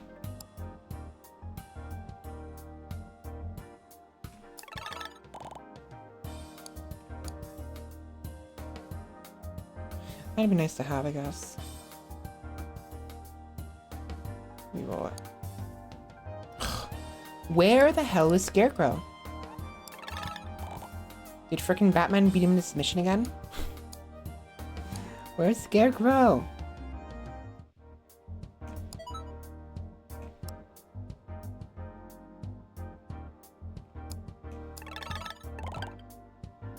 Okay, we beat that finally, but unless we get our hands on something really good, we've lost.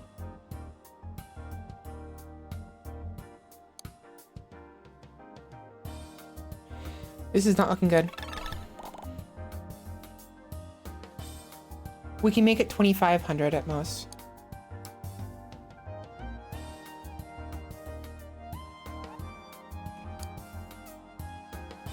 Why did it do that? Oh my god, price instability did it 3 times. It was there before. I started a new round. It was there again. What the fuck is up with price instability? 3? What are the odds of that? 3 times back to back. So stupid. That's so stupid, man. That's so stupid. Okay, this won't help us.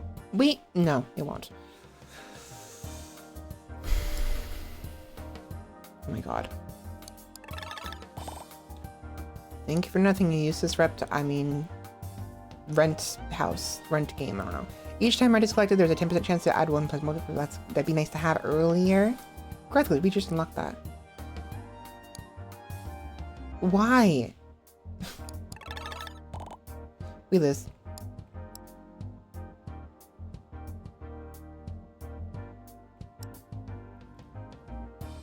That'd be nice to have. 3 rounds ago. 3 freaking quotas ago. Okay, so this is a lot more difficult than I thought it was going to be. It's possible. These are both really good. Shit, it's really good. Yeah, properties. Charred farm. Yeah. Mushroom! Mushroom! Mushroom! Gimme! Mushroom! We're gonna do a mushroom build. Got mushroom.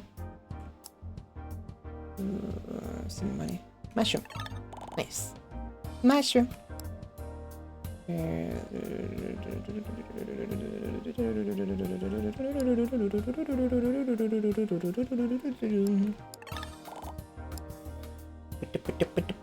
Adds $500 to a random property. I only have 1 property, so thank you. I wonder which property it's gonna be. Maybe the mushroom farm? Or maybe the mushroom farm. Oh, but what if it's the mushroom farm? Oh, the anticipation is killing me. Which one is it gonna be? It was the mushroom farm. Yay! Sorry. I'm sorry. Okay. Useless. Useless. Boo. This one. It's not much, but it's useful.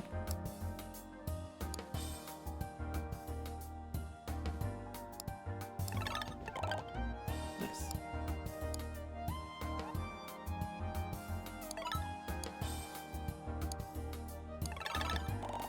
Okay. Here we go. Here we go. Oh my god, I don't have the money for. No, damn it, Rentlord would be so good to have. If no property was bought last round, all properties given +1 multiplier, Rentlord would be insane for this build. 10,000. 10,000. It's useless if I freaking. Do I have any? Oh, properties. Raw card. Random property. Shit. Okay, we'd have no money. If I sold. Oh man. That sucks. I would love to have that right now.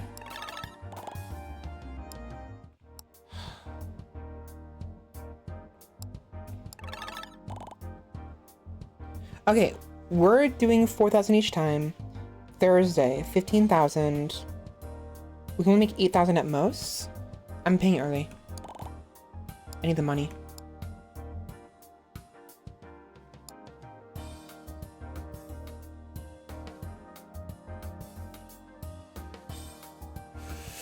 Do I do it now? I'm doing it now. No, yes, no, yes. If I can get Zenlord, it's 10,000. I'll be able to purchase it. That'd be huge. Fuck. I'll buy this.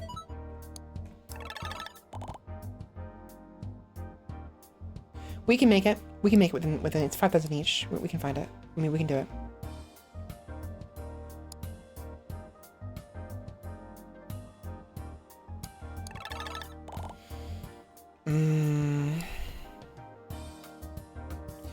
There we go, Rentlord. If no property was bought last round, all properties gain +1 multiplier. There we are. This might save us. I don't know. We have maybe one more week. We can finish this week just fine, but next week we're going to be screwed if we don't have enough.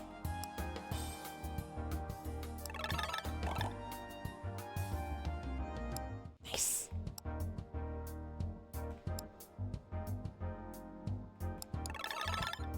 Nice. 69. Nice. Let's see.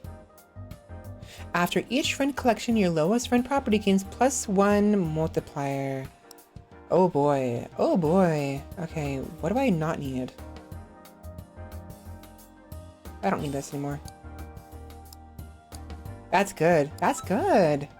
Because I only have one property. So I'm getting +2 multiplier every single round. I think. Yep. Okay, that's huge. It's so huge.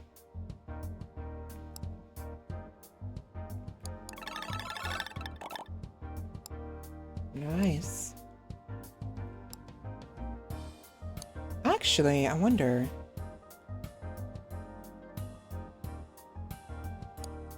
If I put that in front, will it do this first and then give it to me?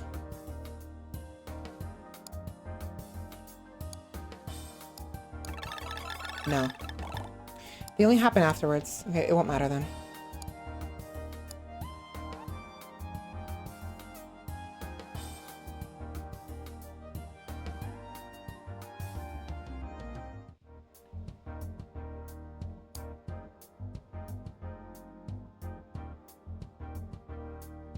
Okay.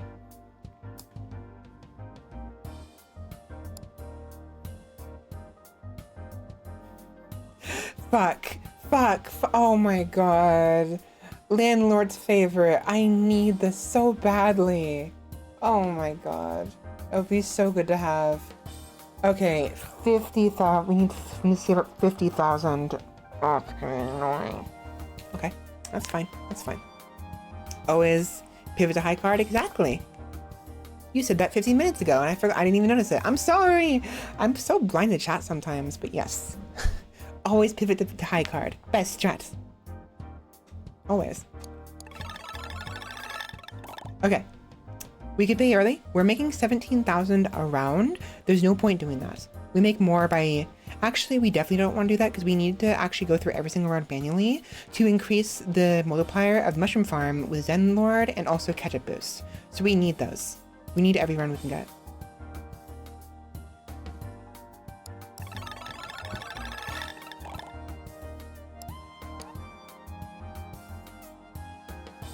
How does that work? At the start of your round, half of your properties yield ×2 rent, while the other half generate only half the usual rent. How does that work if there's only one of them? I'm curious. You know what? I'm gonna do that. Just out of curiosity.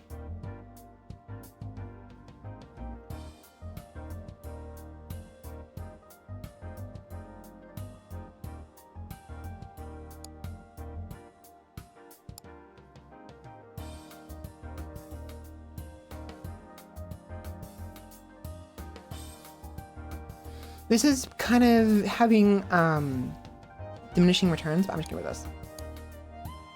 I'm curious. So at the start of every round, half your property yields times 2 rent. Let's see what happens. So 606 times 13. Fuck. How much was that? How do I know if it's doing times 2 or not?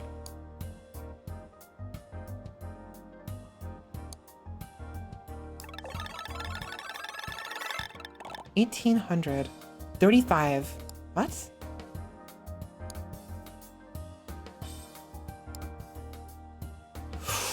Ooh, fuck. Oh, no. Okay, even if it is working, even if this is actually working, I need to sell it. I need to sell it. I can't afford to sell these just yet. I could sell Odd Lot.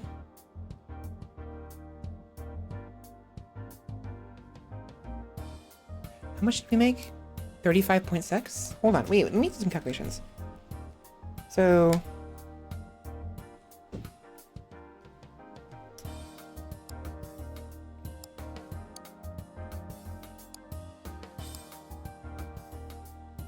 So, 35? Why is it 144 FPS, motherfucker? Oh my god, so dumb. If I do borderless, it's 144 FPS. No. No. No. Mm-mm. Okay, so 606. I'm not even gonna fucking do it in my head. I'm too tired for that. Times 17. 10,300. Okay? And this collects rent, it's 625 and 500 together every so 1,125 times 17. 1,125 times 17 plus 10,302. 29,427. And then an extra 501 on top of that plus 501. 29,928.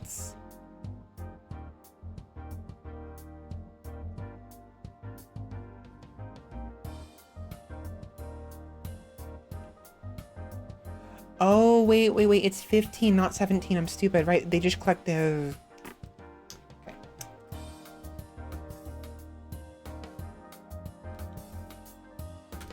Okay. It's actually 16, right? So 18... No. 17, 15, right? And then 1,125 times 15,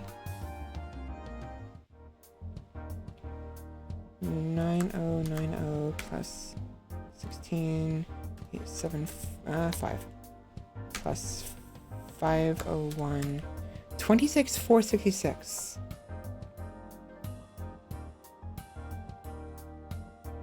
Ah, wait. At the start of every round, half your properties yield 2 times rent. That's separate from these ones. So, okay, 606 times 15 times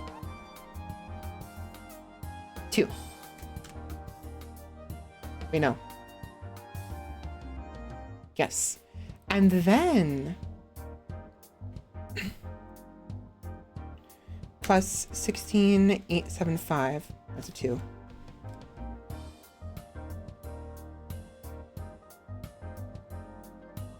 I'm confusing myself with this.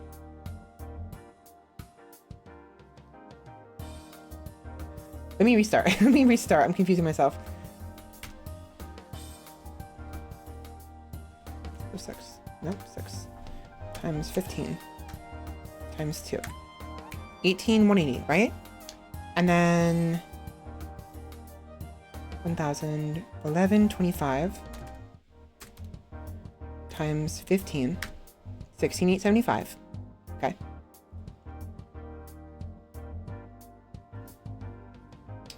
Plus 18,180 plus 501. 35,556. Yeah. Okay. This is working. It is working. See, what's happening here is it's multiplying this first, whatever this produces, the 606 plus times, in this case 17, but times 15, it multiplies that first by 2. Does this together times 2, and this is separate from that. It does not multiply these values nor these values whatsoever. So it's not times 2 on top of the total. It's just times 2 these. Okay, that gave us 3556. If we had that without, if it was instead 9090 plus 16875 plus 501, it would have been 26466. That is a significant number. I think we want to keep this. I mean, think of it this way, right? 26566 from 35556 is almost 1,000 points difference. So I think what we do here is we get rid of the odd lot. It's not being multiplied by anything. It's not helping us aside from just giving us an extra 501. And then we buy grounded gains, multiply this by 5, and increase it even further. That's what we do. Yeah. Because the boom and bust,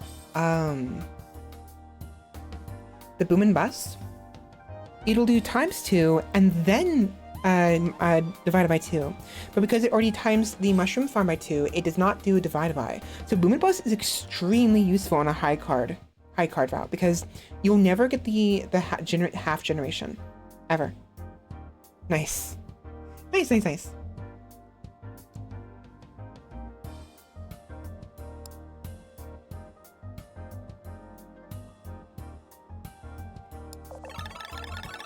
Holy shit. Holy.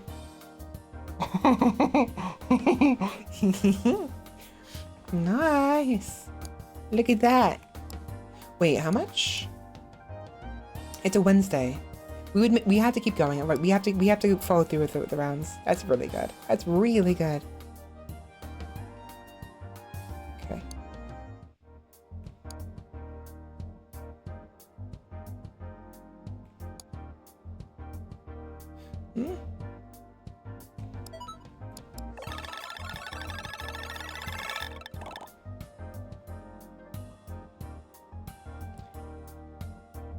Okay, wait a minute. 122. Did I multiply or divide? It did. You know what? Hold on. I know what to do here.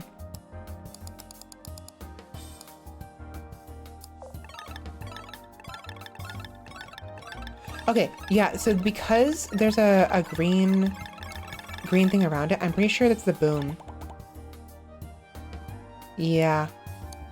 39,000. I mean, 392,000. I can speak English, I swear.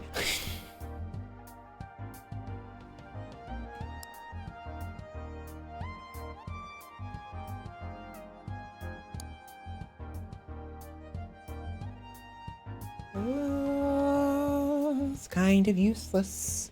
Not terrible. Can't tell if this is better. Maybe not.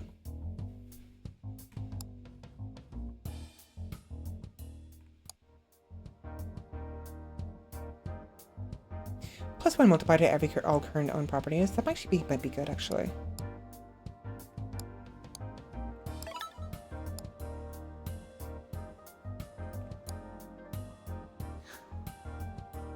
Does that stack? Does that stack? I don't think it does. But what if it does? Wait a minute. Does that? Let's find out.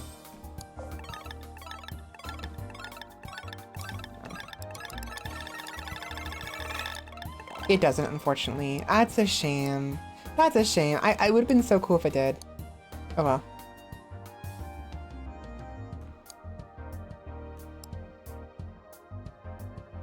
For each house you own, all forests gain +1 multiplier. For each forest you own, all houses gain plus 250 rents.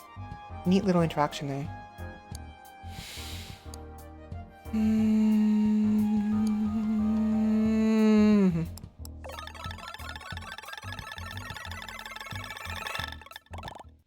Big money. Oh my god, I made it. It's not worth paying early. It's not.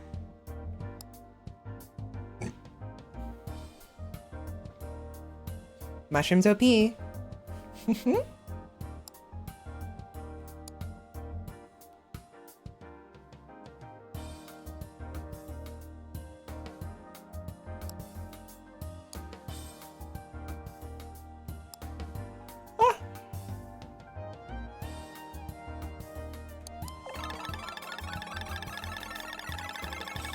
As far as I can tell, yeah, it's booming every single time and never busts because it never gets the chance to.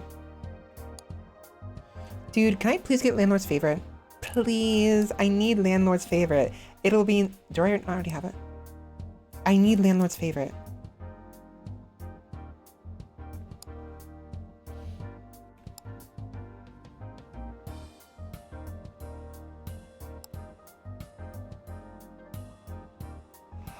Okay, here we go. Each time rent is collected, there's a 10% chance to add +1 multiplier permanently. Okay, this'll do. This'll do. That's until we get Landlord's Favorite. Yeah.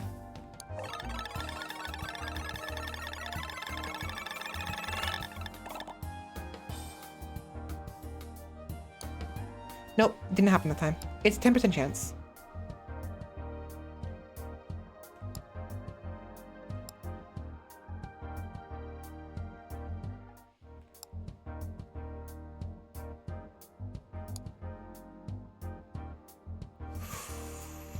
Ooh.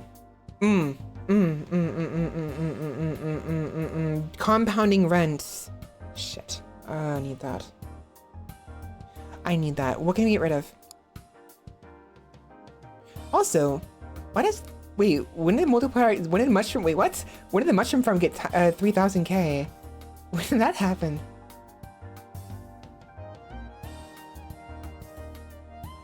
I know the multiplier works.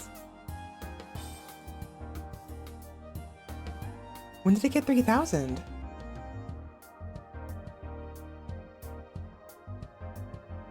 $30. Wait a minute. Divide by 5. A fifth, right? 1/5. That's 20%. Yeah, 606. Yeah, that's what I had. Right. Oh, wait. Oh my god. The scratch card. Because I had the scratch card before I multiplied it, this mushroom farm is insane. Because the original value of the mushroom farm was like 100. Look at this. 154. It was 139. I know for an absolute fact, it was 139 value. And then we had the little like grounded rent or whatever, grounded whatever land, which increases times 5. At most, it should have been 500 or 600, right? Because I had scratch card when it activated. 500 plus 100, whatever, 606, right? It multiplied the 600, not the 139 or 36 or whatever it is. Giving us a total of 3,000 money. No wonder we're doing so well. Okay, so some of these synergies that have these lump sum of like, these lump changes, we really have to keep an eye on because that is probably what's saving us right here. That's the crux. That is our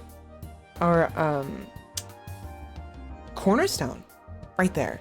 Is having scratch card before we get the grounded thingy. Holy shit. What happens when I get rid of scratch? I'm not even gonna touch that. I don't even want to find out. I'll find out later on, but I'm wondering what happens when we get rid of scratch card. Do we lose only 500? Or do we just bring it down to like 600 monies? I wonder.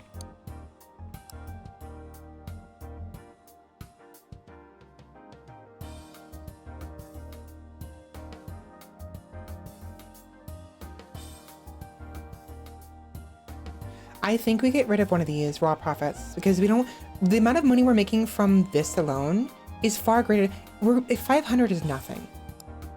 If anything, we would want to get scared. I'd be willing to sacrifice the farmer's hat for Scarecrow if it gave me a chance. Oh wait, no, it's every time oh, it's dumb. I'm stupid. It's every time it clicks rent, it is 30. Oh, I'm so stupid. Why do that? No. It's fine. I hope. That may not have been good. I think I shouldn't have done that. There we go. ×2? I thought it was better than that. I mean, Boom and Bust is giving me that already.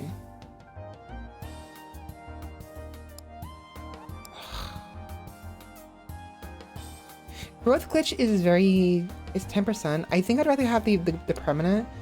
We're fine. We have the catch-up boost and the Rentlord. I'll sacrifice glitch for this. 30, oh god.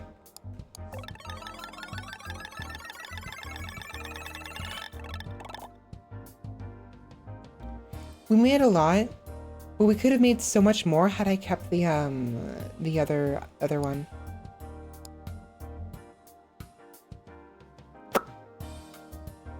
There we are. Okay, I have to make room. Shit.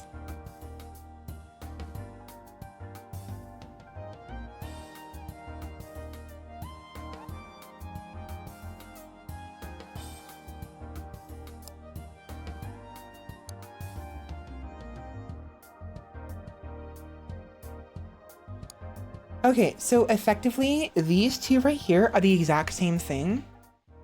In total, I'm getting ×4. It's calculating this, and whatever this value is, it's in timesing it by 4.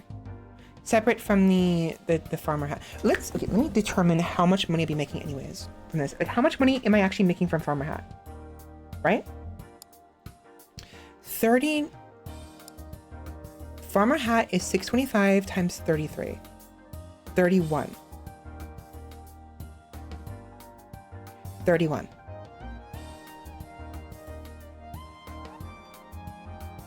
$19,000. That's actually a lot. And if it was 1,025 times 31, it would have been 34,000. 19,000. So, okay, actually, it's not that much. 19,000, we would lose, we'd be 37. That's not that bad. Actually, it's nice. We could do better. We could do better. I think I'm gonna sacrifice this for Scarecrow. I think it's a plan here. Yeah. Yeah. Yeah. Yeah. There we go.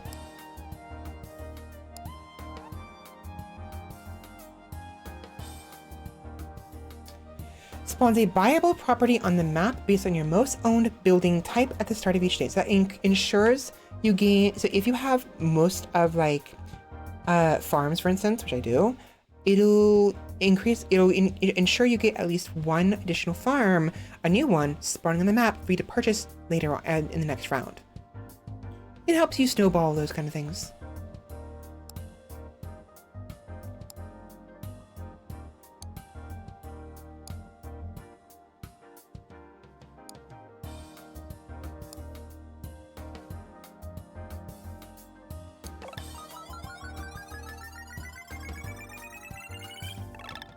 There we are.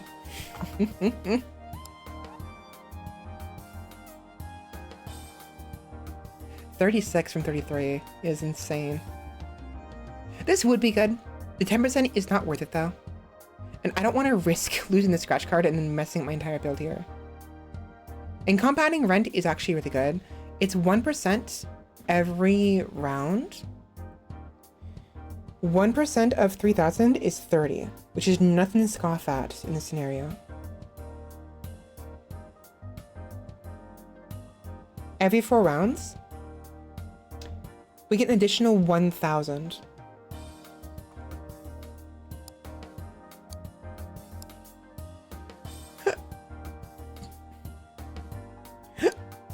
Bah. I'm done. I finished. I'm full build now. Yeah, I'm full build. I'm full of mushrooms.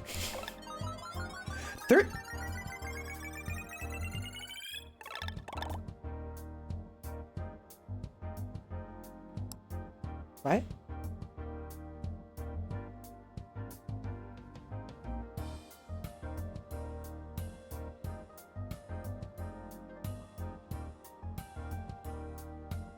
Oh, that's how it works. So, okay, watch this. 3,400. Okay. That's what it is, right? That's the actual rent. When they refer to rent, at the start of every round, half your property's yield 2 times rent. It's that specifically. This number right here gets times 2'd. And what's funny is it does boom and it does it after each other. So I thought it'd be times 4. No, it times this by 2, then times whatever that value is, times another 2. 3.5 times 2. 3.3500, sorry, times 2. 7,000 times 2, 14. 3 times 4. No, it's the same. Wait, oh, what? No. Where did I get 17? 16. Huh? I don't know. Fuck it, I don't care. Big number. I keep big number. 714, yeah, okay, that's right. So I was right the first time. It's basically times 4, essentially. It's not compounded. It's not multiplicative. It's additive, basically. Yeah, these two are additive to each other. There's nothing else I need. Like this, I guess this is the only thing that is potentially useful right now, but I don't need it because I already have things that do better than that.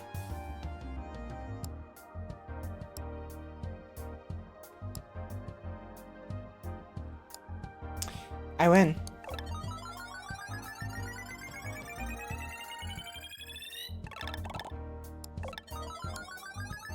I just win. I don't need the plugins. It's literally no point. There's no point. I just...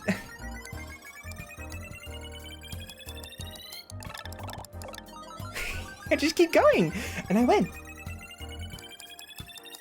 Tuesday, innit? Sip my water.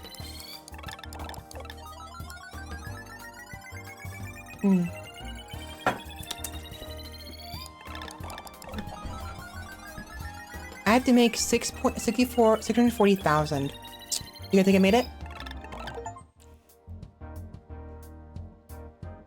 Nice.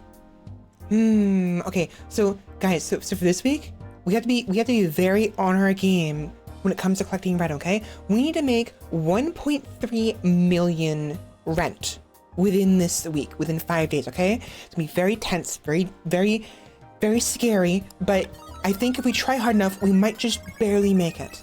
Just barely. Just barely. Oh, look at that. We did it. Yay! Actually, technically we did not. No, we did. We did not. Did we? We did. Yes. Sorry. I'm trying to get better at my bits. I'm trying my best. It's difficult. I'm finding stuff here and there. They're silly. They're very cringy, but I mean, I'm cringy. So you guys like watching me, right?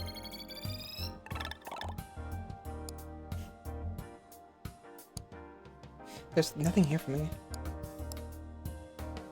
Yeah, 5 times rent. I assume this can't stack. It'd be really overpowered. Like, even if they can't stack, have some kind of like synergy with it where if you already have one, it does something different. Wait a minute.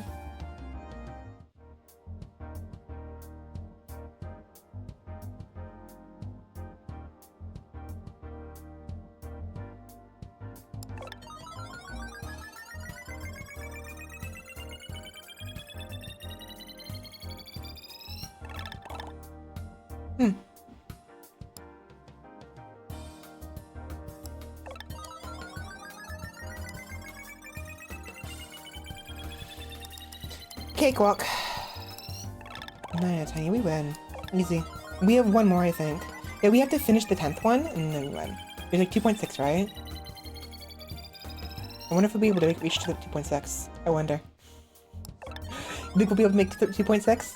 Just maybe, possibly, who knows? Let's find out, shall we? 23.6 times 84.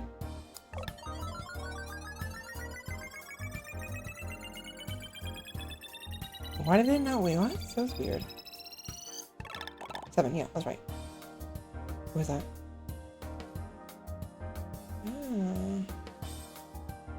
What?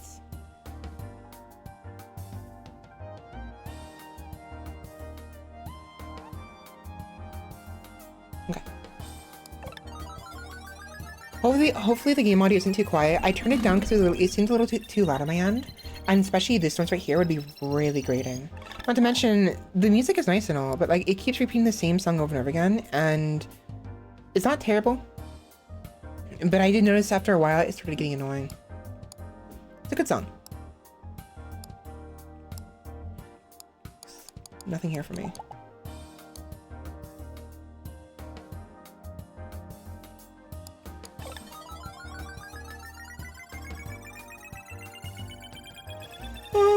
Oh, right! I forgot. I grabbed myself some banana bread. Yummy banana bread. I like how my second or third attempt, my second attempt at doing a high card build, I got it immediately. Endless mode. Okay. So we unlocked, 1, we beat it, and 2, we unlocked this plugin right here. We need to look out for this plugin right here and figure out what it is. I think it should be in here now.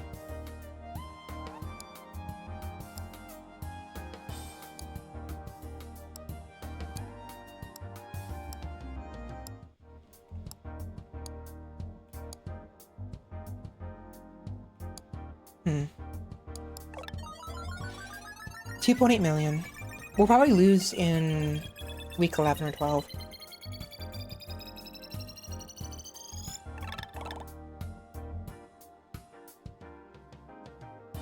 Never mind. Never mind.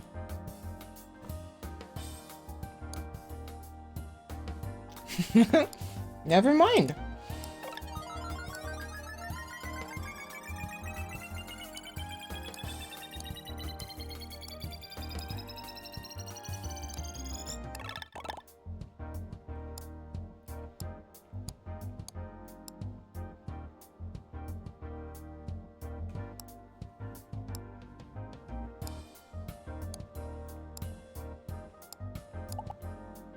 Okay, maybe not. I thought maybe, just maybe, the new plugin would be available. It's not.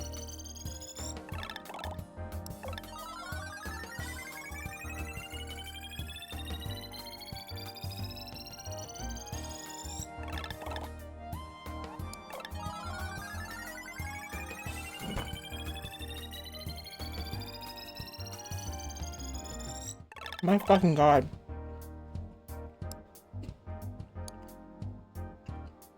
Okay, so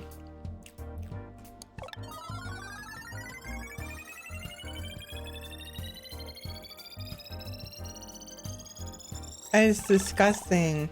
Okay, I'll try this.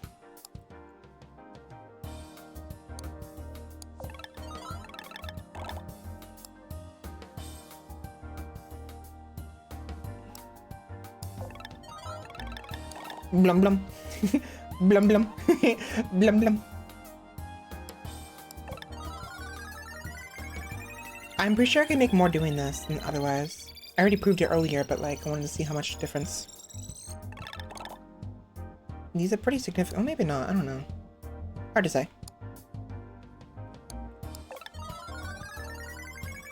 Oh. Oh, it won't matter here. I just realized.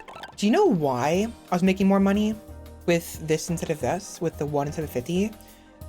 Those plugins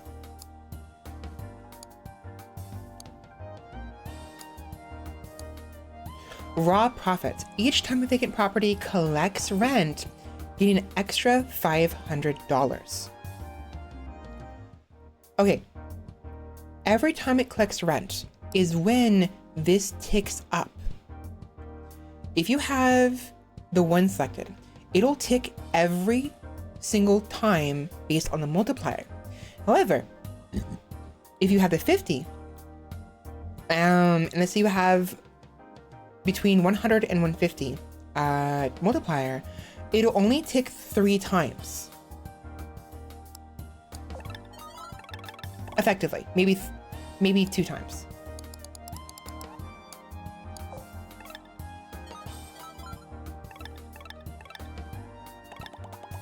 In fact, it only ticked 2 times. I think. 2 to 3 times. Because of this, the raw whatever, each time something property collects rent, this doesn't work properly. Now, it works properly, but I mean in the sense that like you don't benefit from this. So if you have the every time something collects rent modifier, every time it clicks, right? You need to utilize this right here to get the proper amount, to wring out of it properly. Otherwise, you won't make your money. I'm pretty sure. Although I'm noticing that,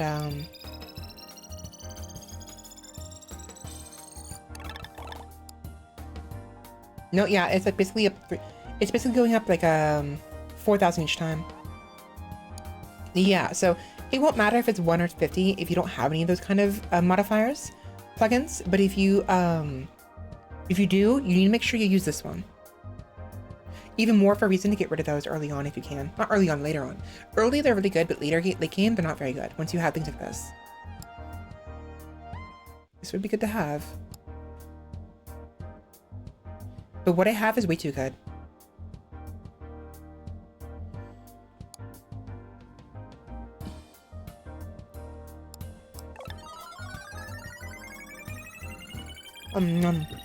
I wanted to put like I wanted to try out putting like chocolate frosting on the banana bread, but I never did it. You know what? We have enough money. What happens when we get rid of this?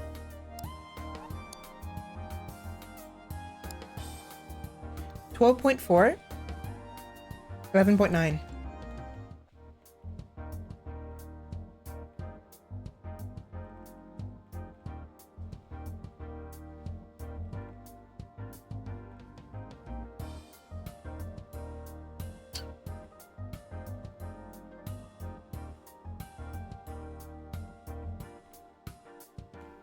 Yeah.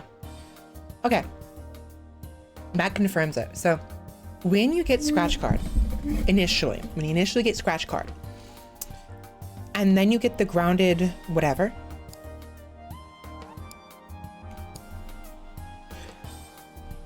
it'll multiply it based off of the current value. So if you have the chance to get scratch card before you get the grounded whatever, do it. You need to get that. Honestly, we could probably get something else. That's actually, we don't need the extra 500. Oh, maybe. See, the thing is, the extra 500 is going towards the interest. That's an extra, it's an extra $5 dollars, which doesn't like much, but it really adds up. If you can find something better, then definitely I'll sell the scratch card for something else. But it's nice. It's very nice. Maybe we do the growth glitch. Ooh, or we try to go for this. So it's ×6 instead of ×4. Thing is, this is more permanent. This is more a chance and temporary. I think we do that. I'm gonna sell this. Buy this.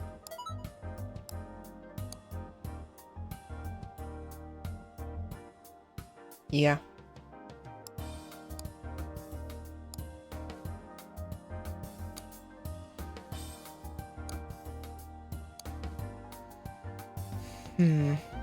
Okay. Anyway, scratch card is really good. Really, really good. At least for certain synergies. Yeah, it's not gonna show up. It's not gonna show me the new plugin, unfortunately. Shucks. Wait. Oh my god.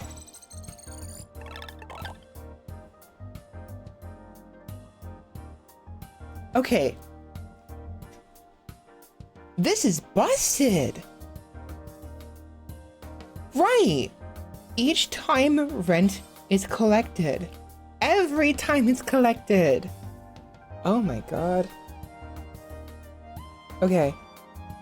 Okay. That's busted. I thought it was, oh my god. Okay, I thought that was like for every collect rent button press, basically. I just got done talking about how the rent collected thing works with the freaking raw modifier, the raw profits. I'm stupid. I'm so stupid. Oh my god, we should have had this earlier. Every time this ticks, there is a 10% chance when rent is collected for it to give a permanent +1 multiplier. Thing is, we have 165 chances, and it keeps going. Which means this is theoretically infinite. If we get lucky, we could have an infinite number of times. Where does it end? 175, 181, 83, 84. Where did it end? Where did it end? I wasn't paying attention. Where did that end?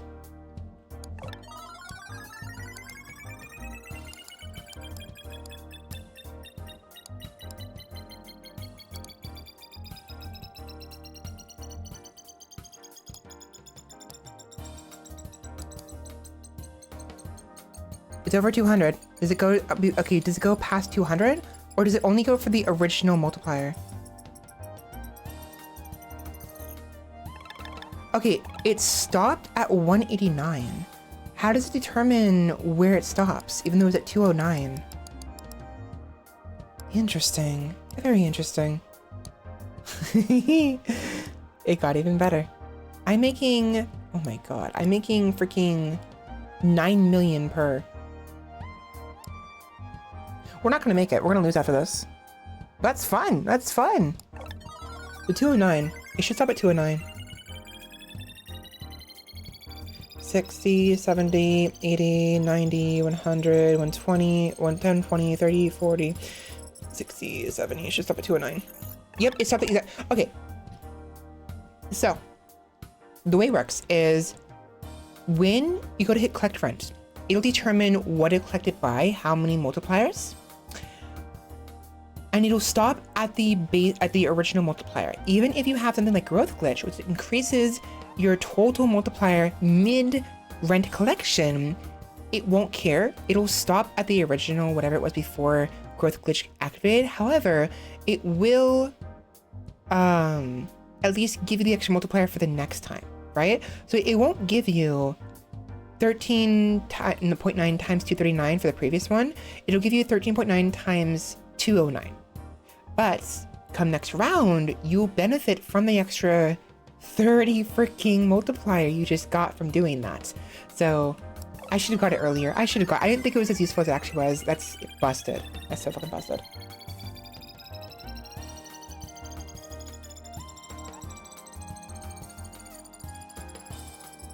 Maybe lose. That's fine. That's fine. Really good though. How far did we get? Week 14. That was fun. Let me do it again. Do it again.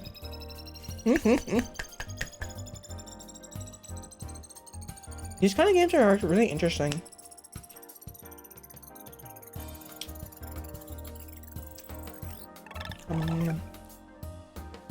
It's really fucking good. Look at that. Okay. Main menu. I want to see what the other one is. Open house.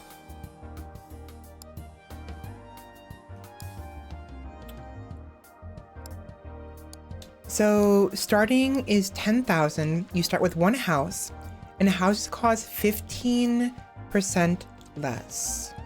Collection. Oh wait. I can't look at it. Here we go. Is there anything that has anything to do with castles? I mean, sorry, houses?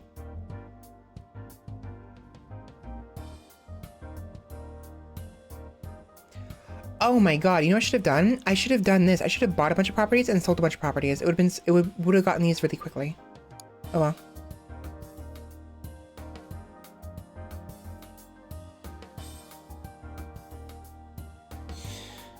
Okay, there are some synergies with houses. I know for a fact there's synergies with houses. I think what we do is aim for those. Let's do that. Hold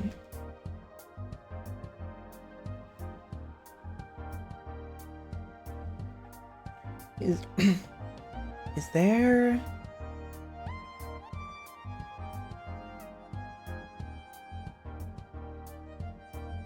No. I was wondering if maybe there's an achievement for not buying any properties at all. I wonder. I'm not gonna bother with that. Huh? Huh? Get the fuck off my fucking screen. Okay, let's try it. So only 10,000 and we have one house.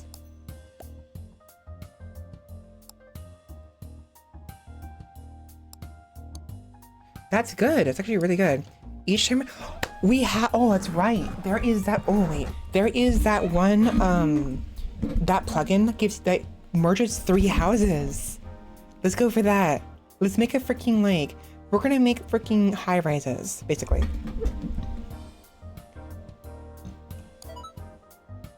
Okay, this is considered residential and house.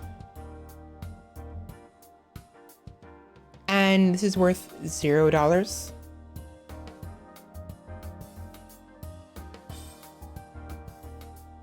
Excuse me. And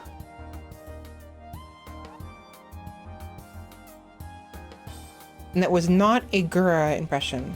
I'm fucked. Actually, not really. It's not great. Technically, I'm making 500. Huh? Oh, it was bugged. It was bugged. Okay, so when you start out, it's a little bit buggy. That's fine. I thought it was screwed. Okay, so we cannot afford another house. Snapdragon. Seems pretty neat. Raspberry Fields, Sagebrush Sweets, Acorn of Clove, Bumblebee Bend. Bumble. I want to do Buck Bumbles in the background, just for that. Oh well. I could sell it. 8,000. No. I think we go for odd lots for now, and later on, we'll collect some more houses. Okay. We'll have enough soon. 7,000. A while.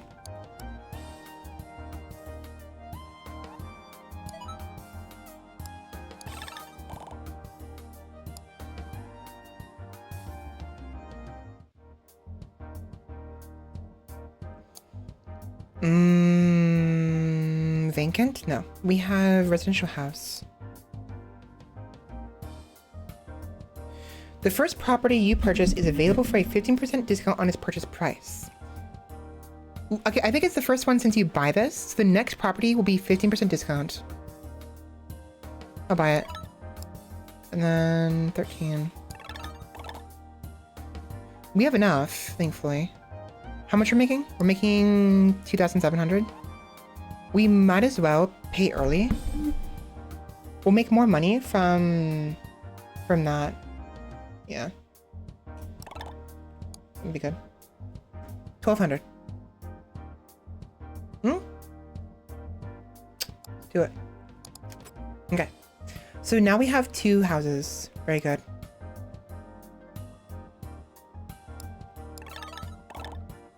$3,200.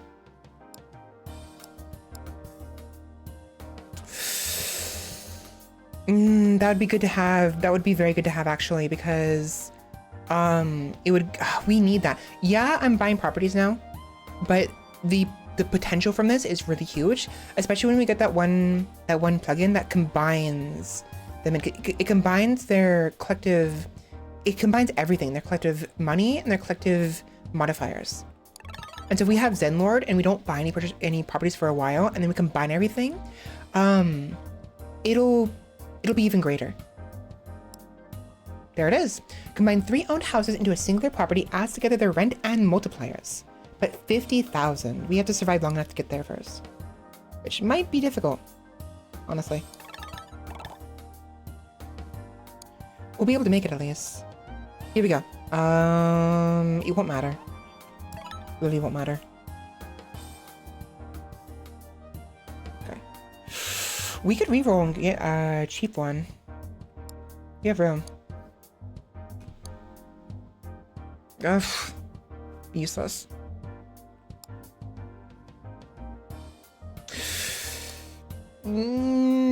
Actually, I think what we do here, we go ahead and try Farmer's Hat until we get enough money to be able to do everything else. I'll buy Farmer's Hat. Next round, I will buy a empty plot of land.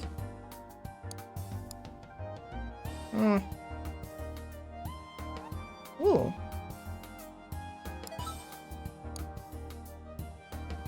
There's no farmland. Dude, give me some farmland. Hello? Jerk. I should have did it early. That's fine. Here we go.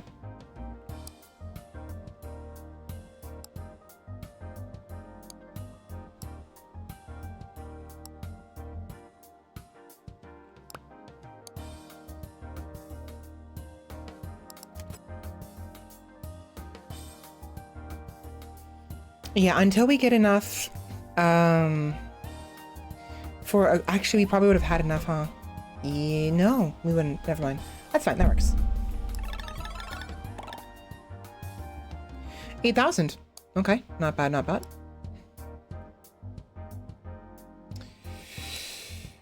We could afford another house. There we go.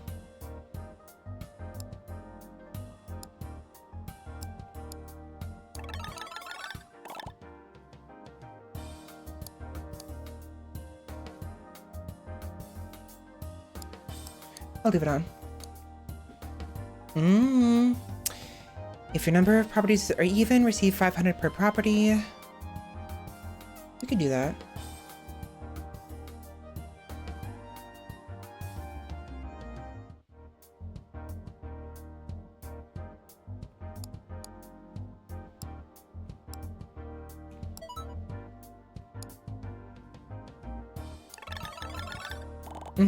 There we go. Okay, we're making 9,000 per. It's currently Thursday. We can get a bonus by doing early. Yeah, that'll be worth it.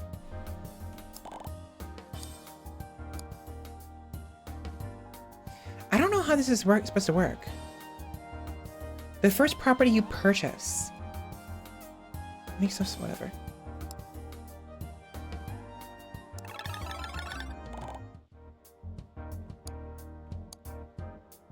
$41,000. Okay. I want to save up so we can get the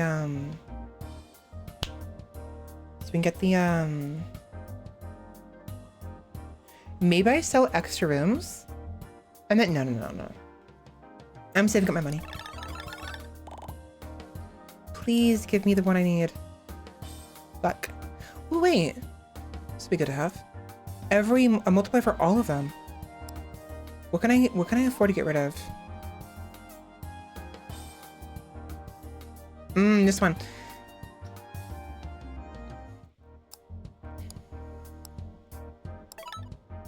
That'll be good.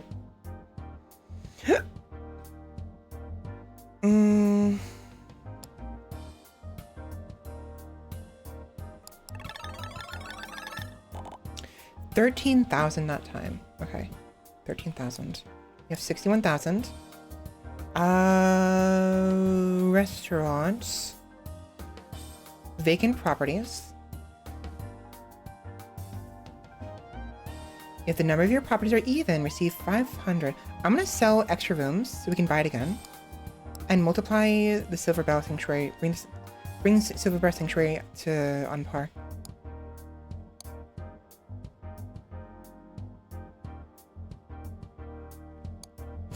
I shouldn't have done that. Okay. We're fine. 11,000? Friday? No. Better just to keep going. At the start of each round, a random apartment gets its multiplier increased by 10. Oh. Ooh, yes, please. That is huge.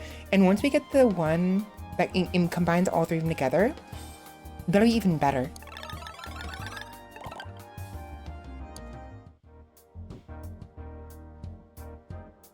Wait, apartments? Oh no, oh my god, no. This one, oh, I'm stupid. Never mind, that's a waste of money. I'm going houses, not apartments. Fuck me. I mean... Shit.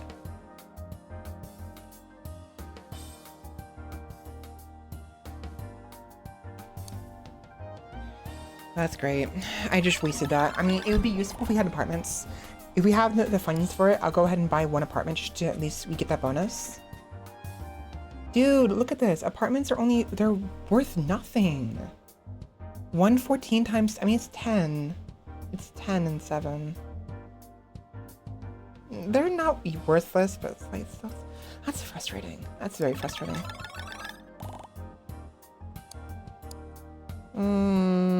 This would be good to have. 10,000. 10,000. It's 10,000. Okay, you know what?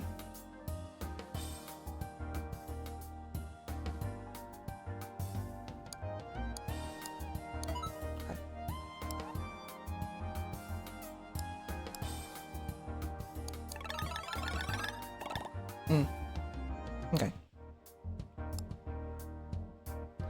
We're not making it. That really sucks. A lot. That sucks so freaking much.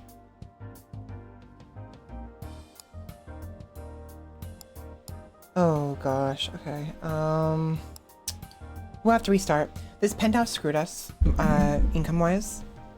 Because we'd have to pay 2.5 just to buy one more property.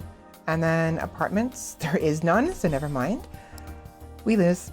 We lose. Oh. Bad start.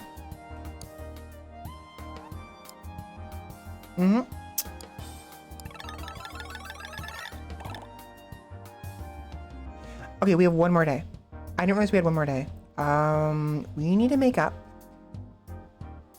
53,500 monies. And a single apartment.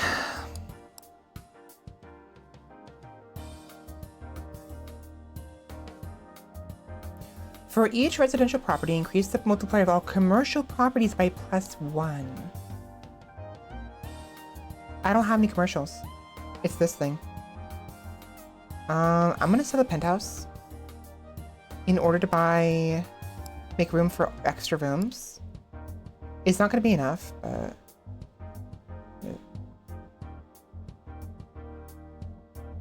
Or, no.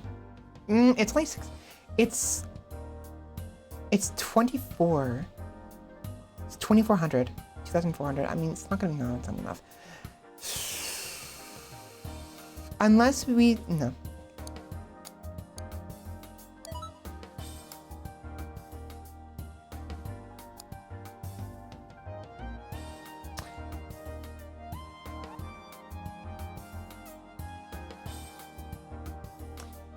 That would have been great to have earlier. To think I was regretting not having an HOA set up. Holy shit. We gotta go HOA. We have to go HOA. We have to go HOA. Oh my gosh. Okay, that's gonna be funny. You have to make an HOA. Go ahead and just...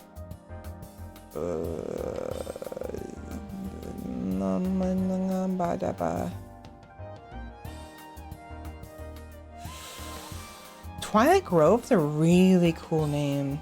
Twilight Grove. I think we buy that. No, we don't. I don't have the funds for that. Never fucking mind. Okay.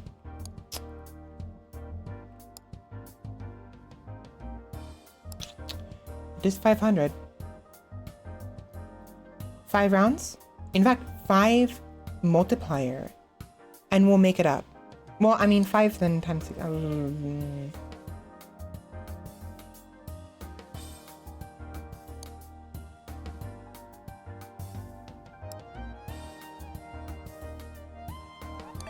That works. Not great. 25 is not enough. I could buy something else. It's not gonna help me. Okay. Actually, okay, after each round, all force gain plus 250. That multiplies this. If we had a tree, that'd be really good. I can't afford one though. It's too expensive.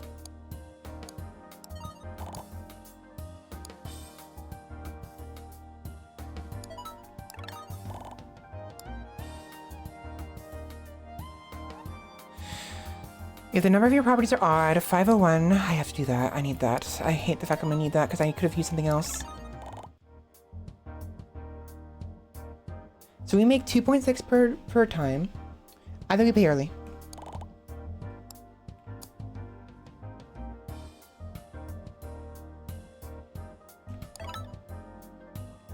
Also, I gotta remember to buy more houses. That'd be good to remember. Okay, 3.4.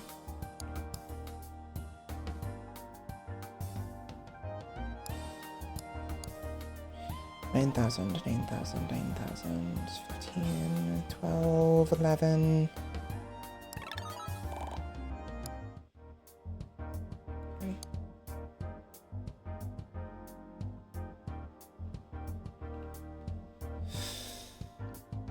A restaurant, a restaurant, a restaurant. This one right here. It's commercial restaurant, Jade Garden. 40,000 to purchase. That's not happening.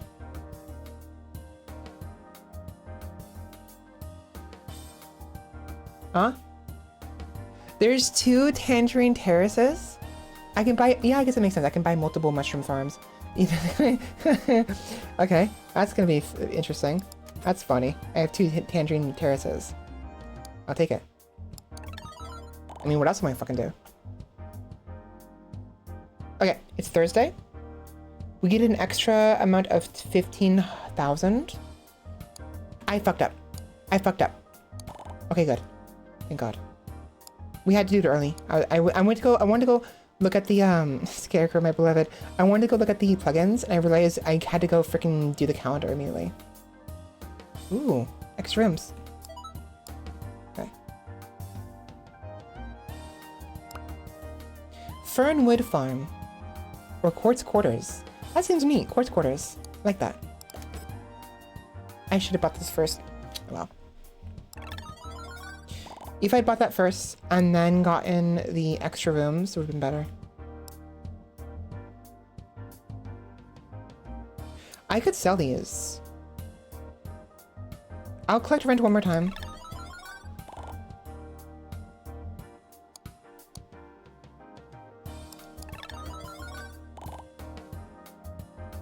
We'll have enough now.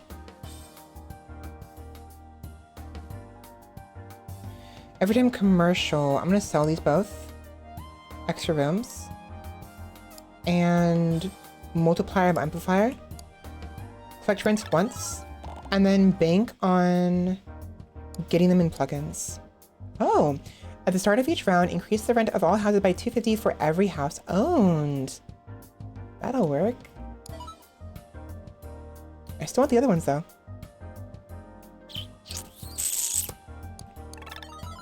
Oh, ooh, ooh, that was good. That was good.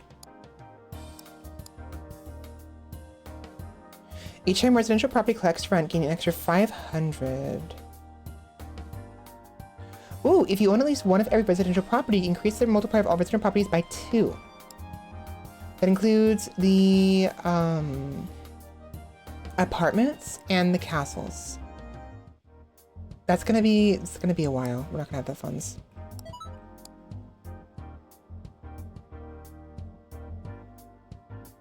Catch-up boost. That actually will work. Because even if it multiplies only one of these, increases the multiplier only by one, when we combine them together, it'll add to that. It'll add to it. That's fine, that's fine.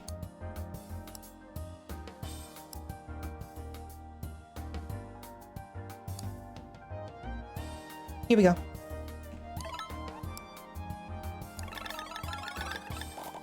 Okay, I thought maybe the gated community would be better than this. So it only adds 250, but then takes it away.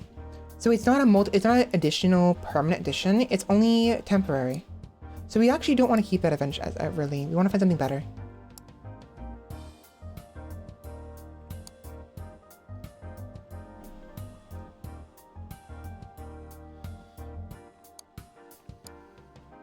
Here we go.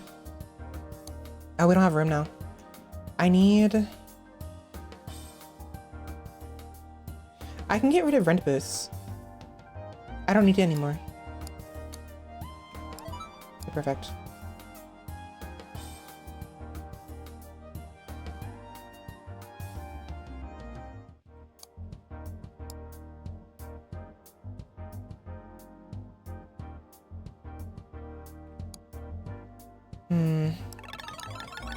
Okay. Not doing too shabby. We're making 21,000 every time, roughly, maybe more. Thursday. We would make more from simply doing it normally.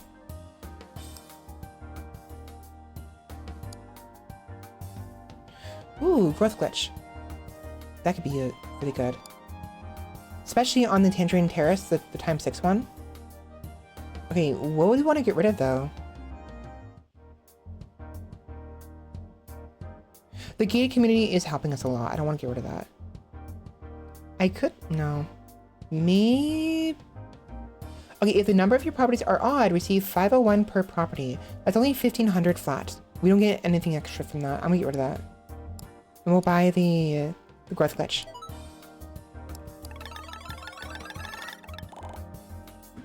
That works. And now, because of that, we actually don't ever want to pay rent early. We want to keep inside of the, we want to do every rent manually to increase the chances of getting growth glitch going.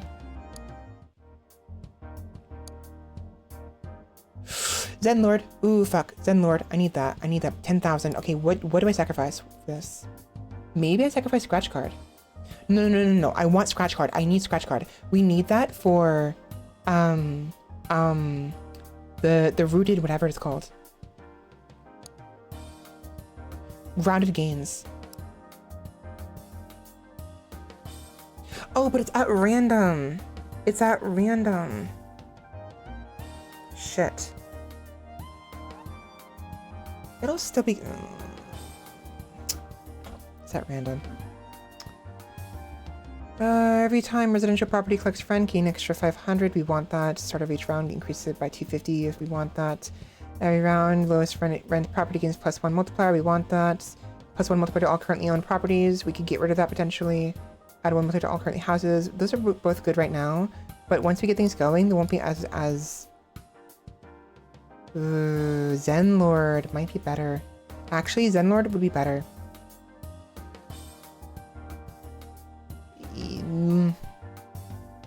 Yeah. It'd be better.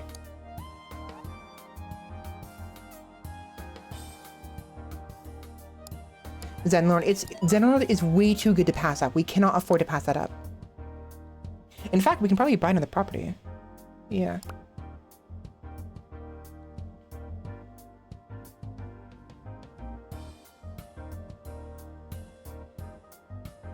Yarrow flower. Lovely little yarrow. Would we have enough? 13.5, 2.5, 11.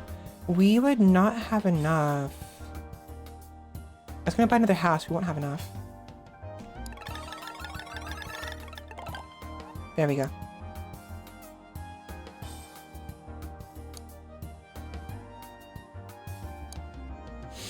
Scarecrow, I love you, but not today.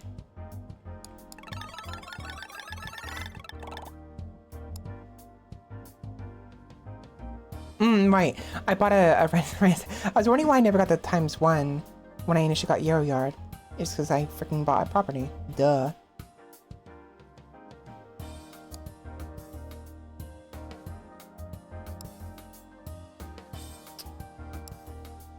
Find another property.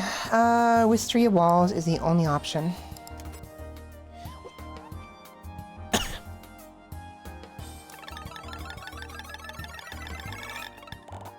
Okay. There it is. Combine 3 owned houses into a singular property, adds together the rent and multipliers. I want to make sure it's a specific one. I'm going to sell Wisteria Walls and the Yarrow Yard. It's worth it.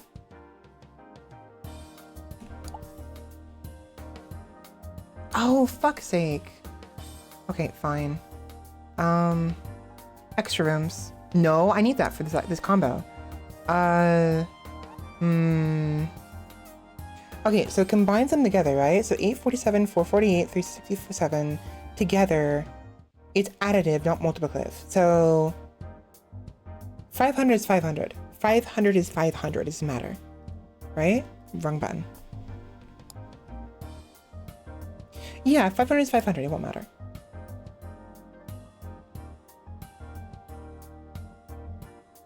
At the start of each round, increase the rent of all houses by 250 for every house owned.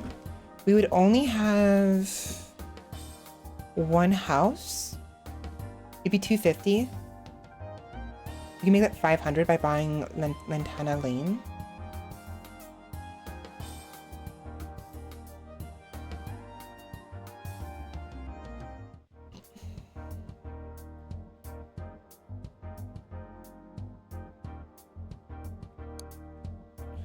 I think we get rid of scratch card.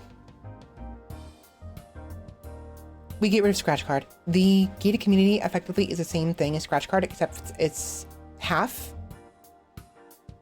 250. But if we have two residents,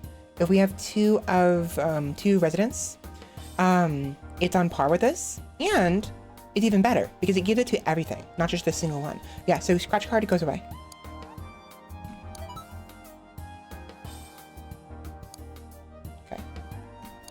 There it is. You know what's even better? So, 90,000. Even better because growth glitch. Each time rent is collected, there's a 10% chance to add 1 multiplier permanently. The more multipliers that are in on a single item before you hit collect rent, the better, increasing the chances of that singular one increasing in value when it comes to multipliers. So we're gonna go ahead and buy another Darkmoon Keep, Windswept Citadel. We could buy some apartments. Wasn't that weird bonus? Where is that? No, wait, isn't that like an unlock?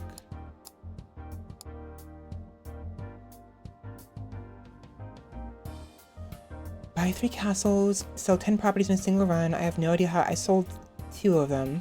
I sold 10 of them. They ate up more. Factories. No. I'll just focus on houses. Just houses. Yeah, that's fine. Oh. Oh no. Okay. Okay, issue. We have an issue here. So, do you see how this card is glowing? This apartment is glowing? That tells me the 3-in-1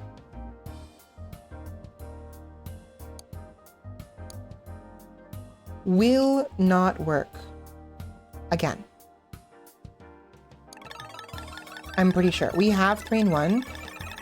We're gonna get 1 more house and see what happens. Hopefully it combines Ocotilo Oasis and Cypress Cove into Quartz Quarters. If it does not, then fuck. Nope, it didn't work. It didn't work. So, okay. That's fine. It's a one-time deal.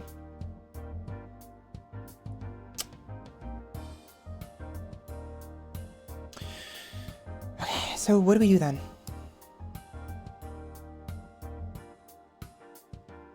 A random apartment. I think what we do, we go for the unlock. We buy a bunch of cheap ones and then sell them.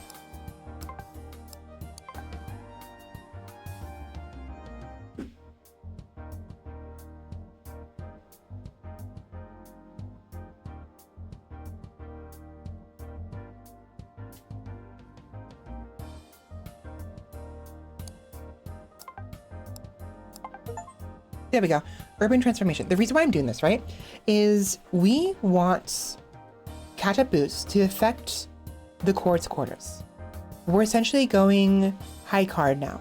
We're pivoting into high card mid-route. We want to work on this. Court's quarters are going to be our main income here because catch-up boost will help with that, increasing that further. We have Growth Glitch, which should be just on its own, even irrespective of whether or not we have their cards here, the rents here. That's fine, doesn't matter. 3 in 1, I'm very scared of what'll happen if I sell this. I'm not going to bother with this until the very last second. Rentlord will be helpful, except when it's not, because I'm going to be selling things and buying things over and over again. Fuck. I do want to have at least one of every residential, because we need to, like, what is it called? We need to, I want to get that. Oh, wait, actually. You know what? No. Wait. No. I'll wait until I get the plugin again. Apartments, plus 10. Plus 10 apartment.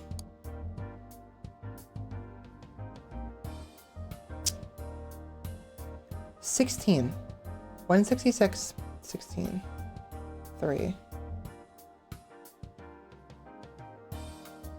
Wow. That is disgusting. The Vineyard? 160 times 3 for a value of 64.317. Or Emerald Bay Apartments 166 times 6 for a value of 66. 2,000 less, and it's far worse. In fact, that's interesting. The Sky High Apartments are only worth 41, but it's 103 times 9.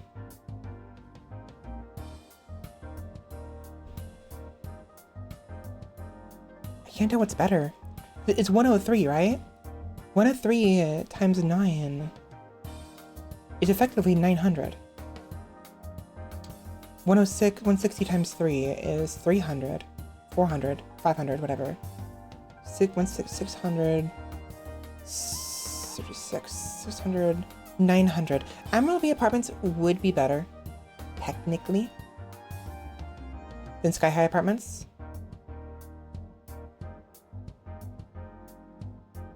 Rent-wise. And if we got Penthouse, even better. I'll buy it. And then I'm gonna sell residential. I'll sell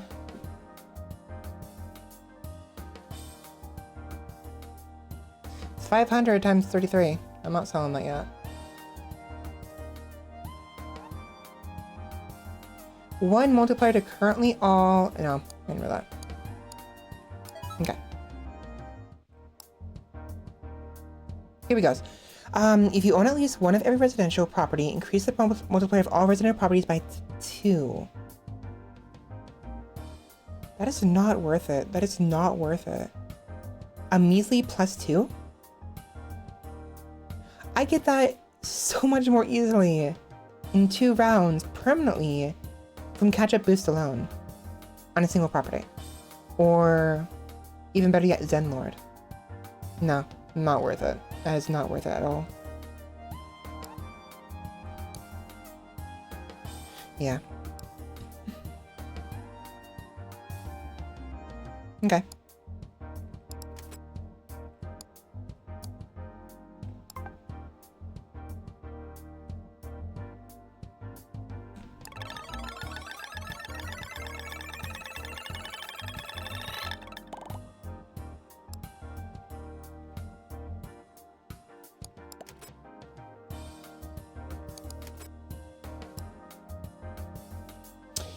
Each time rent is collected, there's a 10% chance to multiply rent by 2. Ooh, wait, actually, that would be good. I'm gonna go ahead and sell residential bonus, I think.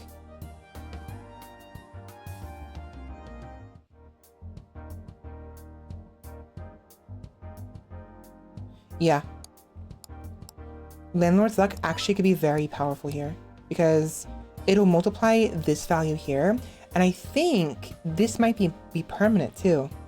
It'd be 2.7. So we have 2.7, right? We don't have incremental. Parsley Grove. Fuck.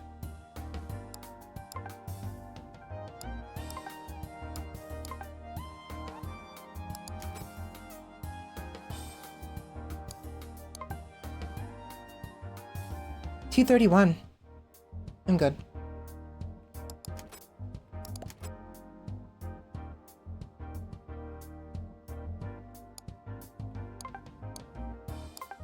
Okay.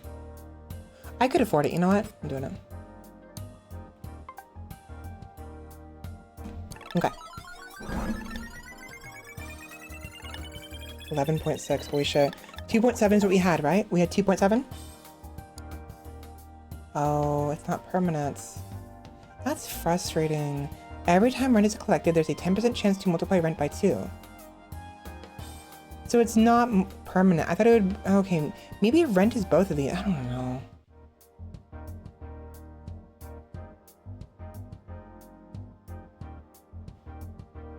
Okay, actually, they never specified ×2 money. They would only say ×2 the rent itself. So that's different. Okay, yeah, it's still useful, but not as good as I thought it was going to be. Here we go. That'll be better. Compound. Every all-in property scheme plus ×1 additional 1% rents. There we go. That'll help us out a lot.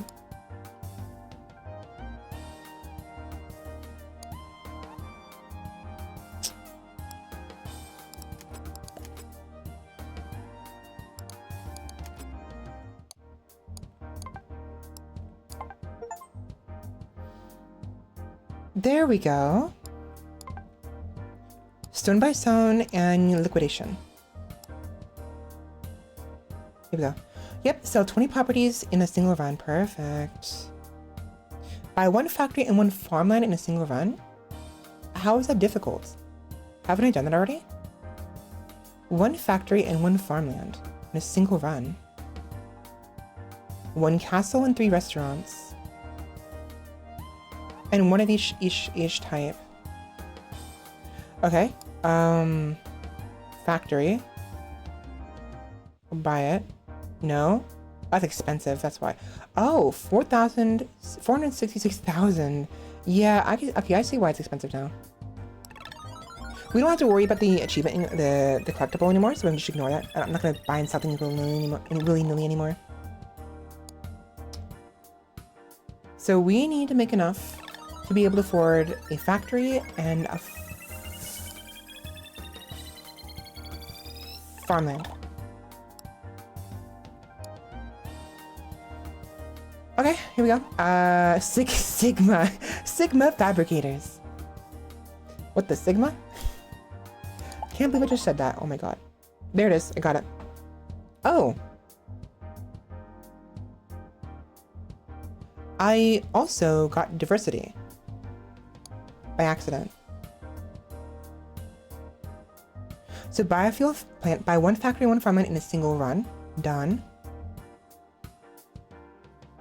Own at least one of each of different building types. I think. Okay, I'm assuming here basically in a single run.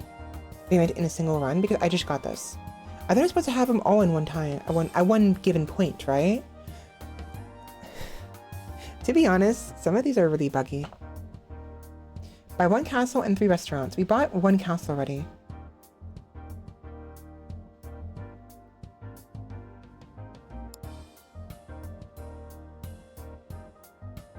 Okay. It's 11,000 times 1. I'm making more with quartz quarters as is. 50 times 50, hold on, wait, no, wait. 50 times 2 is only a 50 is, my brain is not working right now. 50 times 2 is, no, yeah, that's 100,000, no, 100,000? Yeah, that should be 100,000 alone.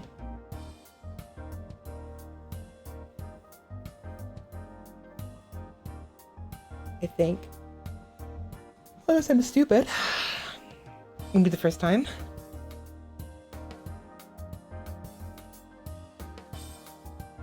No, yeah, because 10 times 2,000 would be 20,000. And then times that by 5. 100. 100, yeah, so quartz cores are giving us 100,000 every single time. Sigma fabricators aren't worth it yet. I do want to keep this because of the other plugin. Gain at least 500,000 total rent from 1 million total rent from a factory in a single run.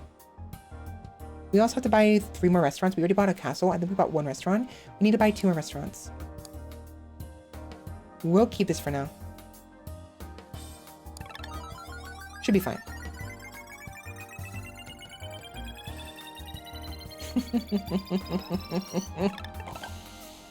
Hilarious.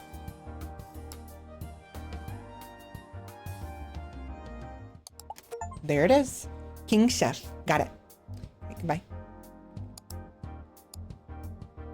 Cafe Milano. Goodbye. Okay. So unfortunately we don't get the bonus from Rentlord yet on Sigma Fabricators, but next round we will. Jesus.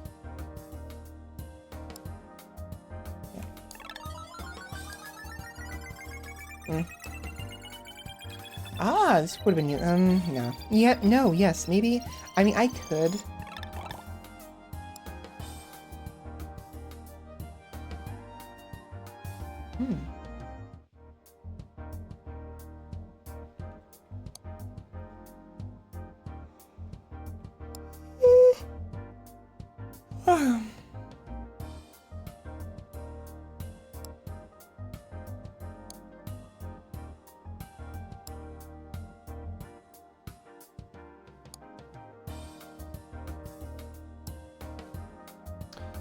I literally don't need money. What I need is the 11.3, right, so the compounding rent.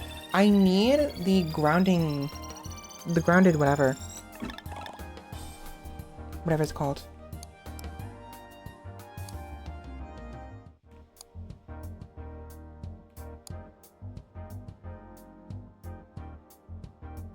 That would be good. That would be good to have. Well, not really. Yes, no, yes, kind of. Times 2. A random one too.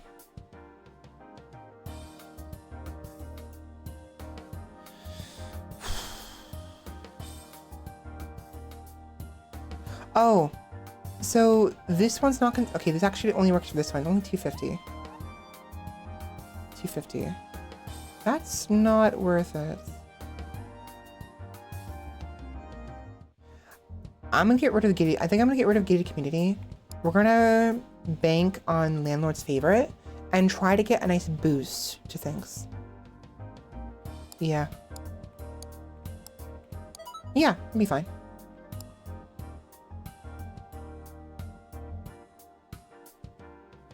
Ooh, when a shop collects rent, increase the rent of all the shops by 3% permanently. Okay, that's pretty good. Restaurant route.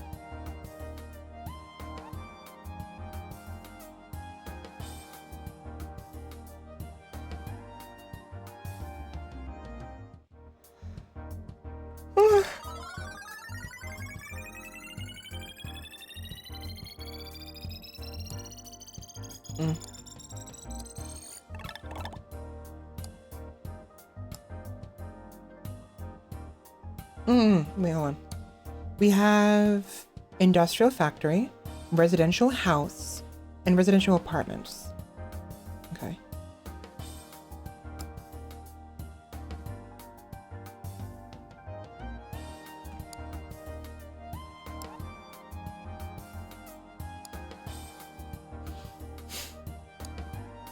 Here we go. Main property syndrome. At the start of the round, if you own only one property, it gains plus 10 multiplier and 50% rent, which is the blue one. So increase basically 10 multiplier and then in 50% more valuable monies.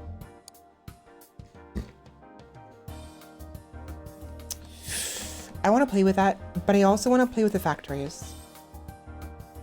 Because we have a chance of getting Iron Rain. I could have, you know what, maybe I should buy a, the Deep South Kitchen or Tuscan Oven. I like me some southern chicken, southern spicy chicken. I'll do it. This is useless for me, unfortunately. It'd be nice to have, but I'm not doing the single one now. I'm going for those plugins. What's going on here? Why is this golden? Oh, the landlord's favorite picked the, the landlord also likes southern chicken. It's good chicken. It's looking good. But we're not gonna buy anything else. All we need is this, really. Oh.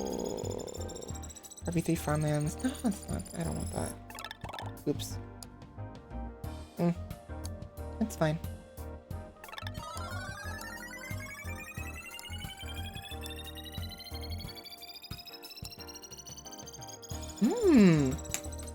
Ooh, that would be good to have. But okay, we may want to make room for that then. Scratch card. Odd lot. We still didn't get our hands on the friggin' grounded ground or whatever it's called.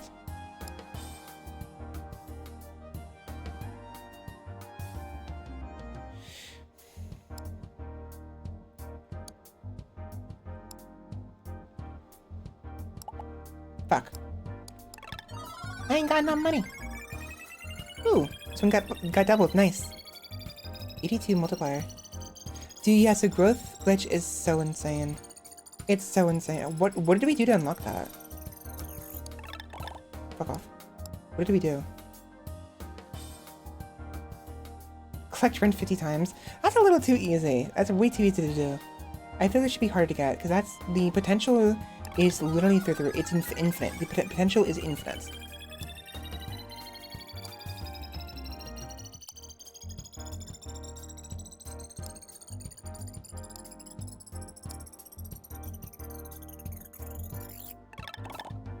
Alright, how much? 640,000.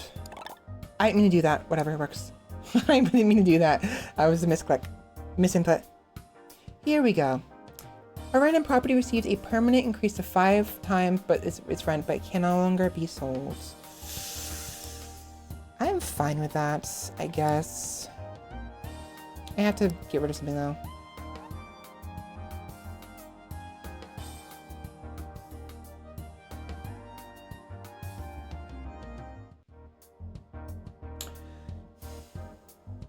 What we can do, we can get rid of this for now because we don't need 10 more multiplier. We already have 91 permanents and we can get more from growth glitch. We don't need this anymore.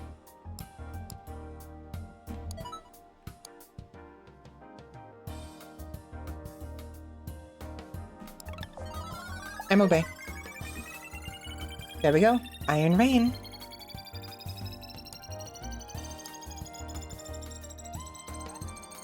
Nice. So all we need is the total rent. Oh, from shops. From shops. I need shops. Okay, I need to get shops as well. Restaurants. I don't see any shops.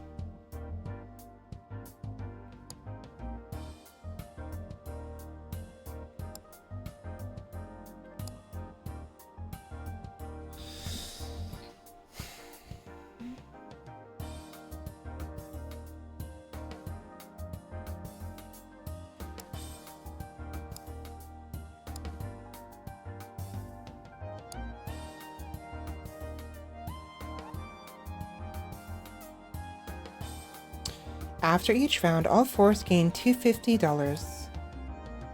Dollar bills. Fuck. Okay, we have to buy a shop before it gets too far, because we'll be able to make this just fine, right? We're nearing the end, but once we get to week 11 and 12 and 13, the amount of money we're gonna need is gonna be insane. We'll need to do it before then.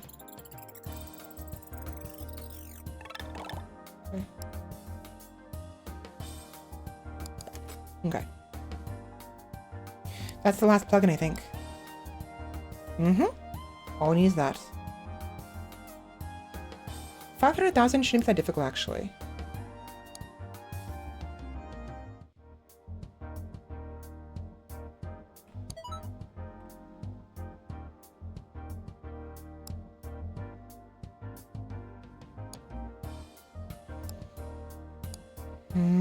Ooh, wait. Oh, wait.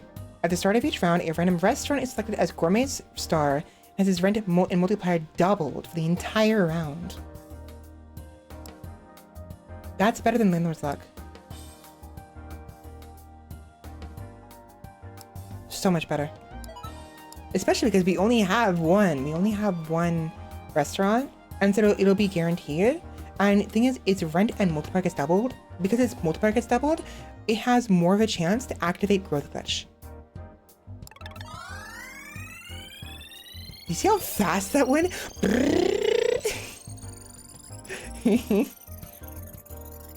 Oh, shame. I was hoping maybe it would activate. It didn't activate, unfortunately. 901,000. So we don't want to... Yeah, we don't want to do it early. We need to do it we need to do the regular one every single time so that way Growth Glitch actually activates. See? 21. It's minor, but it is what it is. It worked. I'm hungry. But I don't want food. What do I want? Like, we have more banana bread. I don't want more banana bread right now. I like how it goes so high you can't even hear it anymore. It's like, ah! It's just like, it's like so freaking high. It's just like, the counter ran out of breath. The freaking counter ran out of breath. Oh my god. Take a breather, mate. You and I both know we both need it.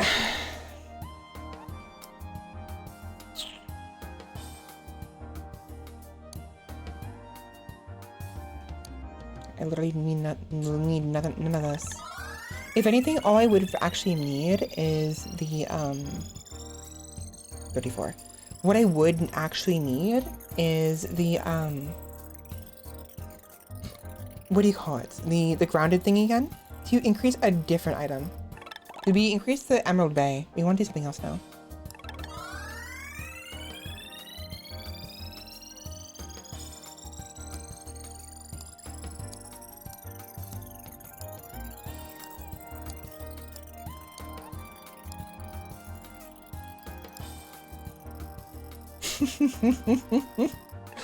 Sorry, what was that?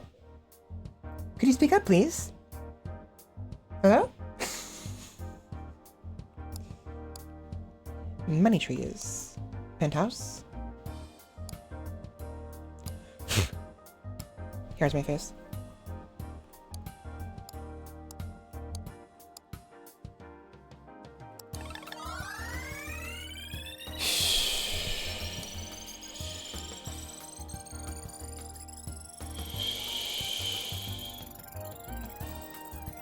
I'm enjoying this. I'm having fun with this. I basically almost already won. I've got all the collectibles. Save for one. And we just have to do the plugin collector. Yeah, we're pretty much already done. Still fun to do though. I do feel like maybe Belatro might have a little more, a fair bit, not a little, a lot more replayability.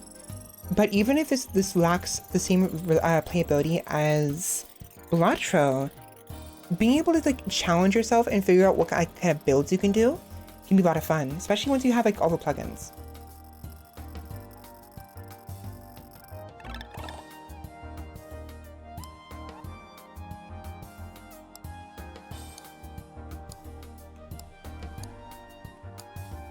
Here we go. I need to figure out what I want to sell.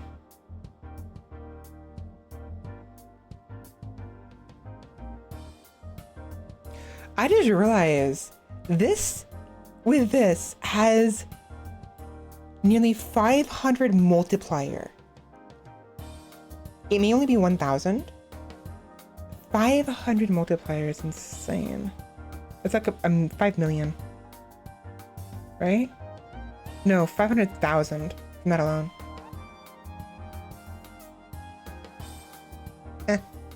It's good, but like, could be better. Okay, maybe I sacrifice catch-up boost. Because we get +1 multiplier from Rentlord as is. I'm not getting rid of compound rent. We need compounding rent. We could get rid of landlord's favorites. It's hit or miss for those. Yeah, I'm getting rid of it. There we go. Nice. I don't care if I can't sell them. I don't need to sell them. They're perfectly good as is. Oh, sorry. My brain wasn't paying attention. I thought Emerald Bay was the gourmet star. It's not. It's this.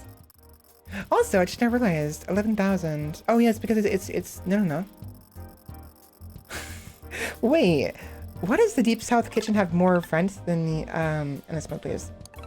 What does it have more rent? 5,000? Is that normal? 709.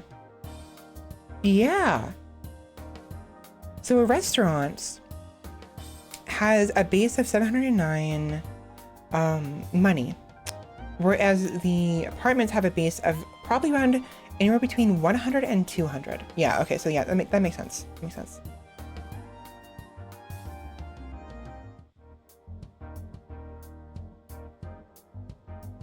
Excuse me. What happened to my multipliers? My items? What?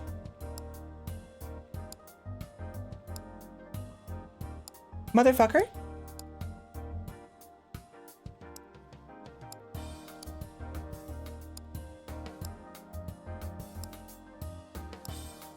It took away my freaking plugins. Are you freaking kidding me? It can do that? I lost... What the fuck?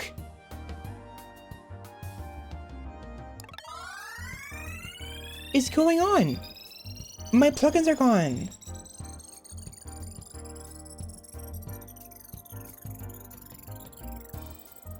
It took away my plugins. I'm not happy with that. That's dumb. That's dumb. That's so dumb. That's so fucking stupid, man. That's so fucking stupid. Give me my plugins back. Oh, wait. Oh, no. They're there. They're still there. They're still there. Okay, it's bugged. If I may menu this, can I continue?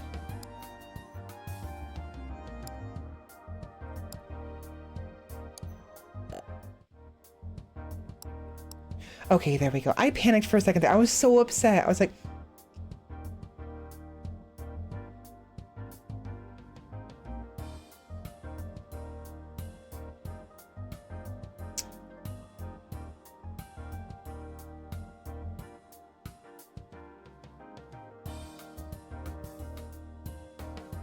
It took away my apartments.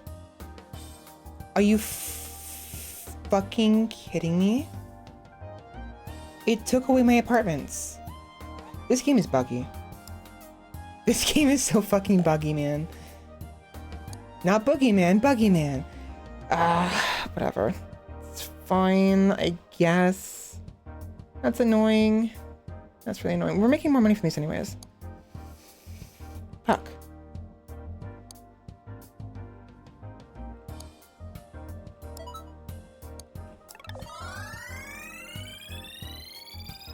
We need Espresso Edge to get a boost. We need this to boost up more. We need to get that plugin.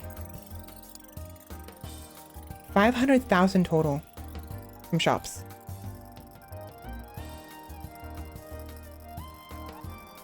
It's making 21,000. 24,000 now.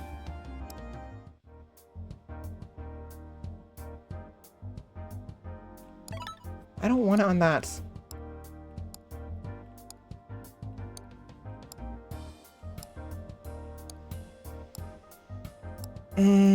Okay, well, anything that boosts the factories, sorry, the apartments are useless.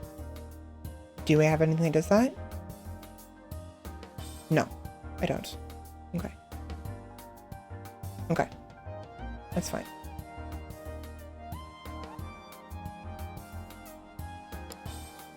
How much do we have to make? 2.6 million? We have time. We have time.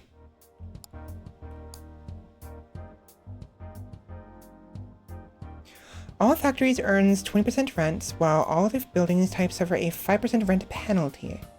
Interesting. So 20% boost to their rent. Not that great, honestly. It's not that great. I mean, not terrible. If you have a bunch of factories,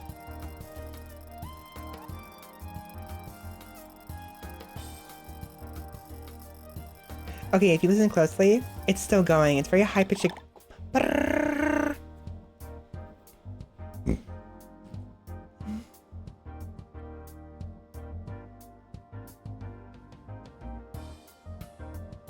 Sorry, what? The target revenue is 2.6 million. The week's revenue is 24.5 million. I can't pay early. Okay, it isn't register. Oh, it's so stupid. It's not registering. Okay, so 14.5, 17.3. I need that to be 1,000. Motherfucker. At the start of each round, if you own at least one of every building type, all properties gain a +3 multiplier. Not great. Not terrible. It can help. It can help going towards growth glitch.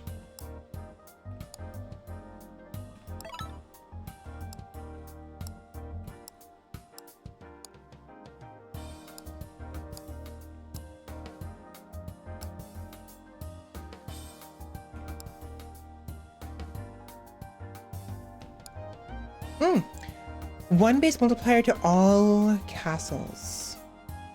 Yeah, so some of these plugins that you unlock, they're not that great compared to how much effort it took to actually get them. Like, once you get growth glitch, honestly, the game is just over. Growth glitch, Rentlord, and catch-up boosts with growth glitch, Rentlord, and compounding rent. If you have a good position by the time you get those, it's over. It's just over. The game is won.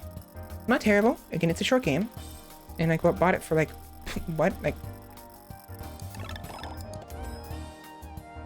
I bought it for $4. It's a $5 game. Hell, it's cheaper. Yeah, it's cheaper than Balatro. It may be lacking in some content, but it's a really cheap game. I think it's worth $5. I had fun with this. This is fun. I enjoyed this. Not only that, guess what? It's not finished. It's release full, but we have potential coming up. This is definitely worth $5. I'm enjoying it. So we have to keep an eye on the, we definitely have to keep an eye on this though. I'm gonna put a follow, and that way when we have more content released eventually, we'll be able to play some more later on. Yeah, I'm looking forward to it. It's a local update, 20 increased, 20 plus new plugins and new game mode, 15 new plugins and new game mechanic, new achievements. These are the roadmap, right? Starting from top to bottom. So 4 free post-release content updates. First one will be eviction updates. I'm assuming the first one, which gives you 15 more or more plugins. New game mechanics and new achievements. Mogul update, which give you 20 plus new plugins and new game mode. Slumlord update, which gives you 20 plus plugins and new achievements. And mortgage update, 10 plus new plugins with new game mechanics and new achievements. I'm pretty sure it's top down. It could also be a different, just random order. But interesting. So we have more to look forward to. We're not finished. It's a finished game. It's actually neat. The reason why it's not considered in early access, right, is because the core game is finished. This is the core game right here, and it's perfectly fine. It's perfectly complete. However, it is lacking in some aspects in some replayability because I've beaten it. I mean, how much? 3.2 hours for $5. That's not bad, especially for a game that I've actually felt. Those 3.2 hours felt satisfying. These past 3 hours, it feels satisfying. I'm enjoying this. I've enjoyed it this far. A couple weird glitches here and there, definitely. I lost my freaking apartments and the plugins were disappearing, but the plugins were fine and they were still there. So yeah, definitely worth it. $5. Welcome in, Otis. How's it going? Welcome. It's 3 in the freaking morning. Holy shit. Money. I'm making money. Look at me. I'm a landlord. A landlady in my case, but I digress. Compared to a sea lady or sky lady, after all, you know. Sorry. Why did I say sorry? I keep doing that. I keep saying sorry whenever I make jokes. Why? Oh, I'm tired. How are you doing, Otis? Slept a while, but I also didn't. I know exactly what you mean. When you sleep, even if you like do sleep like a decent amount of time, if you don't sleep good, you don't end up sleeping well. The amount of sleep the rest you get just isn't that great.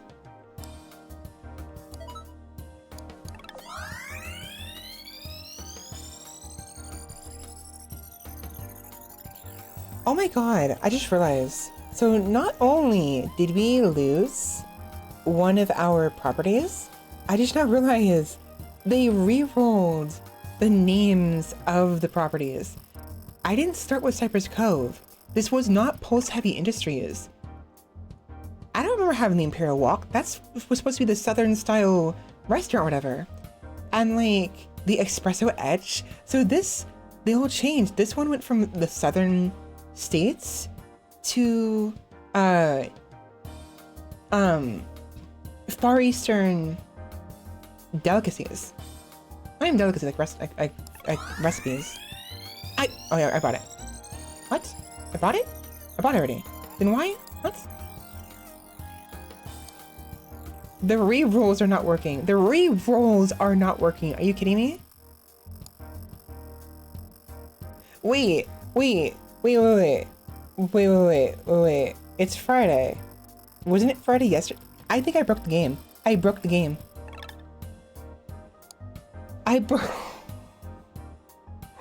Oh no. I broke the game. Oh my god. So. Okay. When they said endless mode, I didn't think they meant the same week endlessly. The week is supposed to go up. It's supposed to go up. We've been stuck in week 11 for the past like 3 days. It's Groundhog Day. It's Friday. It's Friday.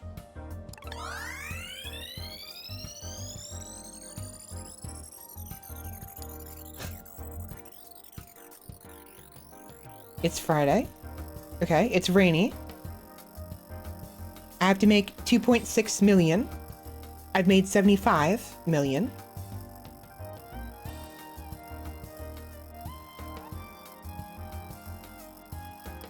It's taking too long. Hurry up, please. It's Friday.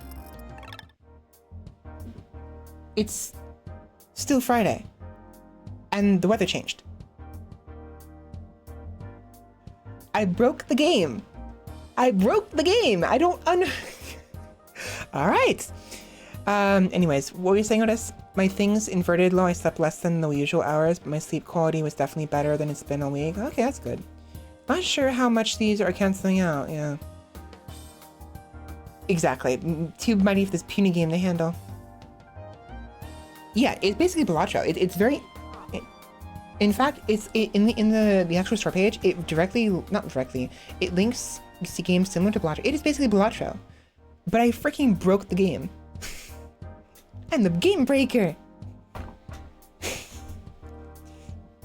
Anyways, okay. I broke it. Oops. Was it my fault? After every round, I wonder, does this actually go up? What I'm gonna do is this, do 50, and then,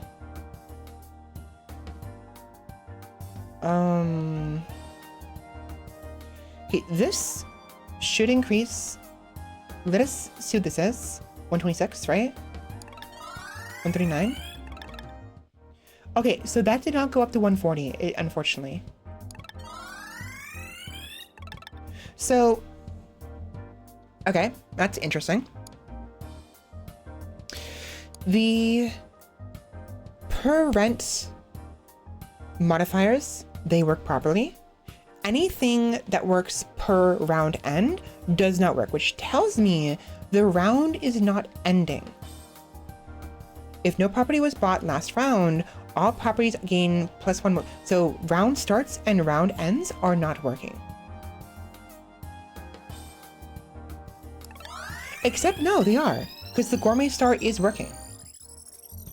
At the start of each round, you remember. So Rentlord is now working.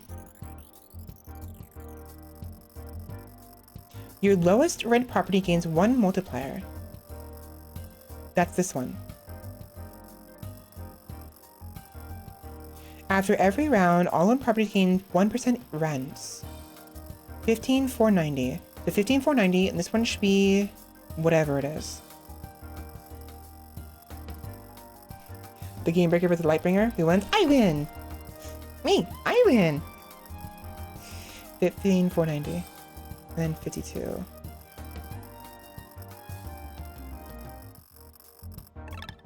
Okay, this did activate, this activated. Just looking at those will be better. So yeah, so these activates, this activates, this activates, this does not. So Zen the sword is broken. In this instance, I mean, the whole game is broken, but I digress. Thank God I ain't got shit yeah, I'm a Valkyrie. Get your shit wrecked, mate. Okay, I can keep going. I'm gonna actually go back to the main menu and then go back and see what if that fixes it. Probably not.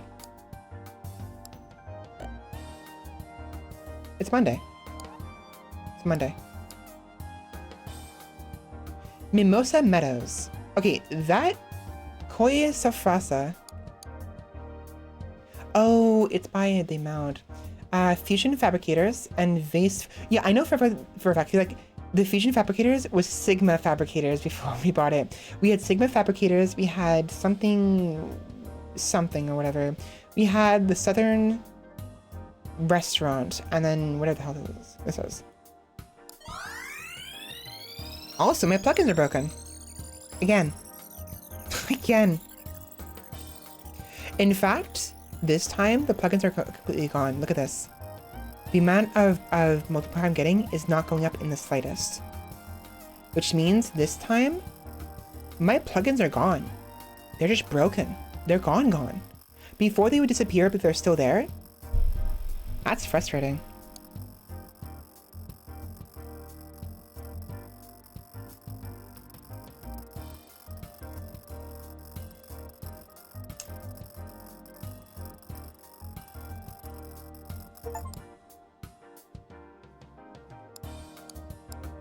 I don't understand what's going on here.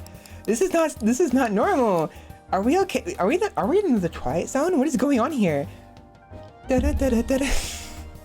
Wait, hold on. I need to get the Twilight Zone. Freaking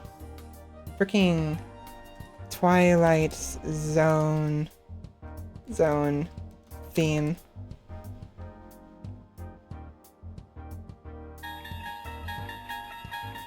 Guys, I think we're in the Twilight Zone. Something's wrong.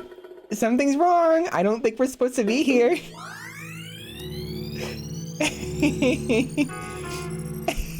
The rent that will pierce the heavens. I think something's wrong here, guys. We gotta get out of here. It's a minute. I don't know where to go from this.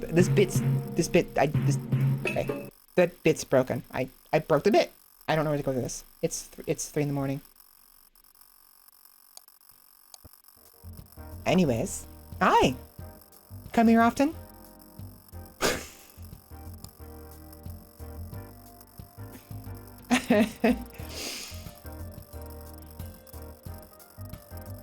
Then, Belsar's speech addict. No worries, no worries. Thank you. I'm glad you guys enjoy it. I mean, I do worry about that. Okay, I just realized now we're stuck on Monday. First we're stuck on Friday, and now we're stuck on Monday. Make up your mind, game. Oh my god. Also, not only are we oh my god. Not only did we lose our original properties, and the properties changed name, and then we lost a property, and then the plugins glitched visually but were still there. Now the plugins are gone. Before we were stuck on Friday. The plugins are gone. We're stuck on Monday. Not only that, we're stuck on week 1 of 5. 1 of 5. 1 of what? It's supposed to be a 10-week game. I don't know what the fuck I did. I found some kind of like dev mode shit. I must have freaking like, did I accidentally do up, down, left, right, A, B start? Did I accidentally do that without realizing it? Did I do the up, down, the Konami code of freaking Balatro games? I cracked the code, guys. Oh my god. Okay, I mean, I could keep doing this forever. I got the plugins. I don't care. I got the plugin, I guess. Took me a while, but I got Black Friday eventually. Mimosa Meadows. I must have drank too much. The freaking Mimosa Meadows, because mimosas are, it's alcohol. Am I drunk right now? Are you guys drunk? Are we drunk?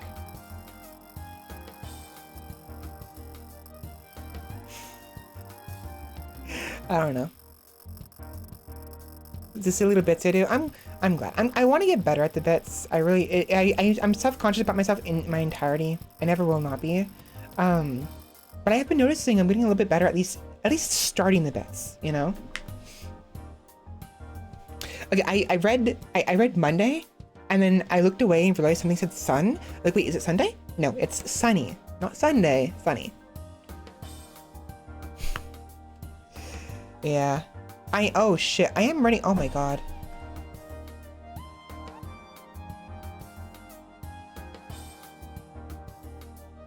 Okay, okay, okay. I think I know what happened.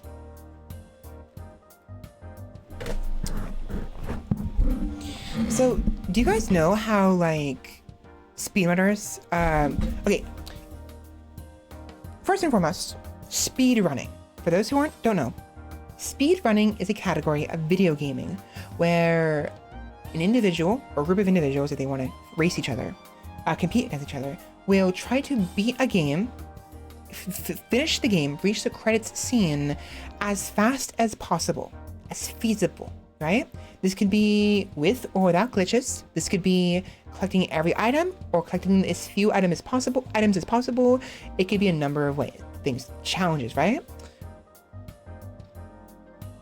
There are a lot of glitches that speedrunners employ, such as wrong warps, where they do a specific certain moves and jumps and what have you to cause the character to just teleport at different parts of the game. Not just different parts of the game, different times of the game, different checks and balances where you'll be like sequentially in a different part of the game, usually in the future. For instance, people will do this in Ocarina of Time to warp to the end of the game sequentially, irrespective of how much stuff they have, right? To help beat the game, it's called any percent for Ocarina of Time, right? And it's within 5 minutes from a game that would normally take you hours to beat. in some speedruns, I don't know if Ocarina plays with this, some speedruns, they employ FPS strategies where they change the FPS of the game. That is not FPS as in first-person shooter, FPS as in frames per second. The act of doing this will change how the game runs, how it functions, how it calculates things, and certain restrictions and what have you, limitations. It's bounds, right? There's a reason. There is that that one go to work game, right? Where you are a character on your arms and legs. You have skates on your arm, on your hands and on your feet. And you have to travel up the ladder, the corporate ladder, to become CEO slowly. It's a platforming game. The concept itself, the story is there, that's the story. The actual gameplay itself is a platformer where you're racing across around curves, getting momentum, jumping over giant gaps, things like that, right? The kill screen, yes. Potentially. So let me see if I can find that for you guys real quick. Nope. That's enough Twilight Zone, please. Where is it? Where is it? I had it here. I thought I still had it.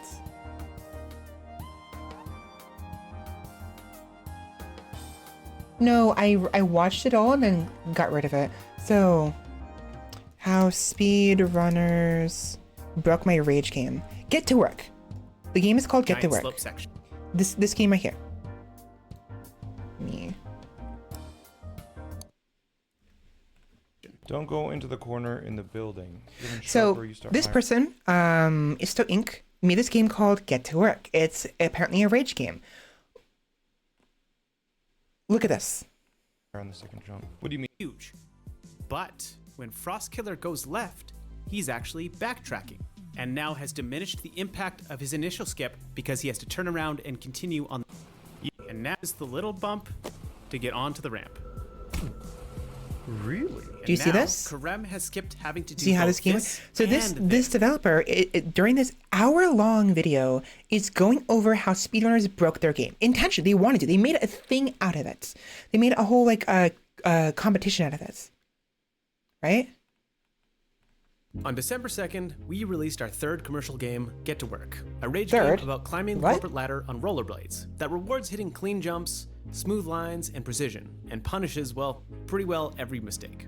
And during our development, playtesters kept saying one thing: I can't wait to see the speedrun of this game. And holy they were right. The number of jaw-dropping, brain-busting strats the runners came up with during our speedrun competition was beyond our wildest expectations. What was that? What is this? What in the f*** am I watching? Exactly. This is the story of how speedrunners broke our rage game, Get to Work. So, it's insane what they do here. There's something specific, however. Where is it? Where is it? Where is it? Where is it? Where is it? Where is it? Where is it? Where is it? Where is it? Where is it? Where is it? There's something specific, I think. Right before he hits the jump pad, he grabs again, giving him a second speed boost, where he clips the box collider. He can raise the culmination of this combined skip, and with his before he have to. It's so interesting what speedrunners can do. Like I don't know why Nintendo. So Nintendo is notorious for being very ornery about people modifying their games and breaking them. Nintendo hates the speedrunning community. It absolutely abhors it, and also hates the Smash Bros. Competition scene. Nintendo hates the competitions they do with the old games. They hate it. I don't know why. It gets exposure to the company. They're so stupid. This shit's insane. It's entertaining to see what people can do with this. Why? You make games with a vision. I understand this. You have a specific intent behind it. I understand this. It's art. It's your art. But games aren't just art. And you can't not expect people to play it their way. You know what I mean? because that's the crux of the issue. Nintendo makes a game with a certain intent behind it, they make art, and they want people to enjoy the art the way they made it. That's not how games work. It's just not. That's how art works, and games can be a form of art, definitely. That's not how games work. Because the whole intent, the very definition of a game, of a video game, is to play with it. And everyone plays it with it differently. You know? An intended way to play, yes. Like, speedrunning and mods work against this intended way. It's cultural factor, old cultural factor. Yes, unfortunately, it is that right there. It's a cultural thing.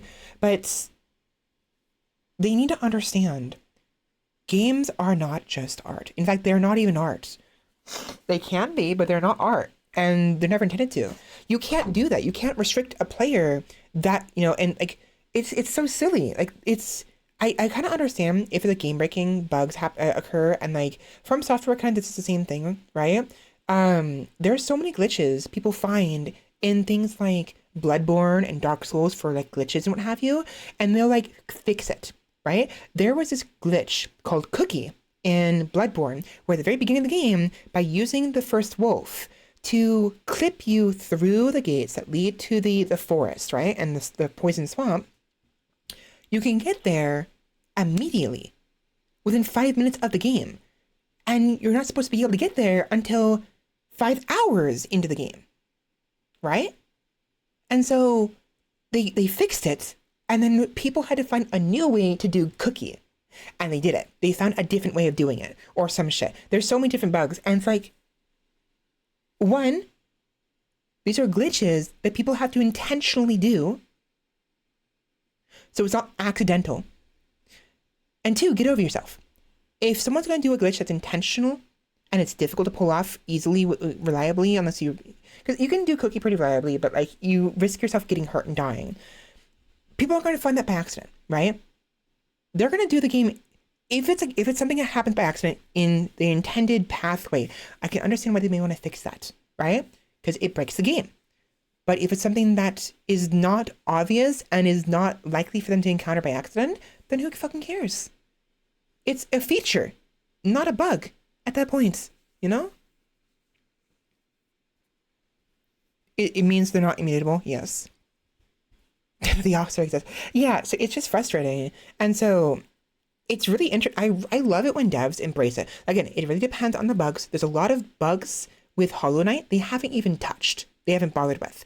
I remember there were some bugs that they actually did touch in Hollow Knight, but I don't remember what it was. And there were some other things as well in a different game I played a long time ago. So Dark Souls 3, for instance, there were some really bad bugs in Dark Souls 3 they fixed. And they also changed some features that were originally just working intended, and they changed it. And there's a whole bunch of other things going on, right? It really depends on the scenario. But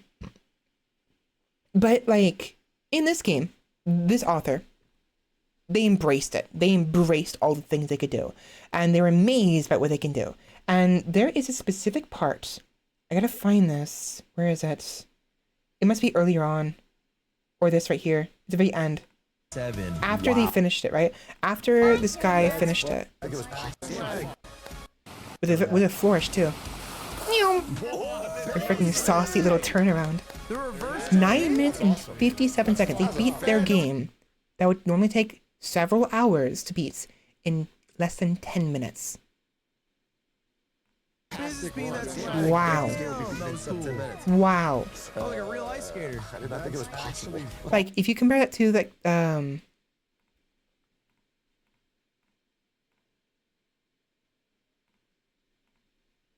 don't know how much it's supposed to take, but it takes a while, right? But what, Impressive run. Oh, 11 Turns minutes. out that Space Hunters run. But it was 9 minutes. Nerve-wracking. Oh, yikes. Almost. Wait, no, it says 9 minutes and 57 seconds right here. And it turns out that Space Hunters Run, although absolutely cracked and so creative, You missed. You fucked up. was only remotely close to Karem's time. Oh. Why is there a hole there? What is he Why doing? is there a hole there? What is he Hey, doing? did he mess Why is there a hole there? It's like the what the hell? Because they found some insane out of bounds skips.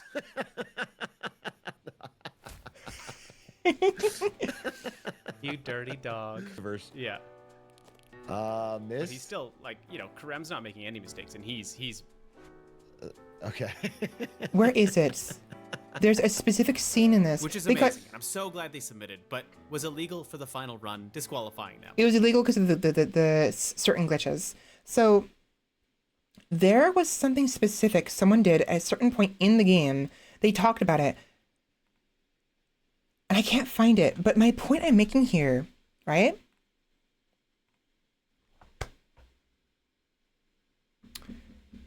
They changed the frames per second to change how the game works. It's gonna be hard to do this, bear with me. It's gonna be finicky, but is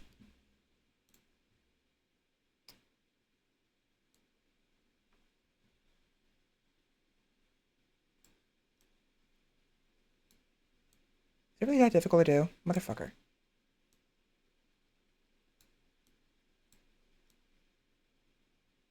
How tiny is that? Holy shit. Do you see that? Look at that. Look at that. The game is running at 144 FPS. Okay, so this game cannot handle running at more than 60 FPS. I didn't mean to. I don't mean to. It's running at 144 FPS. I think that broke the game. Maybe. Possibly. It's hard to say. Oops.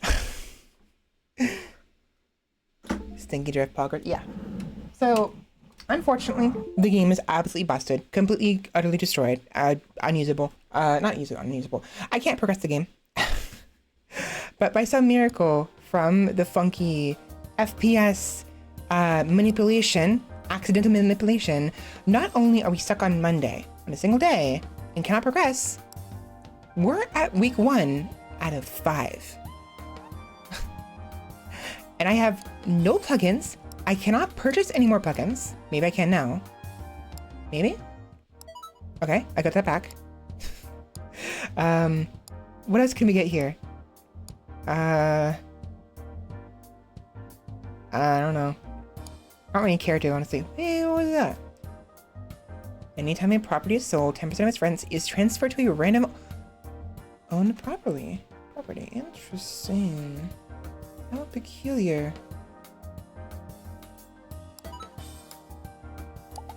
My.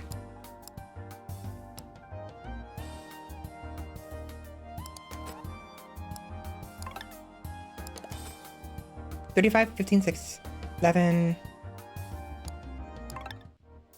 Yeah, it's working.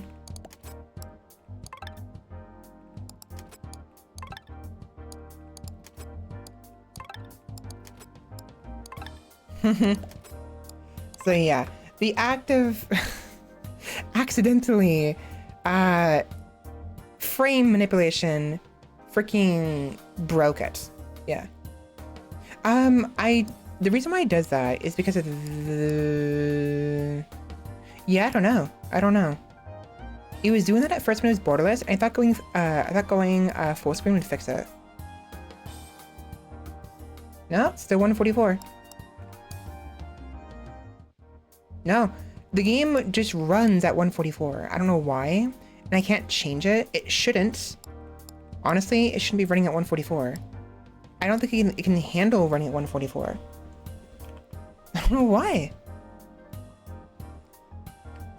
Props to Bethesda for generally being really chill with their mod community. Yes, very much. That's another thing is modding. Nintendo abhors modding. They cannot stand modding. They hate it with an absolute passion. Like as if someone freaking just like as if someone freaking I don't know. They're not happy with it. They're not happy. Someone freaking stepped on their precious rose petal, you know, water lily, whatever, in their koi pond, which are very pretty, very pretty. I would be upset too if someone fucking did that. The amount of effort that comes to the Zen gardens, I understand, because those things, that they're home. It's their home. The Zen gardens and what have you, take a lot of effort to make those. And if someone comes in, imagine someone walking through those and making it just like, hi, how's it going? The whole point of the Zen Gardens is to zen, to relax and just focus on a singular act. Someone ruining it shouldn't get you upset. Ideally, that's the whole point of it, is it has to be wiped away anyways and redone periodically anyways. But it can be very infuriating, very, very infuriating. But yeah, I can't adjust the FPS though. I want to see what you guys read. I missed something. Yours is the rent that will be okay.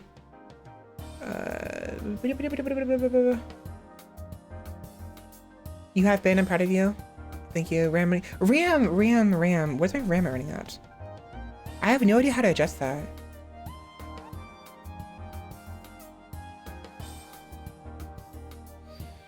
CPU, speed of 4.5 gigahertz, something that matters, I don't think. Disk, other than that GPU. I don't know. There's no way to control the FPS in this game. And I think because of that, it breaks the game after a while. Like, it's whatever. This game isn't very intensive when it comes to, it doesn't really, it's not really that intensive when it comes to FPS. If we were playing 144 at OpenSewer, my computer would be having a real hard time. Thankfully, we're not, because I made sure to put VSync on OpenSewer, because OpenSewer also does not have a way to adjust the FPS. The only way you can adjust the only way you can control the only way you control the FPS in OpenSewer is with VSync. All games, I don't care what it is, all games should have a way for you to manually adjust the FPS and or enable and disable VSync at will. This game does not come with VSync in any capacity. So it's gonna run at whatever capacity, it must be my monitor. My monitor must be running at 144. It has to be my monitor. How do I adjust that? Can I change that? Display settings. Advanced display settings. I'm running the refresh rate. No, the refresh rate is 59.940 hertz. No, never mind. I don't know. No, it's 60 hertz, basically. Huh, it's really weird. Whatever. I finished it. I'm done with this game. I haven't tried the other portfolio, mind you. I do want to try that out a little bit. What the fuck did I do? I don't understand. It's funny. It really is funny. I can just do this forever now. Jeez. I mean, look at that. Look at that. That is insane.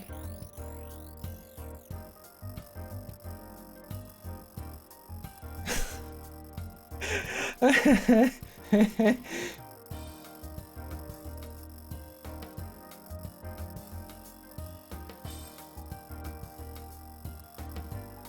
happens if I quit in the middle of this?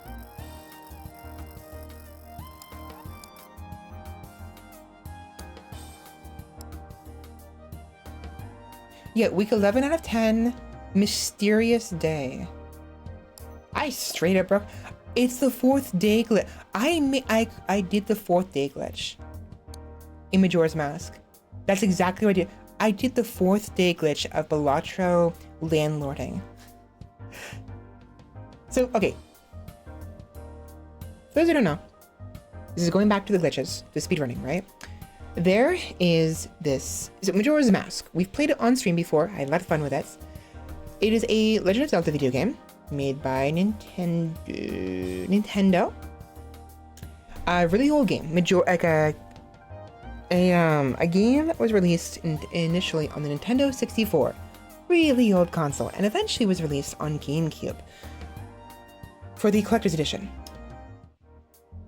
In the, I don't know if it is of the GameCube version, but in the Nintendo 64 version, the way that Majora's Mask works, right, is you have 3 days, in-game days, to beat the game. At the midnight of the final day, final night, the moon comes crashing down and kills everybody, and the game is over. But time resets because of that, and also because of your ocarina, as you play as Link, and you do the Song of Time and reverse time to back to the first day when you have initially first arrived, right? But you keep some items with you, not everything, but certain items stay with you. They come back with you in time, allowing you to collect more items and eventually beat the game with all the stuff you need.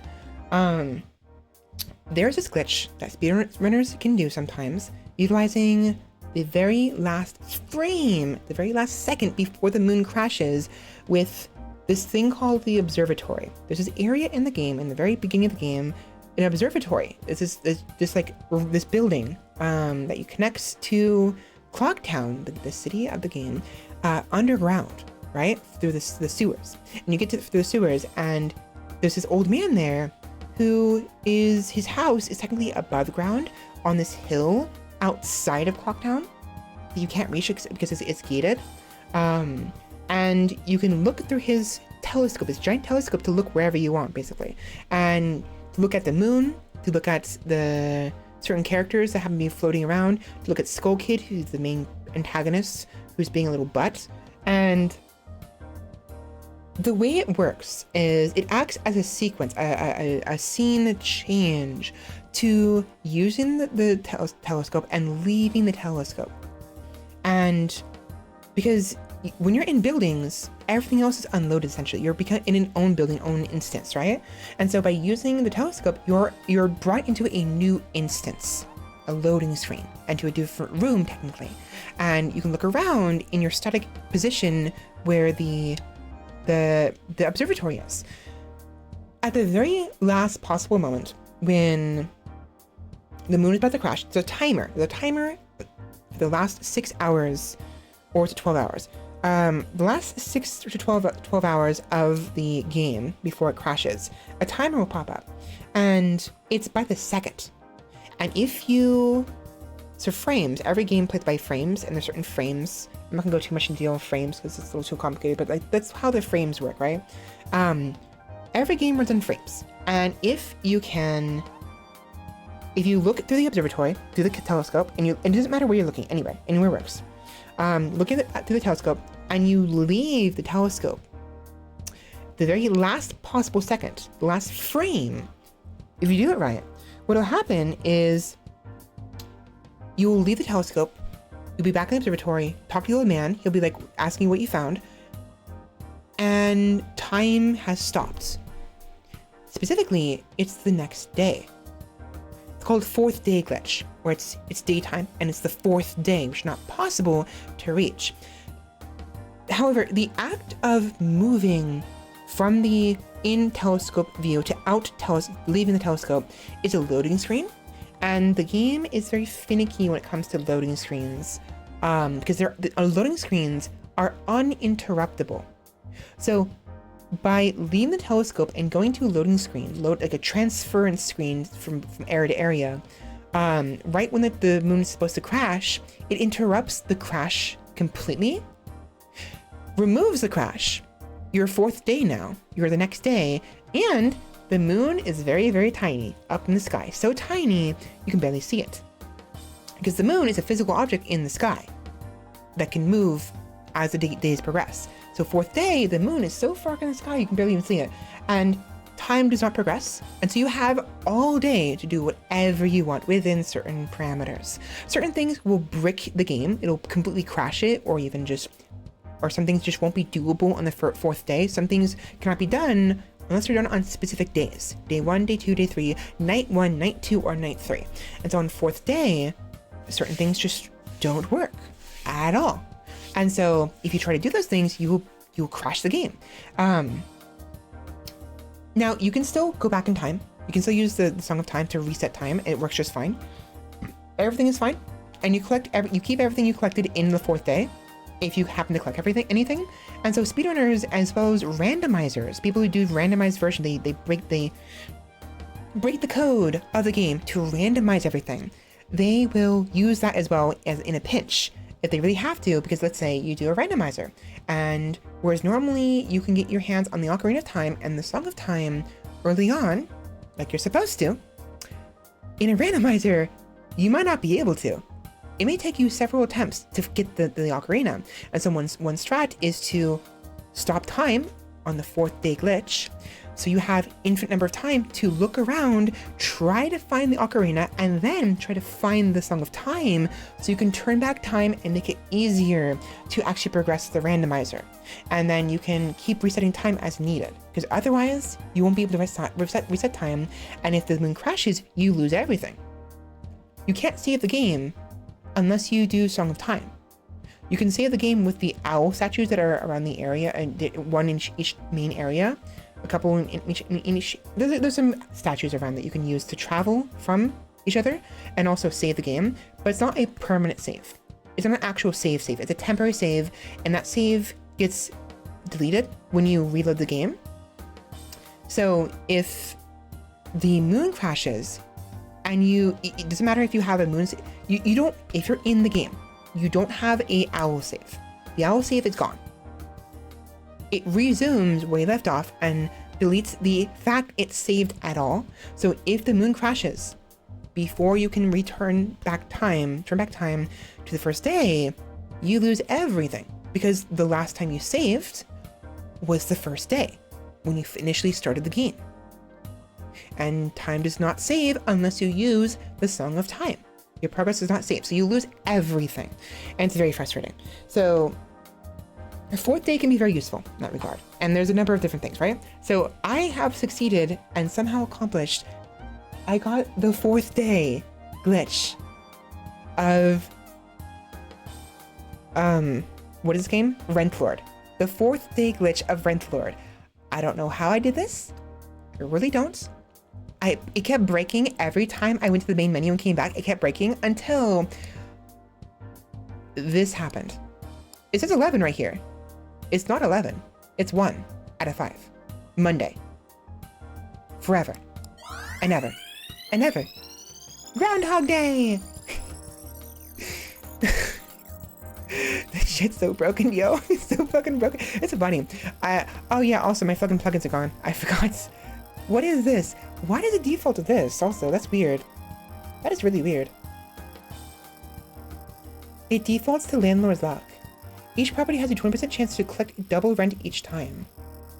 That's funny. There must be some kind of like integer issue. If the integers are breaking or whatever. Integers are also a thing. Why is it tiny? Why is that tiny? What happened here? And this is broken too. Now they're tiny. It got tiny for some reason. It has, so basically, regarding the integers, so the way, to follow up all this, when games, the way games function is oftentimes there are certain, like, baselines for their code, that they have, that you might actually encounter when you break the game a certain way. And there's also things, it's hard, this is one of the things, and there's also a thing called integers, integer overflow, where if you go too far forward, you restart and go back to the very beginning, right? Let's say the game can only have a number of like a million somethings, whatever, right? The moment you go up to 1,000,001, the game breaks, and now you're at like 0, or even -1, whatever. And depends on the game and how it functions, how it's coded. Some games, it's where is it? Let me show you. Another thing to show you guys.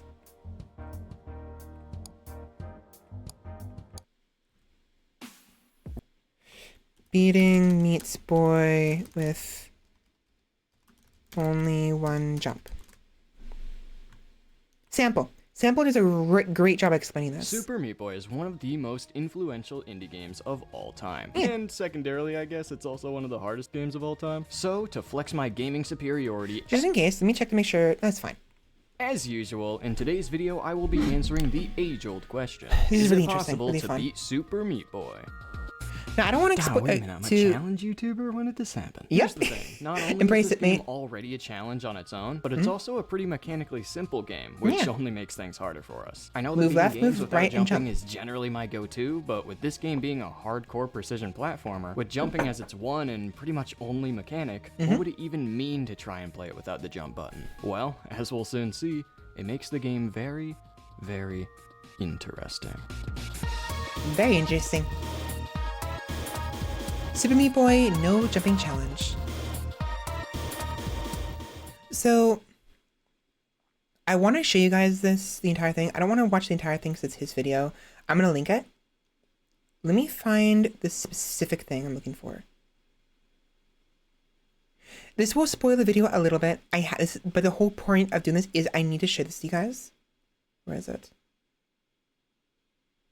Here we go. Here we go. Jump button, that's not too bad, but what did that actually do? Well, although it may not look like anything terrible is happening, know that behind the scenes, us collecting that single extra bandage is currently ruining the game. And in order to understand why, allow me to introduce you to this guy. Bear with me on this one. This guy's name is George. Everyone say hi to George. Hi, He's the one George. responsible for keeping track of how many bandages you've collected in a warp zone. He's initially just chilling in his cubicle at a certain memory address, which indicates that neither Memory address. Memory. Gain memory. bandage has been collected from this warp zone yet. However, as soon as we collected that first one, George moved the memory addresses up a little bit. This is so It's his job. It's his job to do that, to keep track of where you are.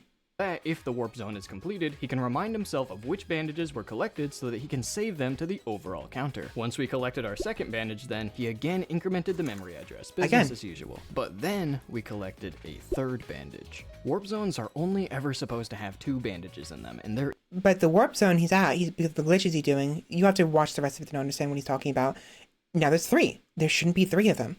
is no exception. George doesn't know this though. Look at him, you think he's paying attention? Instead, he just does what he always does and pulls up yet another memory address, even though this one's not supposed to be accessible and has nothing to do with bandages. Something broke. Then we completed the warp zone, and once we did, George placed a big ol' -1 next to the 2 memory addresses that contained bandage data in order to indicate that they had been collected. Now, Right. I could listen to you talk about stuff like this, interested in all day. Honestly, that's the whole point of streaming. I keep saying that, and I am passionate about this stuff. Like, I'm not like, it's not like it's like my magnum opus. I like talking, and I find like topics, they're not like on my mind all the time. They get, these topics get stored into my memory banks, and if something happens to trigger them, I just have a flood of words sometimes. And to be fair, a lot of this is based on my own understanding. My understanding is flawed. I always want to say take my words with a grain of salt because salt is delicious, and I could be wrong about certain things. So bear in mind that everything I've just said, past 2 hours or whatever, is possibly flawed in some aspect, either completely or partially. I don't know. But I would double check my stuff. But just watch this. yeah, but see, now he realizes his mistake. He knows there isn't supposed to be another memory address here, but what do you expect him to be able to do about it? He's just a bandage counter. Dealing with this is way beyond his pay grade. So he just does another So he does the -1. only thing he knows how to do and places another -1 here, just like the others, and hopes that it'll just happen to work itself out in the end. It does not. Turns out the memory address that George just put a fat -1 next to had nothing to do with bandages, and instead determines the current chapter that Meat Boy is in. Yeah, we're in chapter -1 now, George, but... Did you hear that? It's not the same thing. It's similar. I think it's like it's supposed to be in like integer overflow, but it's a little bit different how this works. In chapter -1, what is that supposed to mean? What? What does that even mean? That's what I Clyde said. from the chapter data department has absolutely no clue what's going on, because he just got the memo that we're supposedly in chapter -1, Right? which isn't a real thing. No. He's currently working with a memory address that stores chapter 1 data. So with no better ideas, he just scrolls through memory addresses until he finds where chapter -1 data would be stored if it even existed. Meanwhile, on our end, we go ahead and enter level 111 and beat it through the use of yet another jump press. Much like George, since it's Clyde's job to keep track of chapter data, he goes ahead and increments the value at what he thinks is the chapter -1 address to indicate that a level had been completed. And move us on to chapter 0, theoretically.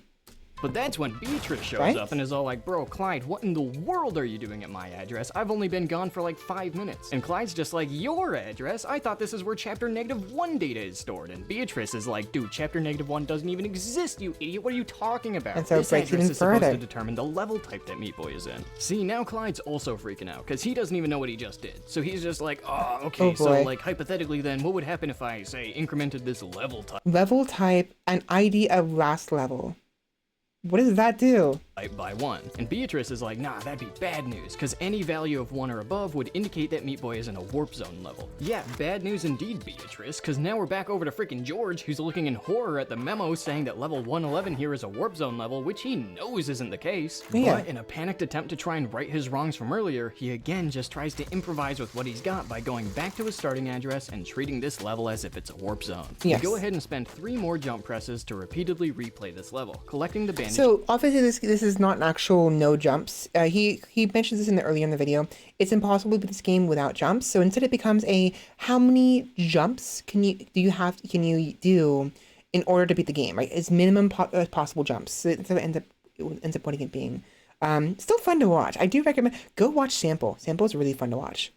Every time, again triggering bandage duplication. The bandage isn't disappearing like it's supposed to, because George over here, like the failure he is, isn't counting the bandages as we're collecting Give him a them, break. but instead just continuing to pull up more memory addresses from the void as if we're in a warp zone, including this little problematic guy from earlier. Once we exit the Current chapter. Warp zone, bandage 1, bandage 2, current chapter. Again, they just did it earlier. And remember, he puts -1 when you leave the area to remove the to signify the bandages have been collected. So he doesn't put -1s on all the addresses like he did last time. Why not? This is because we got to the map by exiting the level, so the bandages we Oh. collected aren't actually going to be counted because that's how warp zones work. And someone decided that we're going. Oh, that's a problem. That's a problem. By warp zone rule. It was actually Clyde. He accidentally did that by changing the level type, if you remember. Anyway, rather than putting a -1 on all the bandages to indicate that they've been collected, George instead puts the number corresponding to the level ID of each bandage. Level ID equals level number -1. Not collected, which is usually so he can remind himself of which levels still have bandages that have yet to be collected. And that's level -1. So, since we were in level 11 for all 3 bandages, he puts a fat 10 on all the addresses, including the one that...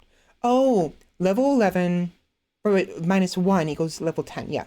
Determines our current chapter. So, you know what that means. Clyde gets another memo, and there's no way he's happy about it, because chapter 10, much like chapter -1, shouldn't actually exist. But he sucks it up and scrolls on down to where chapter 10 data would be stored if it was real, before coming across something peculiar. So why does chapter 10 not exist? Hold on, wait. 1420.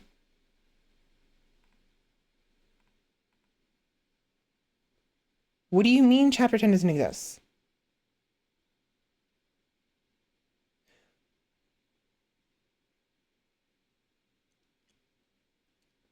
Oh, because these are levels. The chapter is the entire thing. Oh, this is a full chapter. So how many chapters are there? How many chapters are there? Hold on. Oh, yeah. Yeah. So how many chapters are there in Super Meat Boy?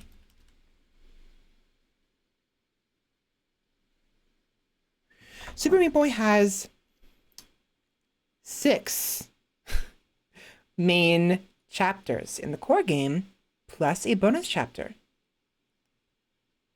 The forest, the hospital, the factory, the hell, the rapture, the end, and the Cotton Alley. The Cotton Alley is a post-game chapter that is technically separate from the main story. 6 chapters, and yet these little goobers brought the player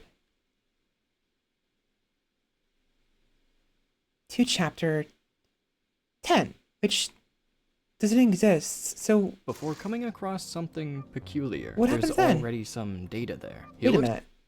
over at Beatrice, There but should this be anything actress there. is way out of her jurisdiction. She's just as clueless. She has as no idea what everyone this else is. at Like, point, I'm out of here. and doesn't really know what to think of this. So he interprets this 1 as a little bit of Chapter 10 somehow already being done. Namely, this bit represents the chapter's glitch level being unlocked. Right. Glitch levels are kind of just like warp zones, but they're usually only available after completing the entire chapter. Thanks to Clyde's misinterpretation, though, we can waltz on over to the wrongly unlocked level, use another jump press, and complete the glitch level way earlier than we're supposed to. Because, okay, I'm not familiar enough with Meat Boy, but I guess there are these, like you said, there's these glitched levels, intended level, like, actually, hold on, wait a minute. What are glitch levels? Fuck. Super Meat Boy, what are glitch levels? Glitch levels are hidden bonus levels in Super Meat Boy that can be discovered and entered upon contact with a glitched out bandage girl. So they're special levels. So it somehow unlocks the glitch level of Chapter 1, which you're stuck in right now, allowing some shenanigans. Clyde watches this all happen, and like he usually does, he turns over to the address that stores chapter data and prepares to flip the bit that would indicate that the Chapter 10 glitch level had just been completed. Oh boy. Oh boy. He hesitates. For the past couple minutes, everything has seemed like chaos, and it seems like that chaos is sourced from actions just like this one. Changing data and memory addresses whose purpose he doesn't actually know. He's just assuming that this is where Chapter 10 data is stored, just like he assumed the level type address was where Chapter -1 data was stored, and just like George assumed that the current chapter address was where Warp Zone Bandage 3 was stored. Clyde knows this is a bad assumption, though. After all, there was some inexplicable data already in there, which doesn't make any sense if this actually was a Chapter 10 data address. Heck, Chapter 10 still doesn't even exist, so why would there even be a memory address for it at all? But alas, he's got no better ideas. With very little faith in himself, he flips the bit. So now it's 1 instead of 0, 0, 0, 0, 0, 0, 0, 0, 0, 1. No.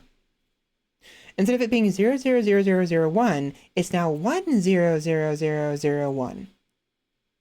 Now, the point I'm making here, I mentioned it earlier on, I think. Where is it? Where is it? Where is it? Where is it? Where is it? Where is it? Where is it? Where is it? Where is it? Where is it? Where is it? Where is it? Where is it? Where is it? Where is it? Where is it? Where is it? Where is it? Fuck. The levels. There's some shenanigans going on with us. Severe shenanigans. Just watch. So then, what was that address? Why was there data in it? And what did Clyde's little change just do? Well, so as we know, when the characters adjust, like he's simplifying it by using characters, little characters. In truth, it's more complex than this, and it's not as whimsily. It's not such. It doesn't have such whimsy. It's used. It's basically what's happening in the background, but these little characters aren't here, right? If we look back what we had here earlier, when the one guy changed the bandages, right, to having 3 bandages instead of 2 bandages, right, and you messed with that and changed the numbers and everything, and it brought you back to a -1 level. It's stuff like that. It's really messy, and so the level's over. And what the point I'm making here is negative chapter 1 is not a chapter. It's something else. And you flip the switch, right? this address is supposed to determine the level type that Meat Boy is in. So negative level 1 is the level type. The reason why this happens is, okay, so it's more noticeable in, like, for me, I'm more familiar with things like, I've heard about it from Zoe the Witch, who's a Dark Souls YouTuber. A Souls YouTuber. She does a number of things, but she primarily does Dark Souls. She discussed in some of her videos how all the characters in the game, all the things in the game, they have numbers and letters associated with them, right? In relation to what they are. Everything in the game is code. In a video game, it is code. It is usually a combination of numbers and maybe letters to dictate what it is, whether it is objects in the game or the varying levels or the states of the game and like whether or not it'll activate certain things. There's things called flags that'll change the states if you pass them, and stuff like that, right? In Noida, I played this last Saturday, right? I told you guys how you can bypass the trigger that causes the holy mountain to collapse, preventing you from going back. So you can't change your wands again. You have to go to the next mountain. You can bypass this by bypassing the trigger field, the flag, the little box directly in the opening, by using something to dig through the holy mountain, which upsets the guardians, obviously, with a black hole. It's like that, right? There's certain checks, there's certain things the game looks for to change aspects of itself or alter something else itself inside said game, either a character or like determining whether or not something's dead or not, or where it is in the area. There's a whole bunch of different things. It's all numbers and letters, usually numbers, but also letters. And as an example, there's like characters in Dark Souls 3 and Elden Ring. It's like their number is like 5 digits. Like it's like 53364 or whatever, or like 20024 or 130004 and things like that, right? Levels, when games have levels like this, it's the same thing. Every level is sequential. The thing is, the way it works is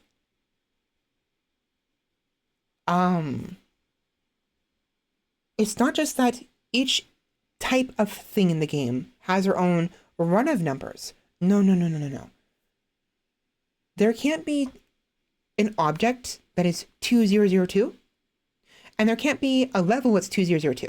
No, what'll happen is whatever the code is, it's all one single line, like one single column of code, of numbers, dictating the existence of something.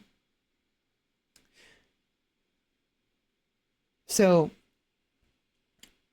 how do I explain this? So, for example, in things like in speedruns, right? Specifically Ocarina of Time, and I think there's another game, I don't remember what game it was.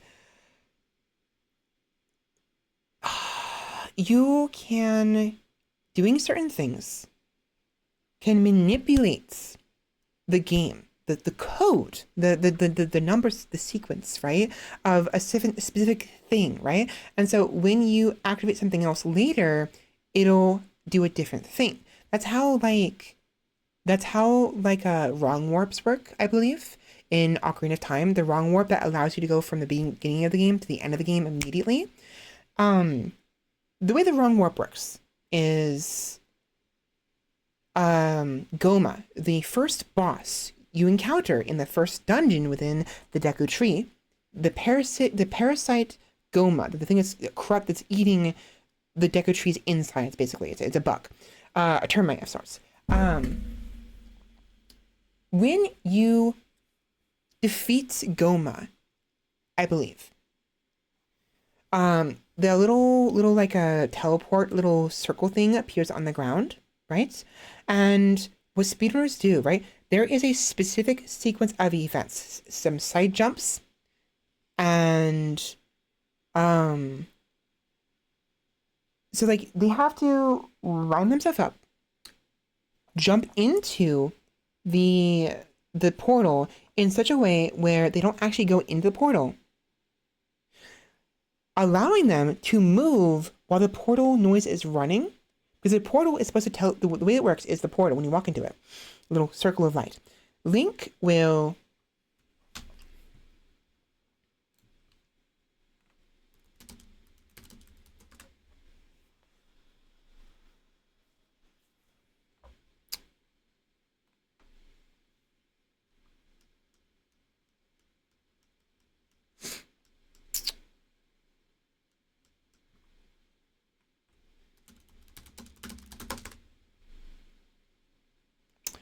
I just want to show it. I want to explain it myself.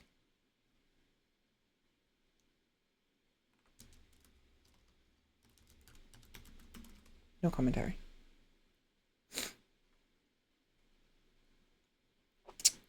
Fuck.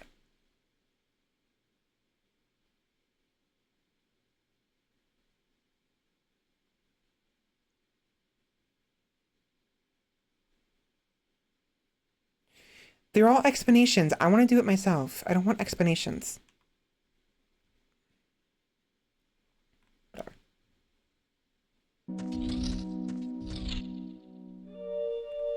Okay.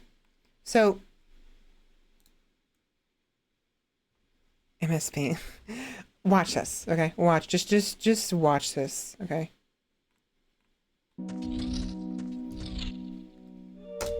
So Goma has already been defeated. And the teleport's there. Supposedly you can do it even after you've defeated her, gone through it and come back, I believe. Don't quote me on this, but just watch this.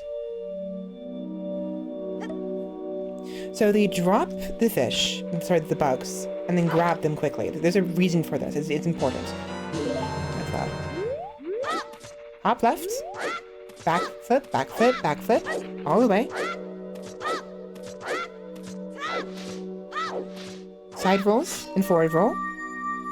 What they did there, right there, right, is they backflipped, and they backflipped at the very edge of the light, activating the bug as an ocarina. How do they do it? There's a specific glitch for this, and that's why the bug was in the hand. It could be a bug, it could be a fish, it doesn't matter. They have to drop whatever it is and pick it up, and that sets up the glitch. And by backflipping and doing a certain sequence of button presses, I believe it's you hit the one the bug was on, and also your sword of the same sword at the same time. It'll pull out the sword, and Link will start sort of like using the bug bottle as if it was ocarina, right? So that happens, and because the ocarina usage is uninterruptible, we talked about it earlier about how certain things cannot be interrupted by other things. It's like with the moon crash. It interrupts the capture sequence, because normally when you walk into these, Link gets captured by the light and they walk towards the center of the light and looks up and then spins in a crystal and disappears and then ends up at the very beginning of the dungeon, basically. It's an escape, right?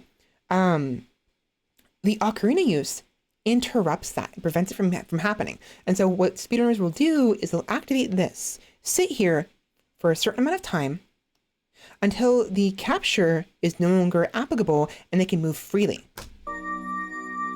See how the stop button is at the top? He can stop it at any point. He's waiting for a specific frame so he can let go and then do the rest of the glitch. There, watch.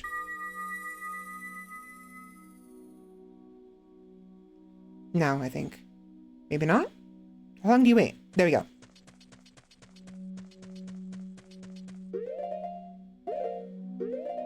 Now, the reason why they're stopping like this, they're doing this over and over again, is because they need to do certain things at a specific frame, or they ruin the glitch.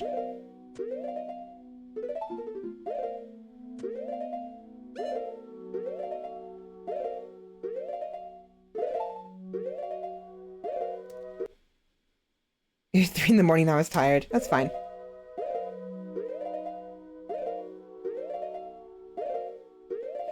Remember how I mentioned how the game runs on frames? Pausing and unpausing will cause the game to move, to basically sequentially move at the next frame. It's not easy, but it's helpful to find the exact frame you're looking for. See how Link isn't moving? There.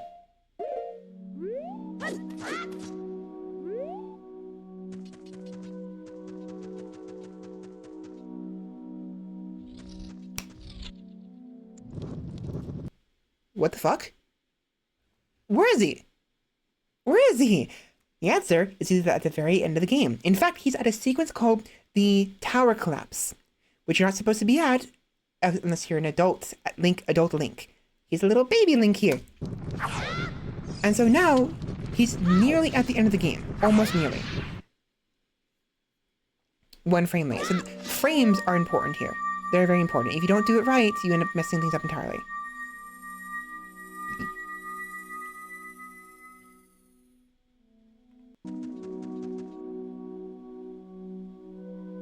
So if you mess up some things, you can actually fix it with certain aspects.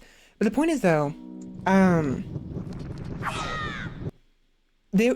it's like what's happening is the act of 1 the act of using this ocarina bottle glitch to prevent the capture of the teleport, and then walking a specific way. You have to walk a very specific way, and then jump a certain way, and what have you, will manipulate the code, the numbers in the game, to dictate where you end up when you go through the door. Because when you go through the door, you're supposed to be back at the dungeon. But by manipulating the code, you change it to where it makes it think you end up in a different area. You know what I mean? That was frame buffering. That's what it was. That's exactly what it was. It's exactly, that was frame buffering. Yes, the pausing was frame buffering. So by doing certain actions, you can completely change the code, allowing you to end up, it's a little more fun watching a different one. This one was from 13 years ago. They changed it since then. Let me see if I can find a different one. CFG.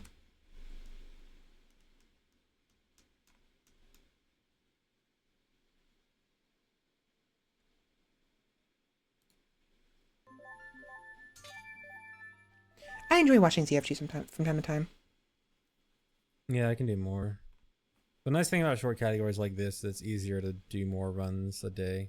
It's only 20 minutes, very low commitment, so I can run it for longer. I'm going to skip ahead to when it happens, because the way he does it is really interesting. Oh, it's no wrong warp. I want to do the one with wrong warp. Fuck.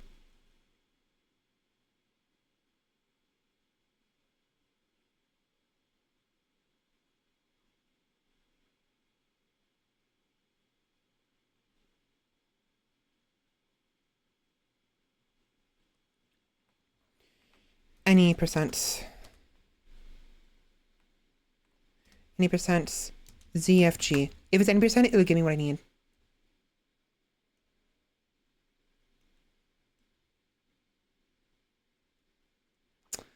Oh my gosh. I need this shorter one.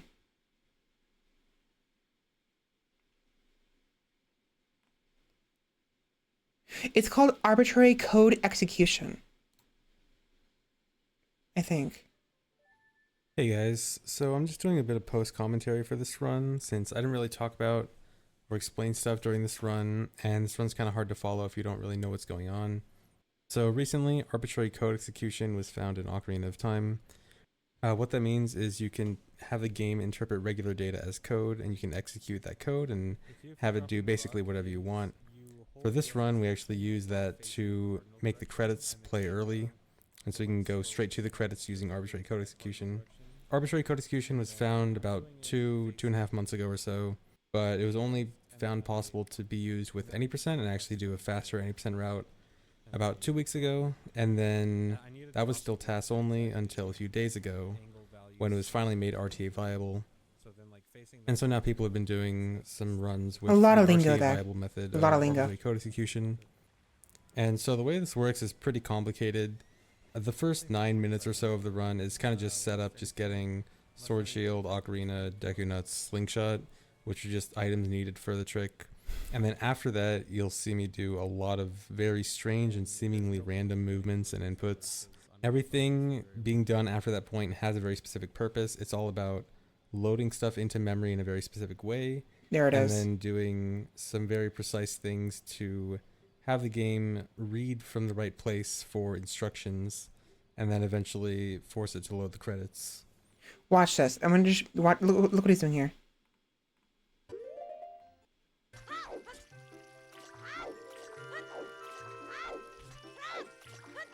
The setup should be right here, I think. Look like he's grabbing a specific rocks to manipulate the code a little bit to dictate what's being removed and what's not. Grabs here, aims here, frame buffers it.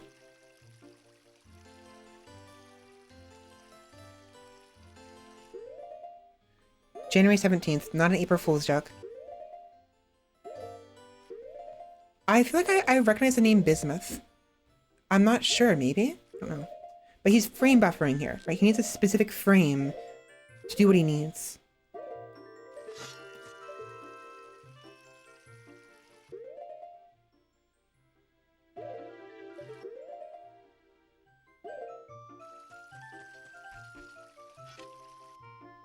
There we go. Is it the right cutscene?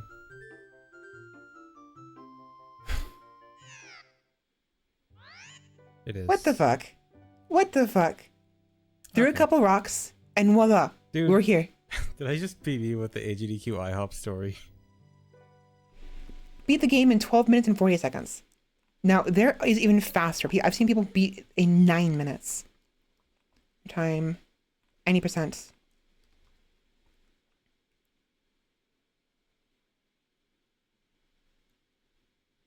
Six minutes.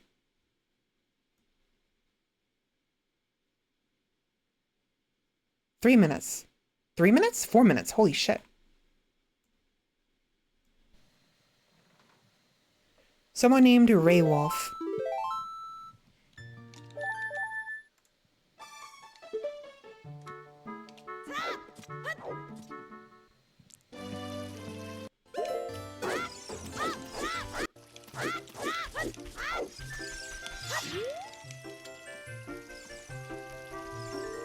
Manipulating code in some manner. And...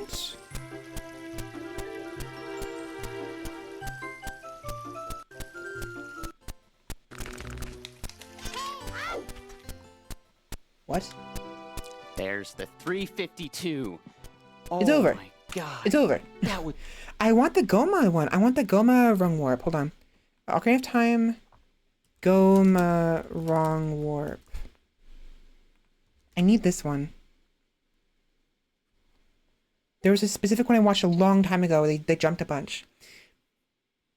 Summoning assault, but instead of detailing the history of speedruns, he breaks down the technical aspect of how the speedrun is done. Okay. Tomato... I recognize that name too.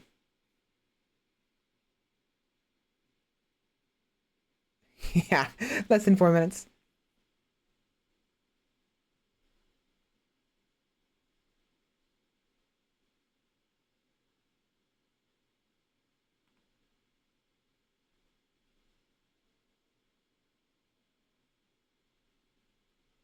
Hey, I'm RC, and in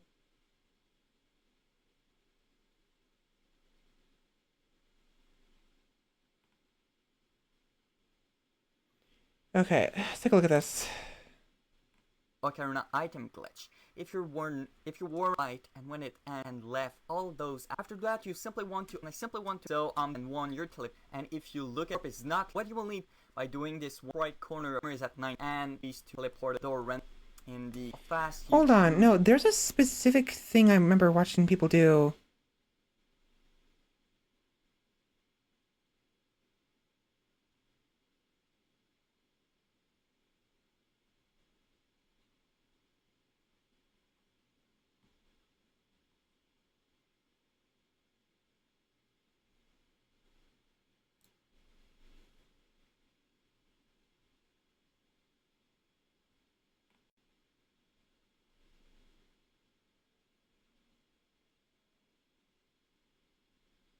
I need to find this. Here it is. Here it is. Here it is. So, no, you've already seen a number of things. I already showed you, but look how this works, right? He is 11 minutes and 27 seconds into his run, into his speed run, right? Look at this. So he does a lot of the things from before. He used the damage and what have you to get something specifically done. So look what he's doing. See the random movements? The Deku Nut into the slash. He's running sideways, right? And there's some other movements as well. The side jumps, the run up sideways. Boom. He's here. How? What? So, video games, they have this code in them. And the code, they're all linked. A sequential code, number of codes, right? Are all linked to each other. And those codes could be anything from items to video characters, actors. Actors are like anything. Could be like a rock, could be an enemy, could be a tree. Those are actors, right? Within the physical realm, the physical objects on the stage, which is the video game, separate from the terrain, you know, actors. And, you know, it could also be locations. Certain locations are tied to specific codes, you know, whether the loading screens themselves, the doors leading into an area, and the door, what have you. It's why this is possible, right? So the code, when you leave this door normally and you go back into the main dungeon normally, you're supposed to end up in the room with the 3 deco scrubs and the little water pool. By doing specific things, you manipulate the code, allowing you to change what'll happen when you open this door and you go through the loading screen. The loading screen unloads the previous area and then is commanded to load the next area. But you messed with the code. And now, in its place, is the code for Ganondorf's castle during the collapse sequence, the very end of the game. And now you're here. So all of this has to do with everything else, right? And like with Super Meat Boy, right? The code, it's breaking. You're manipulating its arbitrary code execution, ACE, right? And so with that, it just entirely breaks everything, right? Everything's breaking. Just as clueless as everyone else at this point. Clyde then doesn't really know what to think of this, so he interprets this 1 as a little bit of chapter 10 somehow already the arbitrary being done. code here. Namely, this bit represents the chapter's glitch level being until does this all happen. Flip it first from early rest warps heck cheese. Fix it, right? So the code then changes as if you're going through a loading screen in Ocarina of Time doing the wrong warp glitch. Something changed, and something got flicked that should not have been flicked. And it became a different code. So what does that new code mean? What does it do when that changes? What next? And what was that address? Why was there data in it? And what did Clyde's little change just do? Well, to answer all 3 of those questions, the address he mistook for chapter 10 data actually stored data for unlocked chapters. Oh boy. Oh boy. So that was the code that determined how many chapters the player has currently unlocked throughout the entirety of said game. There's a 1 already in there because we obviously have chapter 1 unlocked, and from that you might be able to guess what Clyde's little change ended up doing. So, unlocked. This means chapter 1 has been locked, and somehow the player has unlocked 1, 2, 3, 4, 10,000 chapters. But there's only 6. So what does that mean? And from that, you might be able to guess what Clyde's little change ended up doing. The game is over. Folks, this is the Super Meat Boy Wrong Warp. The Wrong Warp! We just got done talking about that. It came full circle. Weirdest and most complex glitch I've ever had the luxury of researching and explaining. And although it did take a few jumps here and there to set up, skipping over 4 entire chapters seems well worth the effort to me. It unlocked every single chapter.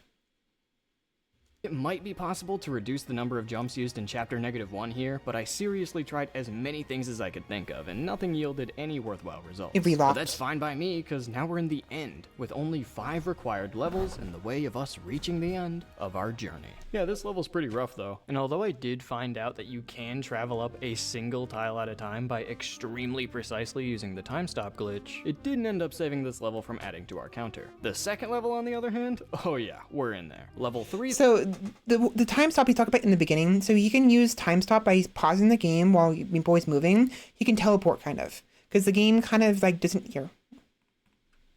So it looks like we'll have to give Meat Boy himself some new options via the second avenue, which might be a bit more sinister.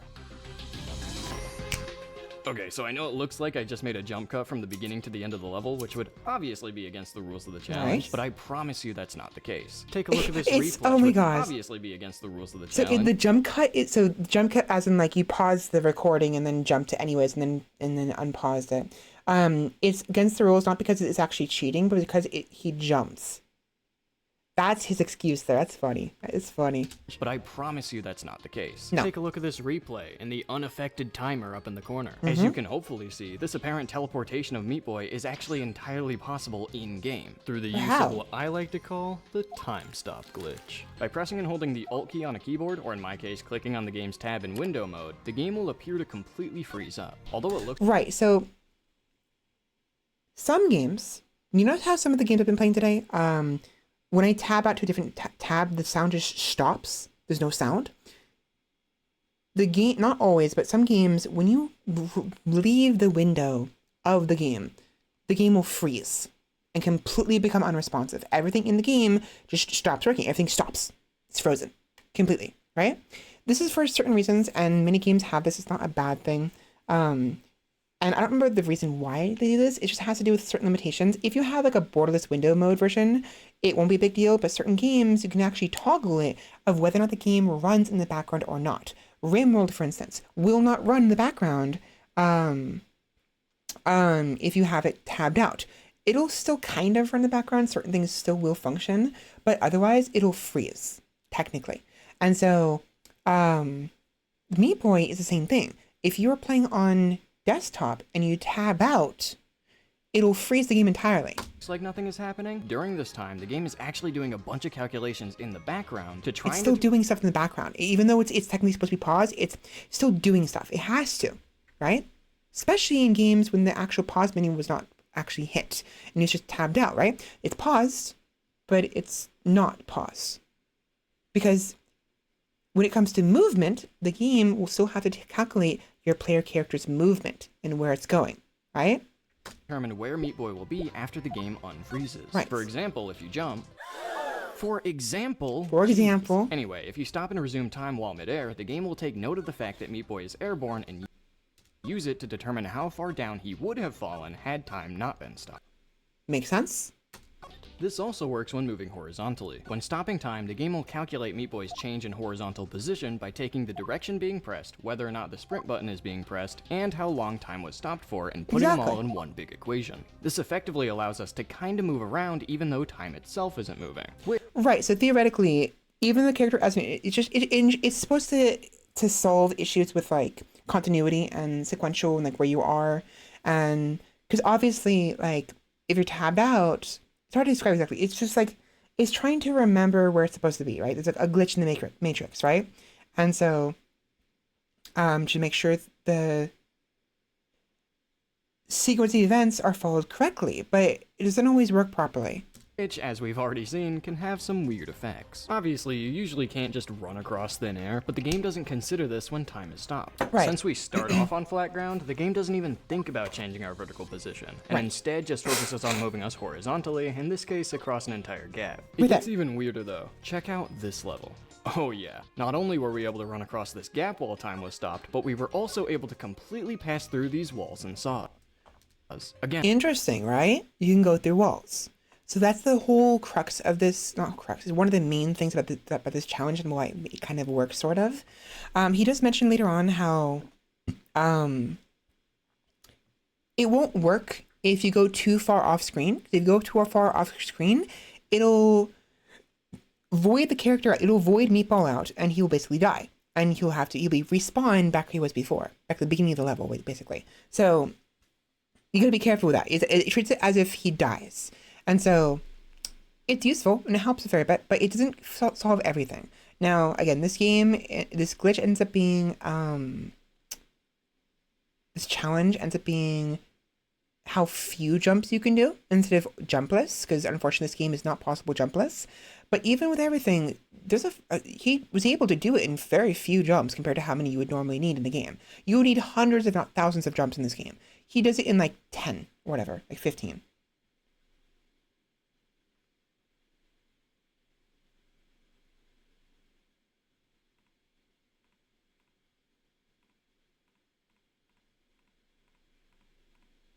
Same height as the hole. All we needed to do at this point was long and dong I would stop. One tile too large was meant to be possible. Our own. And at the end of the day, that's all we feel like we can allows. You actually have to go as fun land. This last can situate even here with this one isn't just be long tools. I mean, that long we need to stand. Dude, where is it? He tells me how many jumps he did that are all the way up here. And one time in the random point, how many hold it long to put with changing it and then testing it and changing it and testing it in value. This isn't what actually happened. Turns out.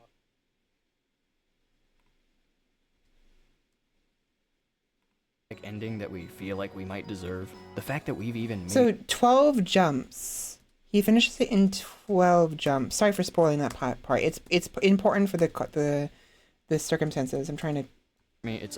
Go watch him. Go watch him. I think you guys should go watch him. He's fun. And even though I kind of spoiled some of this, there's still a lot he talked about here that I didn't go over. And I highly recommend you guys watch it. Let me link this to you guys real quick.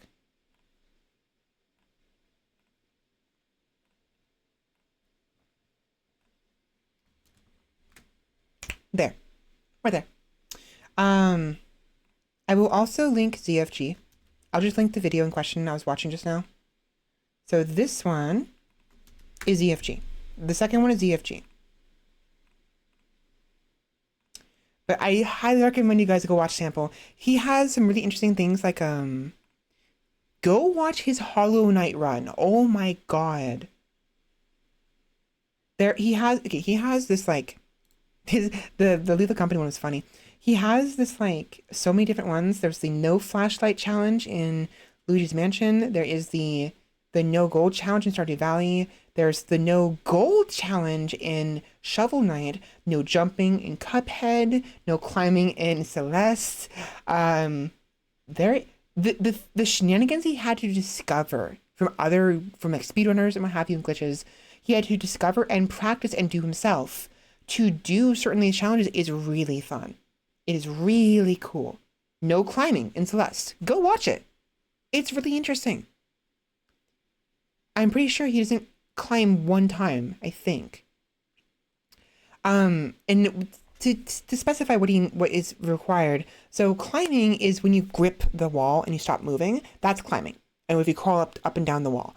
You can still slide down the wall, and that's what he does. But you lose the ability to grip onto things. And it's a lot more challenging doing that. You have no ideas. So there is insane, like, speed, crouch, jump, corner, bounce, crouch, and then another corner bounce to a wall jump in order to freaking make this, like, insane freaking jump that you would not be able to do normally unless you grabbed an object that moves after you grab it. And I'm not going to spoil that one for you. Go watch that. Go watch this one right here. I'm going to link this one too. Doesn't seem to be... No. I don't care. I don't care. Look off. Doesn't seem to be a way to get over.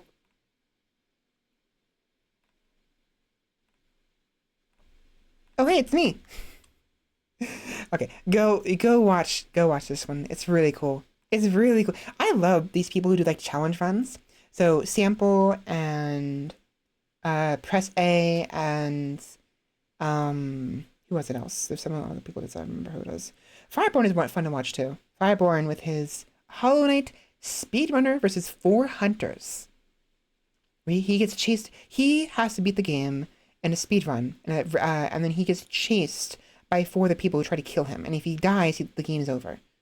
It's really fun. Really cool. So go watch them.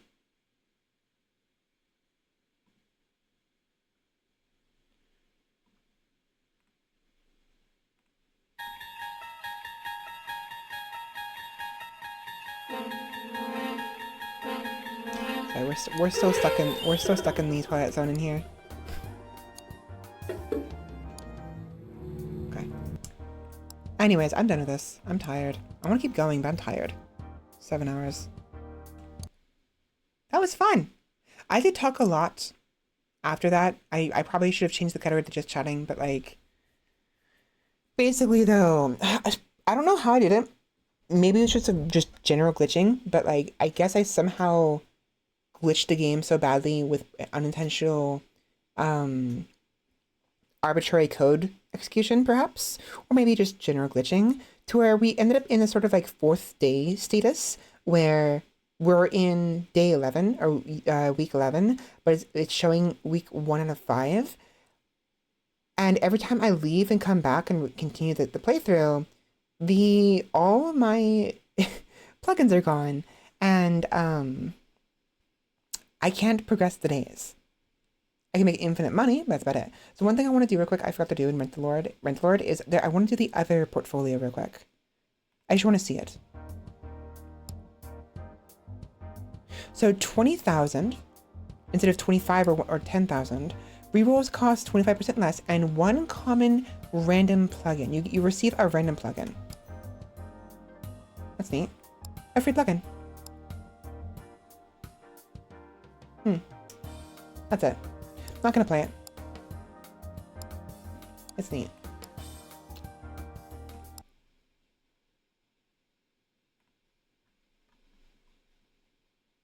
Anyways, when this game has more content later on, which it will eventually, I will play more of it. We have a couple different expansions of sorts that'll be coming out eventually. Eviction Update, Mogul, Slumlord, and Mortgage. So, I'll keep an eye on that. Couldn't keep up yet. I want to play more though. I want to do other things, but I'm tired. I'm going to end it here. Moonwatch. We have Moonwatch to play. We have Dice in Fold. We have Cozy Grove. Definitely not fried chicken. I'm looking forward to that. We have some things to do. Yeah, so I'm done. I might play some games after stream though. I don't know. Maybe not. Actually, no. I probably won't. Instead, what I'll do, I'm gonna get a snack of some sort and maybe some like ice cold something. Maybe some Sprite. I don't want to drink Sprite. It makes me stomach hurt. Apple juice. I'll get some apple juice. And then while I'm drinking some apple juice, I'm gonna watch them sample. Sounds fun. Yeah, it'll be a while. I don't know how long it's gonna take for the updates, but I guess we'll find out. But I'm gonna just gonna turn it off. Fuck it.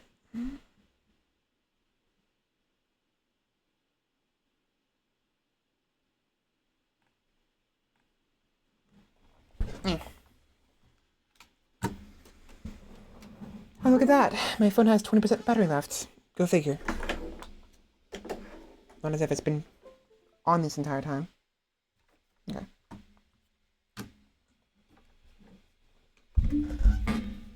I usually have my phone on so I can actually see the stream. I really hope the audio has not been broken. Pretty sure it's fine. Pretty sure the syncing is fine. I'll check it later though.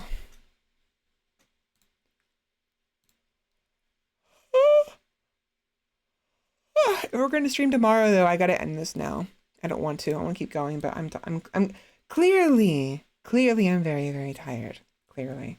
I can't keep going. So.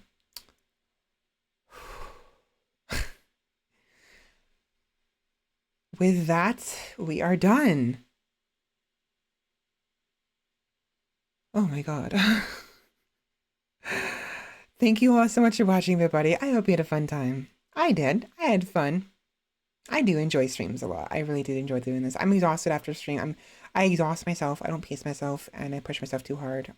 Not even intentionally either. I just do it. I just like Shia LaBeouf says. I just do it, and sometimes it doesn't always help. It's more detrimental in my case. However, speaking with the tip of my tongue, speaking forward with a emphasis on my tongue has helped a lot. I've actually been noticing this entire stream, I've been having a little bit easier within reason, easier time speaking, sort of. So I will try to repeat this tomorrow, and I will leave a note for myself to talk with the tip of my tongue, tongue tip talking, TTT. I don't know how you call that, and hopefully I remember. And we'll go from there and see how it goes. What did we play? We played Rentlord, and we played... I already forgot. What did we play? What did we play? Was it just Rentlord? Did we really play only Rentlord this entire time? I think we only played Rentlord.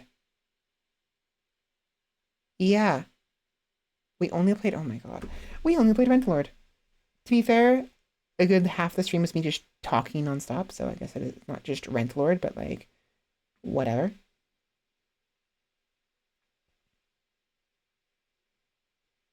Just double check that, maybe. Is there any other games? What's going on here? What is going on here? What? My VOD isn't working. Why is my VOD not working? Are you stupid? You're stupid. You're fucking stupid. Why is Twitch so stupid sometimes? Give me my VOD. I want to see what the beginning of the stream was. Yeah, there we go. What was the... What did we play an hour in? Oh! Scale the Depths. That's what it was. It was Scale the Depths, and then it was Rentlord. We played all of 2 games today. That is hilarious. Okay. So, Scale the Depths. Cute game. Very cute game. Now, what we played of Scale the Depths was a demo. The game hasn't been released yet. It's not finished. Not even early access. It's just not finished. So, we're going to have to wait for that game to completely come out, and then we can play more of that in the future. Cute game. I would like to play it, actually. And Rentlord. Nice concept. We're getting free updates eventually. The game is finished. The core game is finished. I agree. I think I agree with what they did here, where it's like, it no longer needs to be in early access. I think it used to be in early access, and then it was no longer. The core game is done. There's nothing else to early access it, basically. So, okay. But anyways, Rentlord was fun. I enjoyed that. I really do enjoy... The Balatro is very fun, and Rentlord is definitely very Balatro-esque in very many aspects. It has distinct differences, clearly, and it lacks the same replayability. It has replayability, but it lacks the same extensive replayability of Balatro. Now, once the other updates come out, the replayability will increase, and even if it doesn't, for $5, I bought it for $4. I bought like $1 off. For $5 game, like 3 hours, 4 hours. Yeah, it's pretty decent. And I mean, hey, it got a lot out of me, a lot of conversation. Most of the stream, like half the stream was playing video games, but playing both Skill the Depths and Rentlord, and the other half was talking about glitches and obscure things about computers and how code works and what have you. And a lot of it is, take my words with a grain of salt, as always, because I'm not always accurate. But I'm a gamer. I've played games a long time. I've watched a lot. I've seen a lot. And I know a fair bit because of this, you know? Even if I'm not actually going to school for things, experience is very important. Even if you're just experiencing things secondhand. That's the beauty of experience. You don't need to study. I mean, you do, but I mean, experience itself is very important, and I've experienced a lot. I've experienced bugs myself. I've even accomplished executing some bugs. I've done this thing called Infinite Sword Glitch in Ocarina of Time, and I was so proud of being able to do it. I was so happy, I was so giddy, and it's interesting to be able to just practice those and see it firsthand, and to feel it firsthand, how it actually works and how what's required to get it done.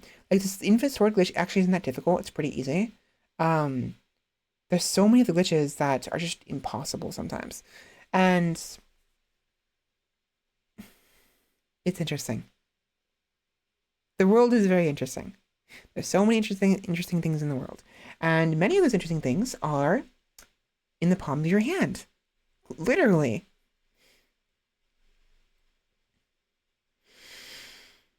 Anyways, Rentlord was fun. It was very fun accidentally breaking the game. It was very fun accidentally achieving the 4th day glitch of Rentlord. I don't know what you want to call that. The Groundhog Day. You know, I achieved Groundhog Day in Rentlord. Little annoying, I kept losing my plugins, but I had infinite money anyways. And I do think Rentlord needs to get a FPS limiter. Either VSync needs to be an option, or the developer needs to allow the player to manually set the FPS in game. That's very important. I think that'll help go a long way to preventing the game from glitching out as much. It won't be perfect. It'll still glitch out regardless because games are glitchy. But I do think that maybe running at 144 FPS may have contributed to the glitches we experienced.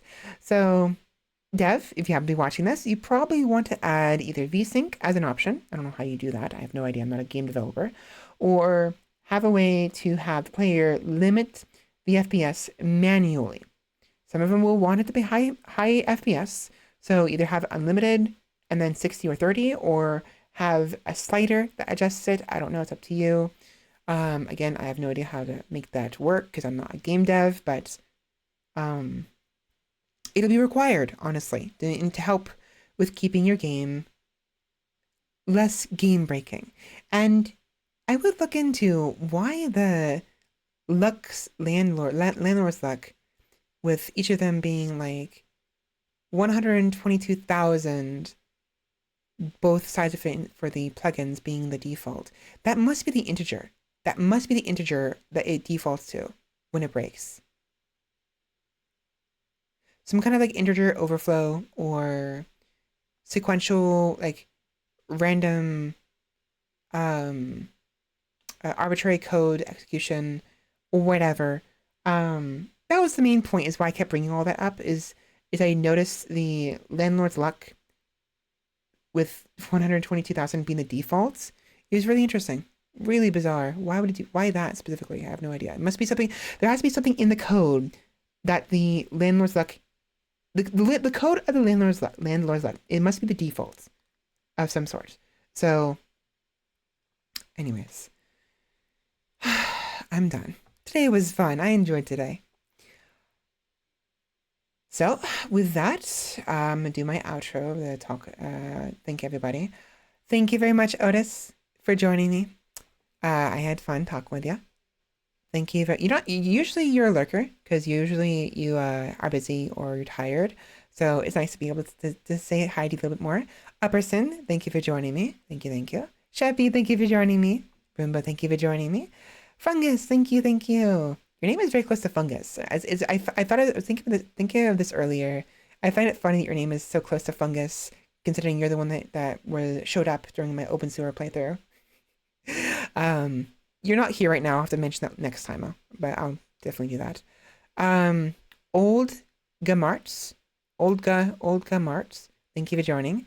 And I believe that's everybody. I'm pretty sure. It may have been someone else, and maybe I just don't see it. The chat doesn't go high enough. It literally stops at 10:53 p.m. It's as far as high as it'll go. And I clearly started stream at like 9 o'clock. So the whole like 2 hours of chat that is just gone now, which sucks. So if anyone else was here and I did not call them out, I apologize.